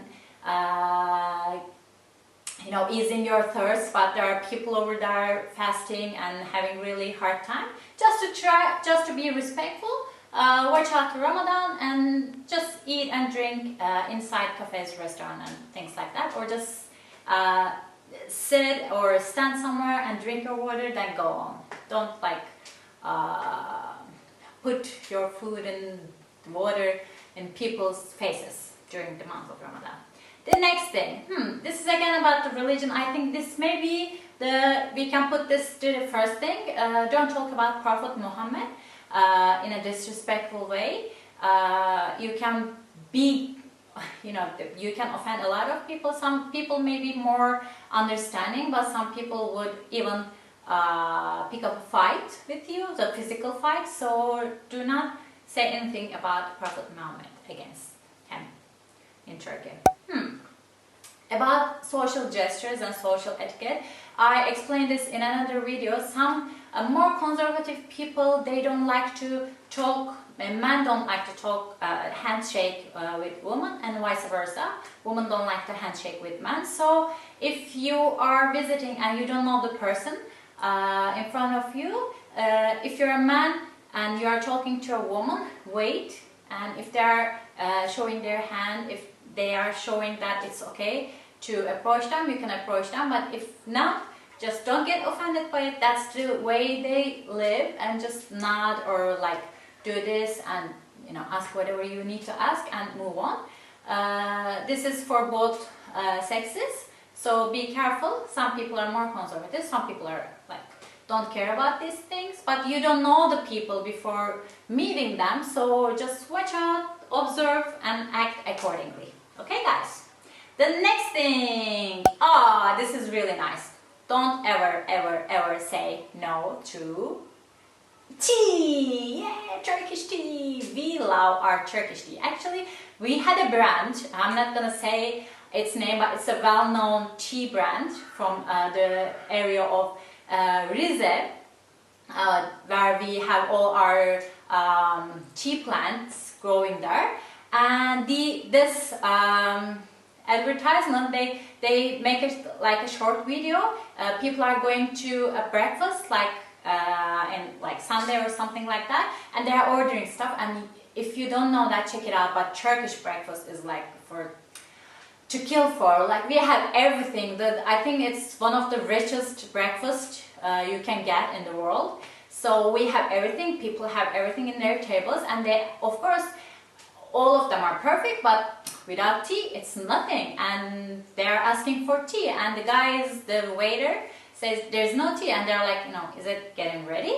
Like, because there's no such a thing. You are going to a breakfast place, you are going somewhere, and there's no tea. It's not possible. It's like people are like, what? What do you mean? And the guy says, here is milk. And their reactions are so funny. Every time I see that, I crack myself, and it's so funny because it's true. It's like, breakfast and no tea. Breakfast and no tea. Breakfast and we are eating something and no tea. That's not possible. So if you are offered a tea, say thank you and drink it. Okay. So let's see. This is not for all Turkey, but with the big cities such as Istanbul. I had a video about that. How to live in the prices to live in Turkey. I based it in Istanbul. Check it out if you didn't check it already. And I was talking there, especially the cities like Istanbul, the big cities. It's not very wise to rent a car and get a taxi because there is a traffic problem.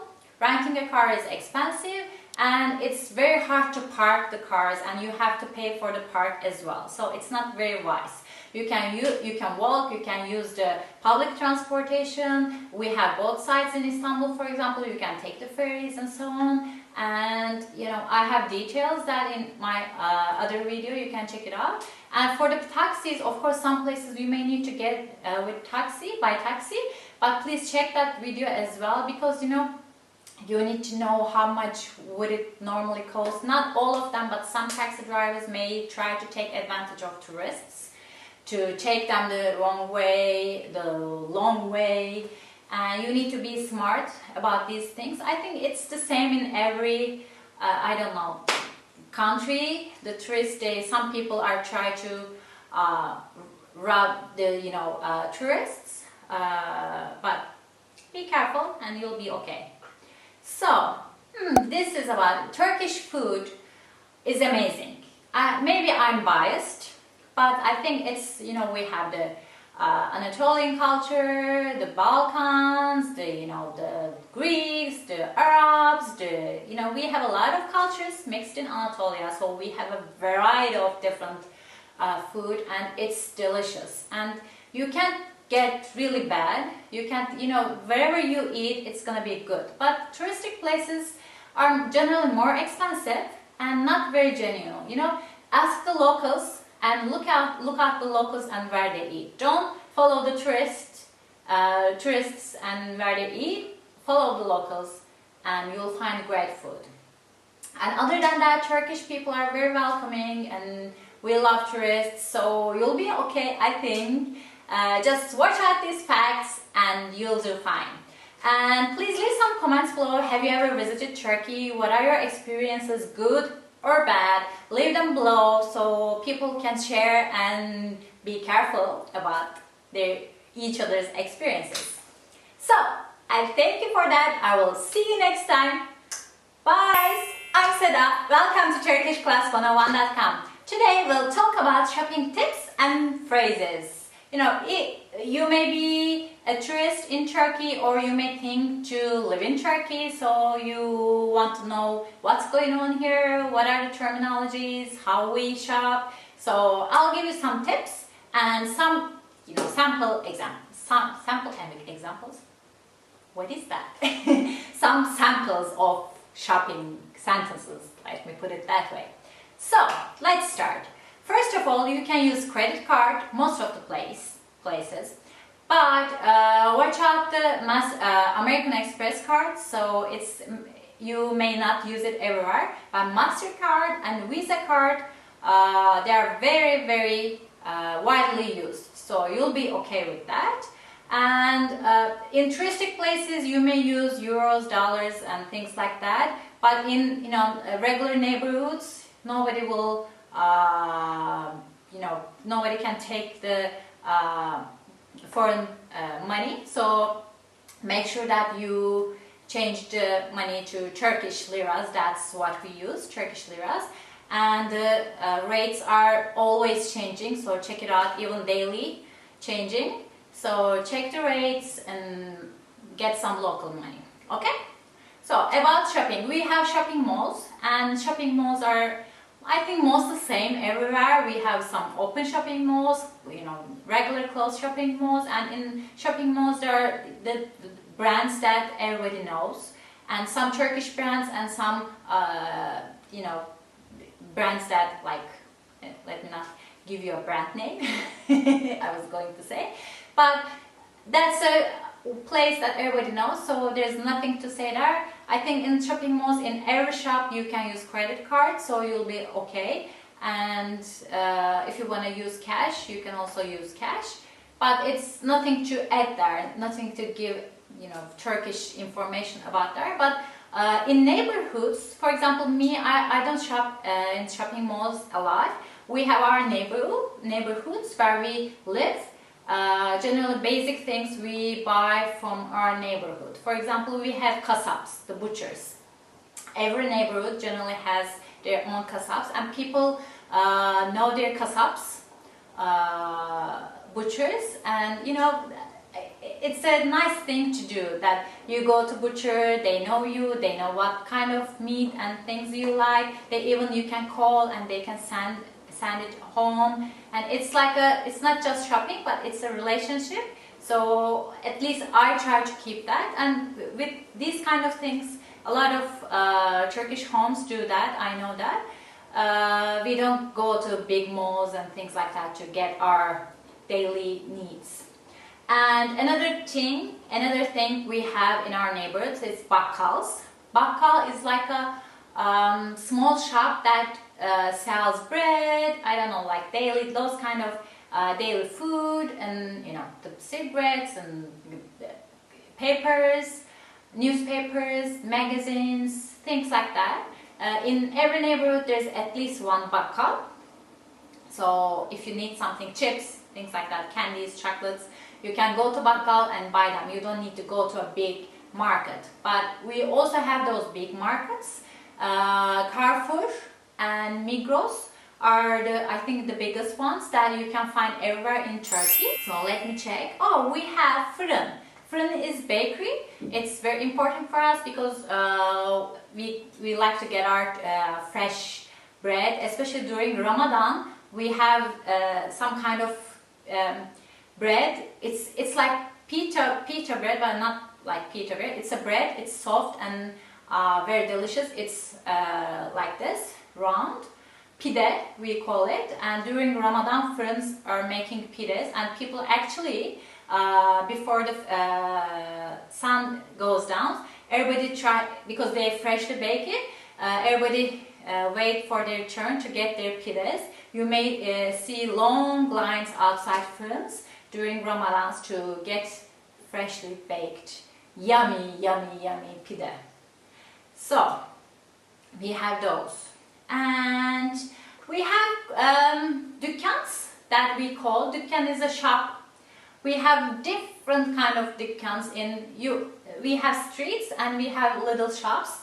For example, in Istanbul, in Kadıköy, in Bağdat Caddesi, in a lot of places. Even if you go to 2 blocks away, you'll find a street with a lot of shops on it. You can find electrician, I don't know, the telecommunication shop, or the bakery, this and that.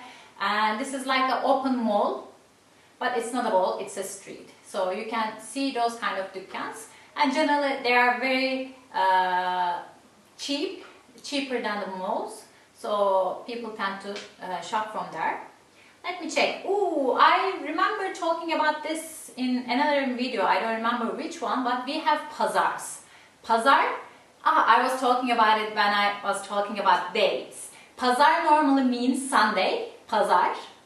But pazar also means these local farmers markets. So in each district they have their own day. For example, Tuesday here, Wednesday here, Saturday here. We have pazar here in Tuesdays. And in those pazars they are even sell clothes, shoes, things like that. And especially you can find fresh vegetables and fruits, and they're generally fresher and cheaper, so people tend to go to pazars, do their shopping and come back. In my old apartment, pazar was setting up just one street from my house, so it was really easy for me. So I was just, we have pazar arabası. If I can find a picture, I will put here somewhere. Pazar arabası. So you get your pazar arabası, the cartwheel, I don't know, something like that, and you do your shopping and you come back. It's like 5 minutes to your house. It's really easy, fresh and cheap. I like it, but where I live now, there's no pazar close to me. I'm very sad. So I shop online. Doesn't feel the same. Anyway, you can do that as well. With the big markets especially, you can shop online. They bring your stuff home. Everything you can bring it home, especially during these corona times. But also with your local shops, as I told you before, you can call your fırın, bakkal, or kasap, and you can order something and they will bring it home. That's good. Okay, so let's talk about some questions. How can you use them and this lesson? Okay, for example, buralarda eczane var mı? Is there pharmacy around here? Buralarda eczane var mı? Buralarda eczane var mı? I forgot to talk about this, but in every neighborhood we have pharmacies, and you won't have a problem finding a pharmacy. So, for example, you want to ask where is the nearest shopping mall? En yakın alışveriş merkezi nerede? En yakın alışveriş merkezi nerede? En yakın means the nearest. En yakın alışveriş merkezi nerede? And we have Yapı Market, hardware stores. We have big hardware stores, big brands. But as I told you before, we have those little shops, dükkans. You can find small dükkans, and in those dükkans, some of them are selling hardware stuff. So, let me see the sentence. Do you know where is the nearest hardware store? En yakın yapı market nerede biliyor musunuz? En yakın yapı market nerede biliyor musunuz? Bilmiyorum. They may say bilmiyorum, but it's very hard to see a Turkish person saying bilmiyorum. They're like, let me see, just turn around the mosque. Every direction starts with that. I don't know why. Turn around the mosque and get lost. Okay, if you want to ask what time do you open or close today, you would say, bugün kaçta açıyorsunuz? What time do you open today? Bugün kaçta açıyorsunuz? Bugün kaçta açıyorsunuz?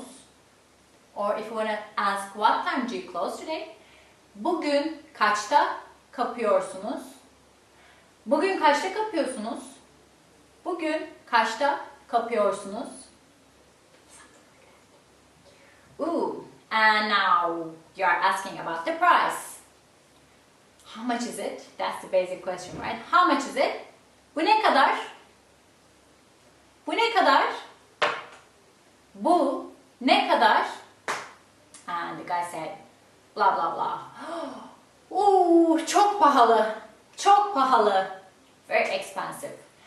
Çok pahalı. Çok pahalı.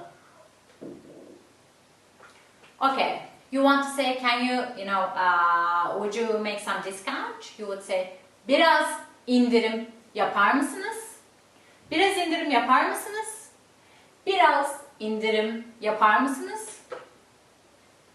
They would do it. The stores at shopping malls, they don't do those kind of bargains. They have their own, 10% discount, 50% discount. But in small shops, you can bargain. So let's say you want to say, if you make it 50, I'll buy. 50 yaparsan alırım. 50 yaparsan alırım. Here I don't say 50 lira. You can say 50 lira, 50 Türk lirası. We don't use Türk lirası because we are already living in Turkey. But 50 yaparsan, meaning if you make it 50, I'll buy it. 50 yaparsan alırım. So this I wanted to add. For example, if you go to a grocery store, we use kilogram for fruits and vegetables. So I want to show you how to order veggies and fruits. So let's say I want a half a kilo tomato, 2 kilos of onions.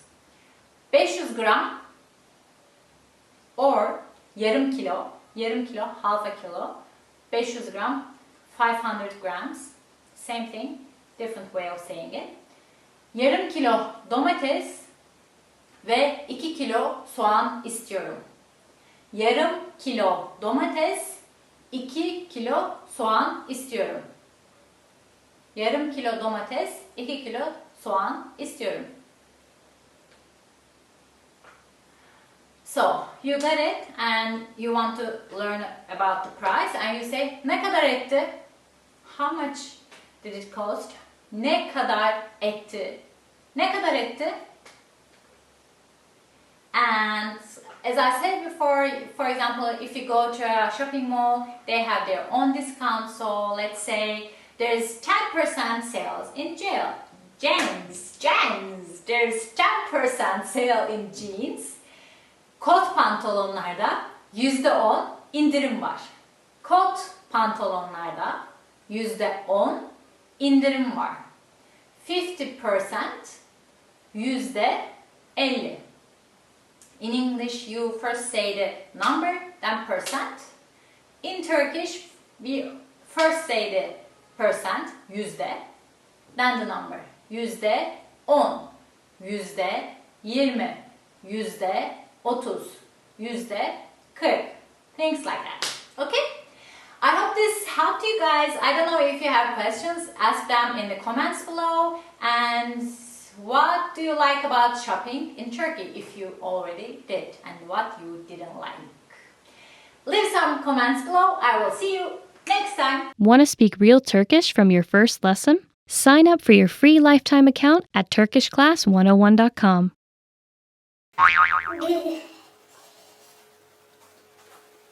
Hey you guys, I'm so cold today.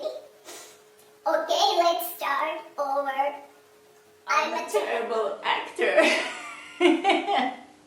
Okay, I'm gonna get rid of this blanket. Hey guys, I'm Seda. Merhaba, ben Seda. Hoş geldiniz. Welcome to turkishclass101.com. Today we'll talk about going to the doctor. I hope you don't need it, but if you are visiting a country or you are planning to live in Turkey or you are already living in Turkey, you may need these phrases. So let's start, okay?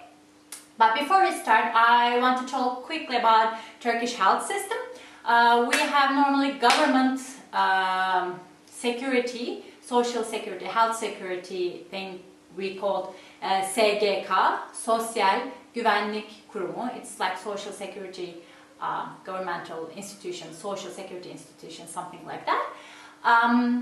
Anyway, normally if you are working in a company, they pay the fee for social security.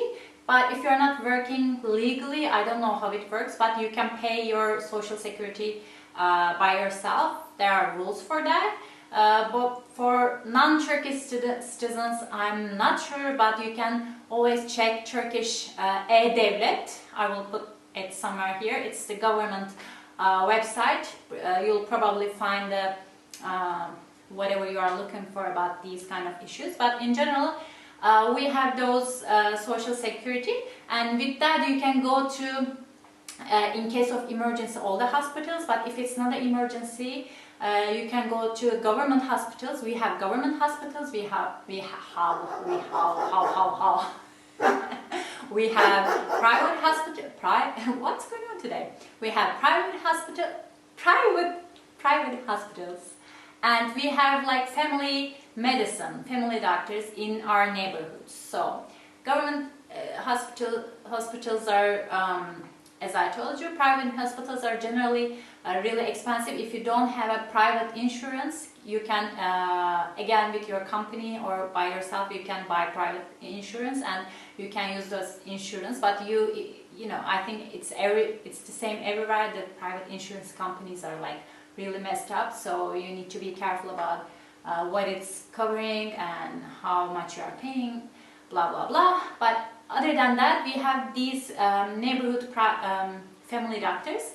It's automatically assigned to you by the government based on your address. So for example, you are living here but you moved somewhere else, then the government assigned you another family doctor. The point there that you need to have a for example, you just have a cold and you need basic needs, or you know, you don't need to go to hospital. So it's supposed to lessen the work of the big hospitals. So you go and get help from your family doctor, and those family doctors keep track of elderly. They do visits on some days. It depends on the family doctor. And if you are, for example, pregnant, they keep track of your pregnancy, and after you give birth, they come and they help you with the breastfeeding and stuff like that. So that's the basics, and I think that's it. And I have one more thing. It's, you know, in American movies, it's always call 911, call 911. Oh, there's someone here. We need a doctor. Call 911. There's a fire. Call 911. We need police. Call 911. It's not like that in Turkey. You know, fire station, police station, the hospitals, the ambulance, they all have different numbers. Actually, one number may be a good idea, but I don't know. In Turkey, for an ambulance, you need to call 112, 112, or the way we say it, 112. So you call 112. Ambulansa ihtiyacım var. 112 arayın. I need an ambulance. Call not 911, but 112. So I think these things cover the basics, right? Yeah. Okay, then let's start with our phrases. First of all, yeah. Kendimi pek iyi hissetmiyorum. Kendimi pek iyi hissetmiyorum. Kendimi pek iyi hissetmiyorum. I'm not really feeling very well. So this is the basic sentence. After this, of course, the doctor will ask, what do you feel then? What is the symptoms? What are the symptoms? What are the symptoms? What's happening to me today? I don't know. Okay, so the doctor will ask you, neyin var? Or the formal way, neyiniz var?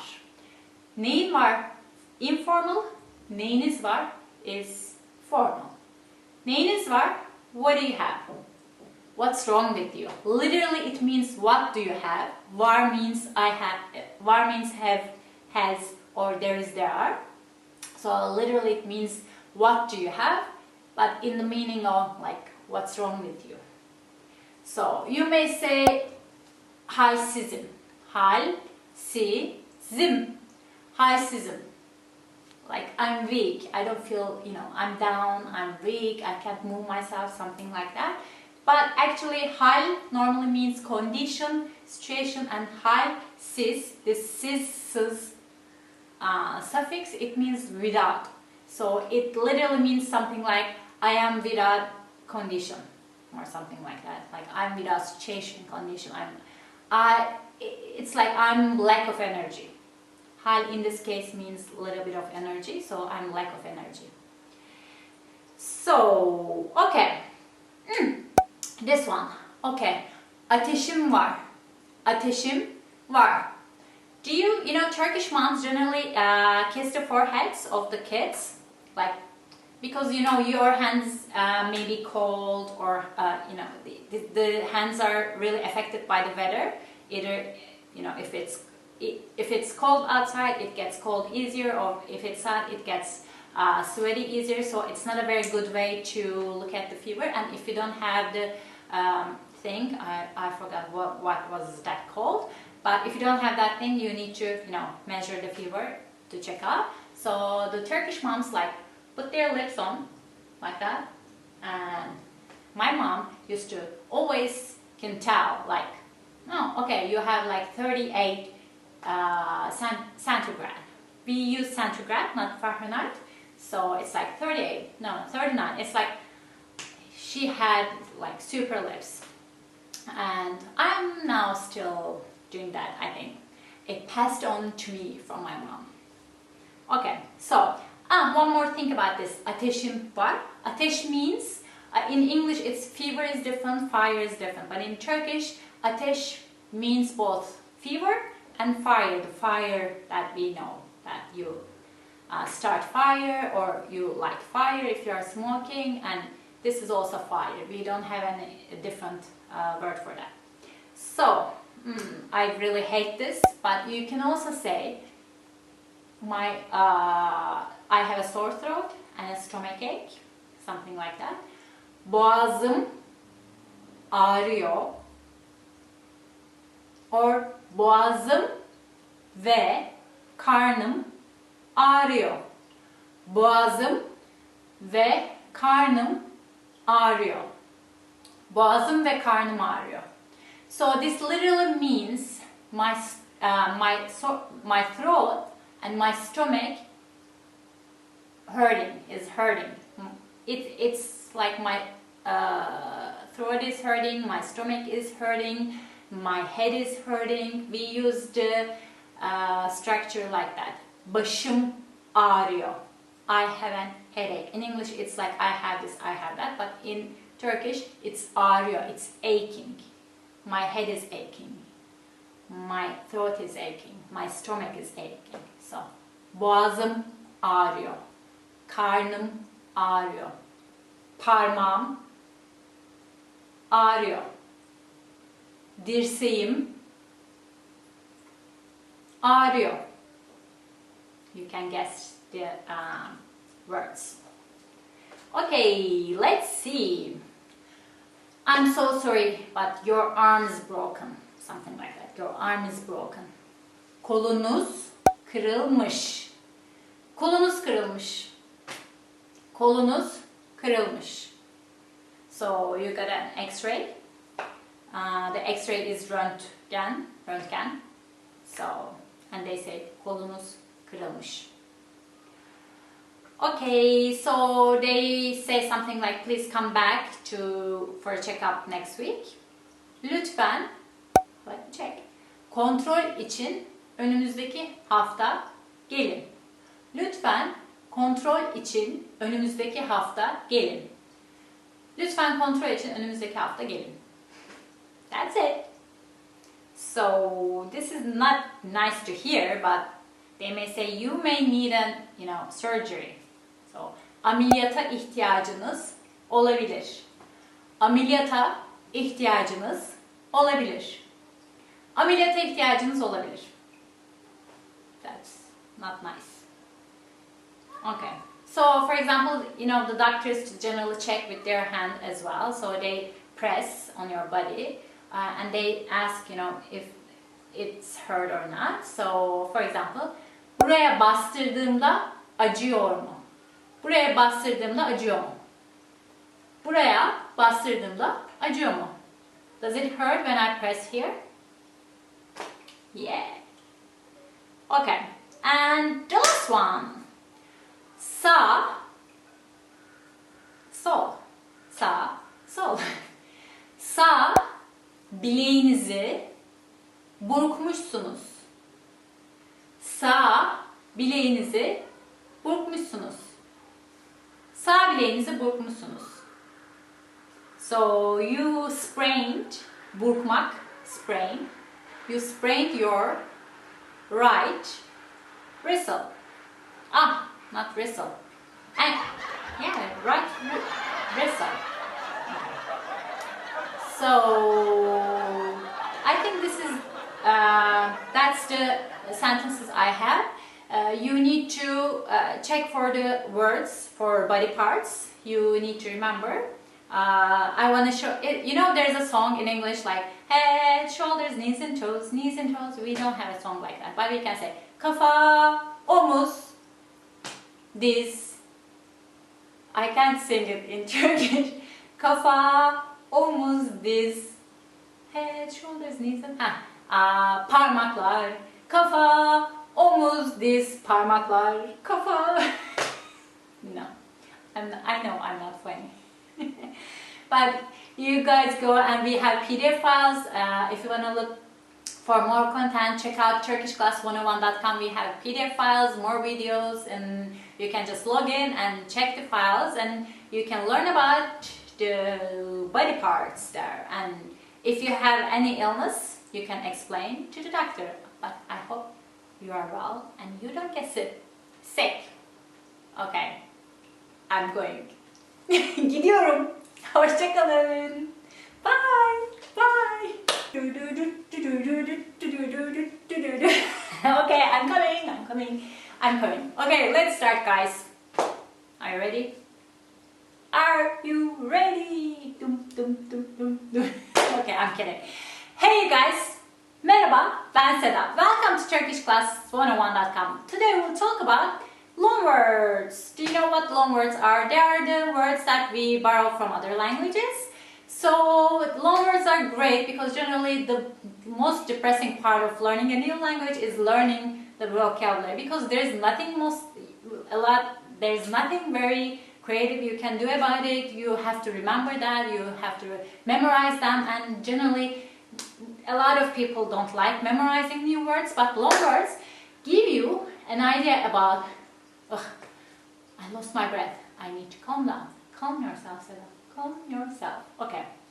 Loanwords give you a lot of vocabulary built in. So you maybe don't know that you know them already, but after this lesson, check out and search about it, and please take notes that every loanword you can keep a vocabulary notebook or something like that, and you write the loanwords.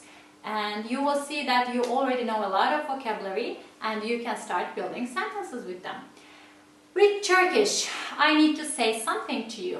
Old Turkish, that we called Ottoman Turkish, as you may know, before Turkish Republic of Turkey was founded, it was Ottoman Empire, and in Ottoman Empire had west a lot of different culture, Westland, and different languages in it. So Ottoman Turkish was a mixture of Arabic, Persian, Turkish, and lately French.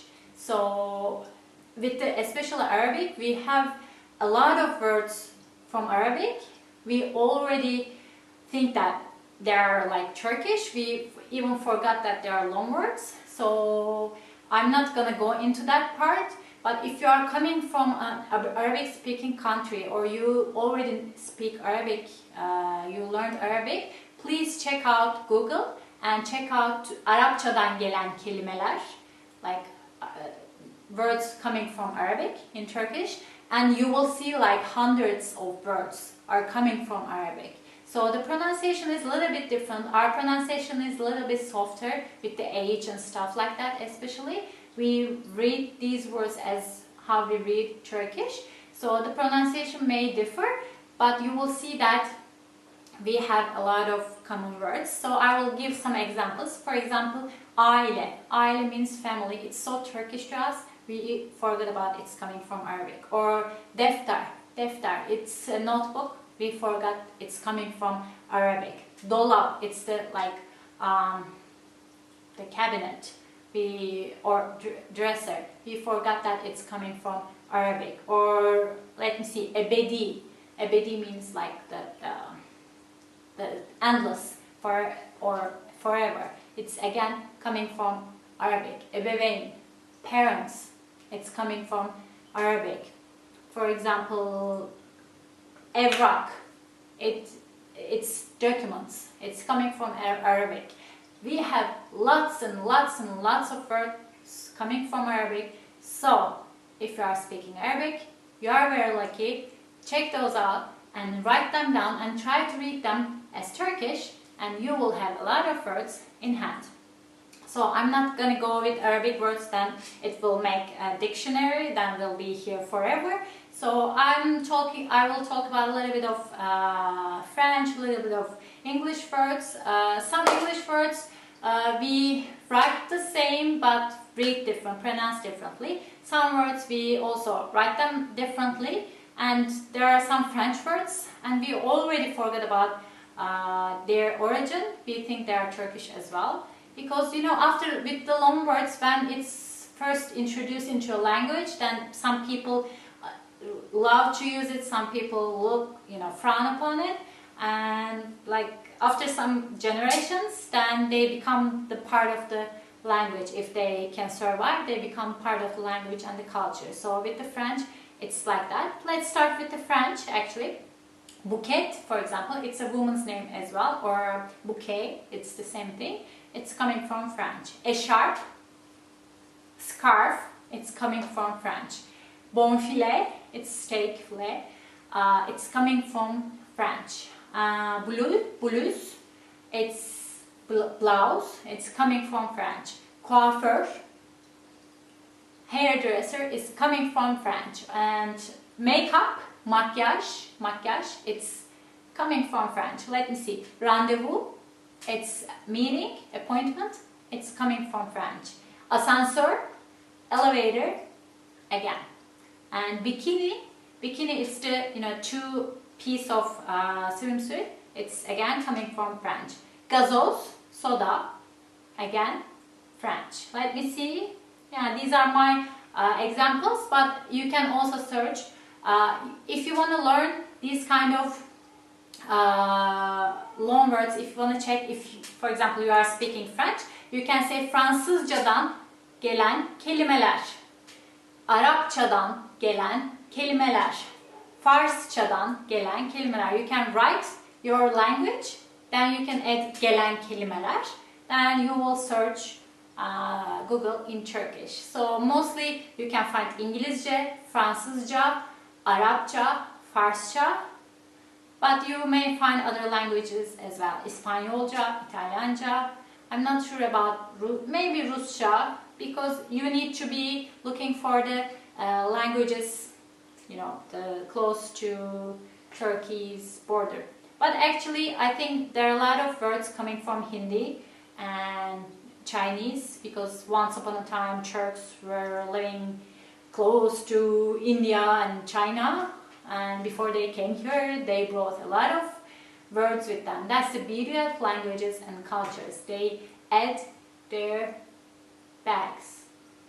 Yeah, they collect culture and language and food, everything in a big bag of new, I don't know, new land culture as a new land culture. Okay, I'm just babbling.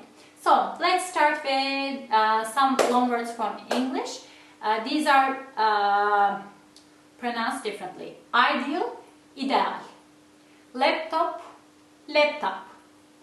Virus, virus. Internet, internet. Banker, banker. Hamburger, hamburger. Cheeseburger, cheeseburger. Football, football. Almost the same. Basketball, basketball. Tennis, tennis. Golf, golf. Let me see. Yeah. Poker, poker, poker. And pilot, pilot. Zebra, zebra. But actually, I think Africans calling it zebra. So zebra is coming from Africa. I think that we are pronouncing it closer to its original word. I don't know. Gram, gram. So these are some examples. Okay, spiral, spiral. Problem, problem. So try to. I have 2 videos about consonant pronunciation and vowel pronunciation. Please check those out. And if you see a loan words, the problem is you are generally tend to read it as if it's sounding English, you read it as English, and Turkish people are like, what? Virus. If you say virus, you know, it's even if it's the same word in the street, people are gonna look at you like, what? So you need to pronounce it like Turkish. So virus. So you need to study pronunciation a little. Okay? So we have this thing. We have some words from English, and we have auxiliary verbs from Turkish, like etmek, eylemek, olmak, things like that. And especially people are working in, you know, those skyscrapers. These companies, generally people are speaking both English and Turkish. They mix the language, and we call it Plaza Türkçesi. It's like skyscraper Turkish, something like that. It is a little frowned upon, little made fun of, but people use it like this, so you need to learn that. So check etmek, normally check it's English, etmek is Turkish. So we have 2 words, check etmek, to check. Feedback, vermek, to give a feedback. Cool, görmek, to seem cool. Download etmek, to download. Spoiler, vermek, to give away spoiler. Mail, göndermek, to send in mail. Print etmek, to print. Save etmek, to save. Download etmek, to download. Did I say it? I think I said it. Login olmak, to login. Logout olmak, to log out. Password'ı unutmak, to forget about the password. Post etmek, to post. Register olmak, to register. As you can see, these are mostly tech terms, so we add etmek, olmak, eylemek, etc. and we make them Turkish. So this is mostly common amongst the youngsters. I'm not one of them anymore. So we have some loan words. They are similar, but this is not only pronunciation, but we write them differently. For example, abnormal, we say anormal. Or action, we say aksiyon. And cake, kek. Project, proje. And sausage, sosis. Let me check. Panic, panic, panic. And obese, obese. Group, group. And service, service. And filter, filtre. Factor, factor. So these are some basics for you guys to be optimistic, be hopeful about vocabulary. Don't ever despair. I don't know your language, but check out the Loanwords in Turkish, and we have a lot of content like this in our website. Please check out turkishclass101.com and keep the comments going and help each other and talk about the loanwords that you know I haven't mentioned yet. I will see you guys later. Bye. Bye. Hey you guys, I'm Seda. Well, what? What happened to me? What happened to my colors? Ah! Hey you guys, my name is Seda. Welcome to turkishclass101.com. In this video, we'll talk about colors. Yani renkler. Are you ready? Okay, let's get started. The first is kırmızı. Red. Kırmızı. Kırmızı. Kırmızı rengi çok severim. I love color red very much. Kırmızı rengi çok severim. Siyah. Black. Siyah. Siyah. Bazı kuşlar siyahtır. Some birds are black. Bazı kuşlar siyahtır. Kahverengi. Brown. Kahverengi. Kahverengi. Kahverengi saçlarım var. I have brown hair. Kahverengi saçlarım var. Beyaz. White. Beyaz. Beyaz. Beyaz etek çabuk kirlenir. White skirt gets dirty easily. Beyaz etek çabuk kirlenir. Gri. Gray. Gri. Gray. Gri. Gri bir arabam var. I have a gray car. Gri bir arabam var. Yeşil. Green. Yeşil. Yeşil. Ağaçlar yeşildir. Trees are green. Ağaçlar yeşildir. Mavi. Blue. Mavi. Mavi. Onun gözleri mavidir. Her eyes are blue. Onun gözleri mavidir. Sarı. Yellow. Sarı. Sarı. Sarı kuşum hastalandı. My yellow bird got sick. Sarı kuşum hastalandı. Pembe. Pembe. Pink. Pembe. Pembe gömlekleri erkekler de giyiyor. Men also wear pink shirts.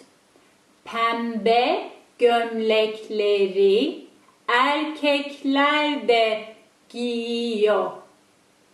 Turuncu. Orange. Turuncu. Turuncu.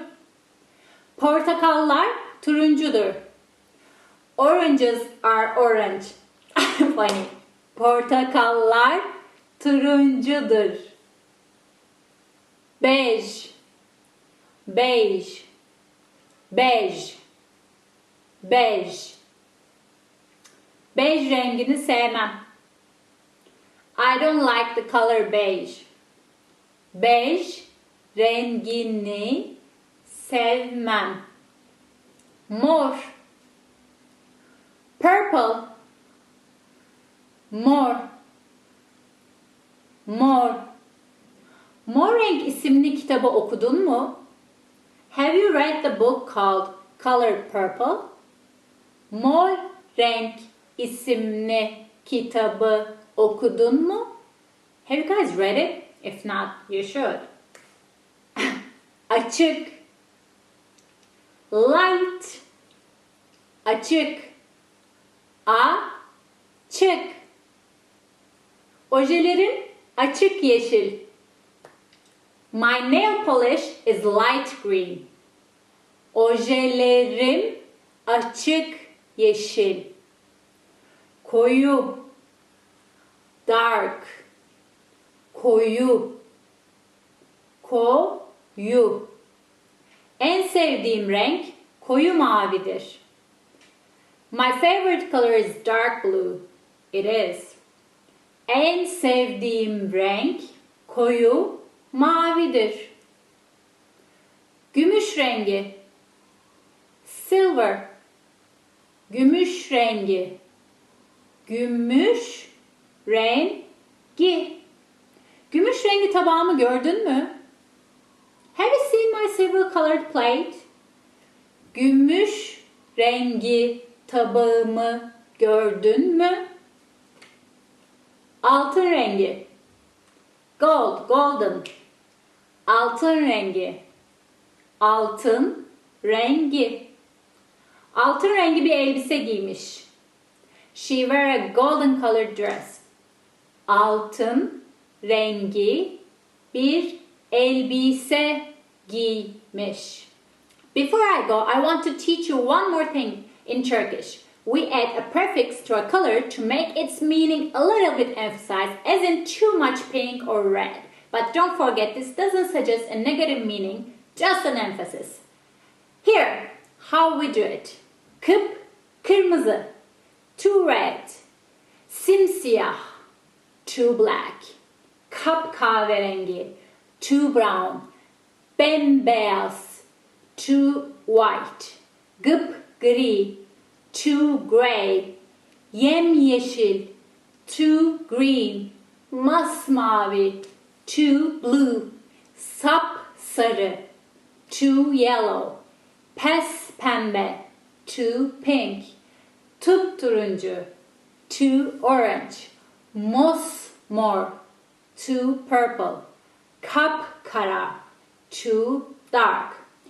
Kara here means black in a sense that it's dark in color. It can be used in the sense of bad things or bad luck. For example, we don't say talihim çok siyah. My destiny is very black. But we say talihim çok kara. My destiny is too dark. Like so. We are done in this lesson. Get busy and write your t-shirt's color in the comment section. And if you want more content like this, click the link in the description and sign up for free live account at turkishclass101.com. And I think that's it. That's all I will say. See you next time. Bye. Güle güle. Hoşça kalın. Görüşürüz. My name is Seda and welcome to turkishclass101.com. In this video, we'll talk about renting an apartment using your Turkish. So, maybe you will come to Turkey to live here and you will need some vocabulary and information on the subject. So, keep watching if so. First of all, before we start with the related vocabulary and sentences, let's talk about how you can rent an apartment in Turkey. You can either use technology or go old school. We have three major websites that you can check out for apartments. Hürriyetemlak.com, Milliyetemlak.com and Sahibinden.com. I will put them somewhere here. So if you want to go old school, you can choose the neighborhood you want to live in and find a local real estate agents. Generally, we have 3 to 4 real estate agencies in each neighborhood in big cities, of course, such as Istanbul. So you can call them and just visit them by the door and tell what you want for an apartment.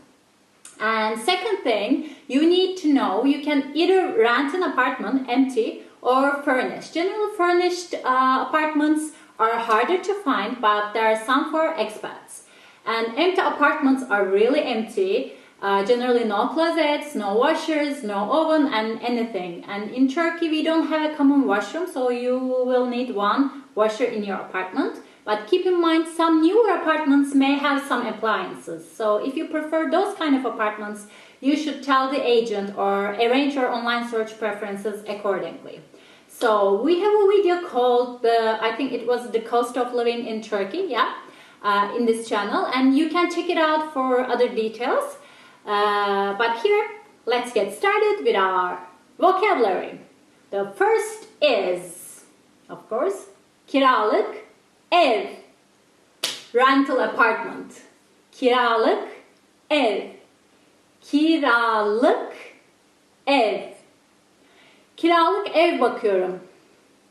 I'm looking for a rental apartment. Kiralık ev bakıyorum. Oda, room, oda, oda, oda. 3 odalı ev bakıyorum.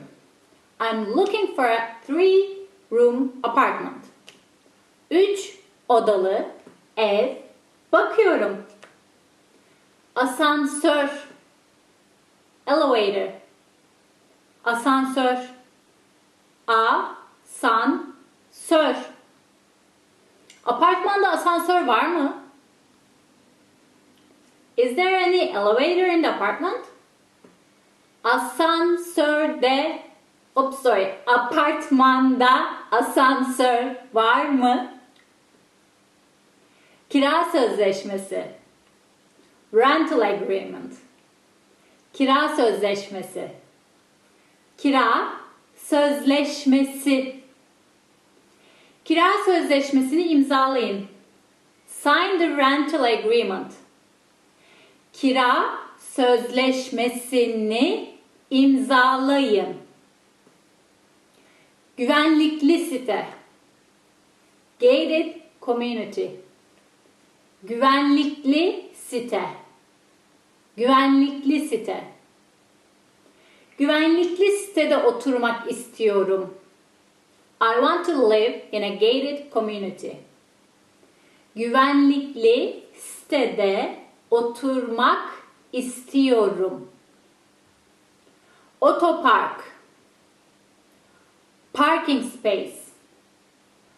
Otopark, otopark, otopark. Arabam olduğu için otoparklı bir yer arıyorum. I'm looking for an apartment with a parking space because I have a car.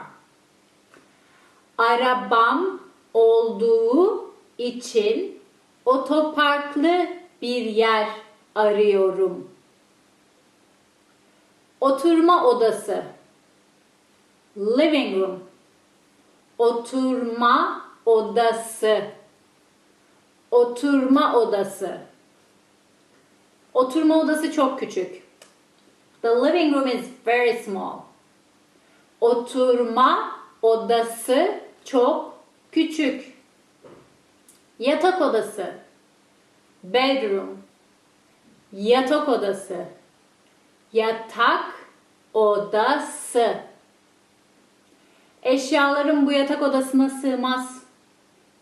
My things won't fit to this bedroom. Eşyalarım yatak odasına sığmaz. Banyo, bathroom. Banyo, banyo. Evde 2 banyo müthiş bir şey. Having 2 bathrooms is amazing. Yeah, it is. Evde 2 banyo müthiş bir şey. And the last one.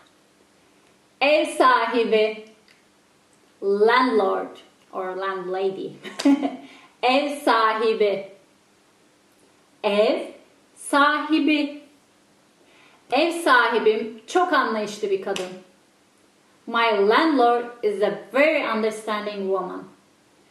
Ev sahibim çok anlayışlı bir kadın. So that's it, guys.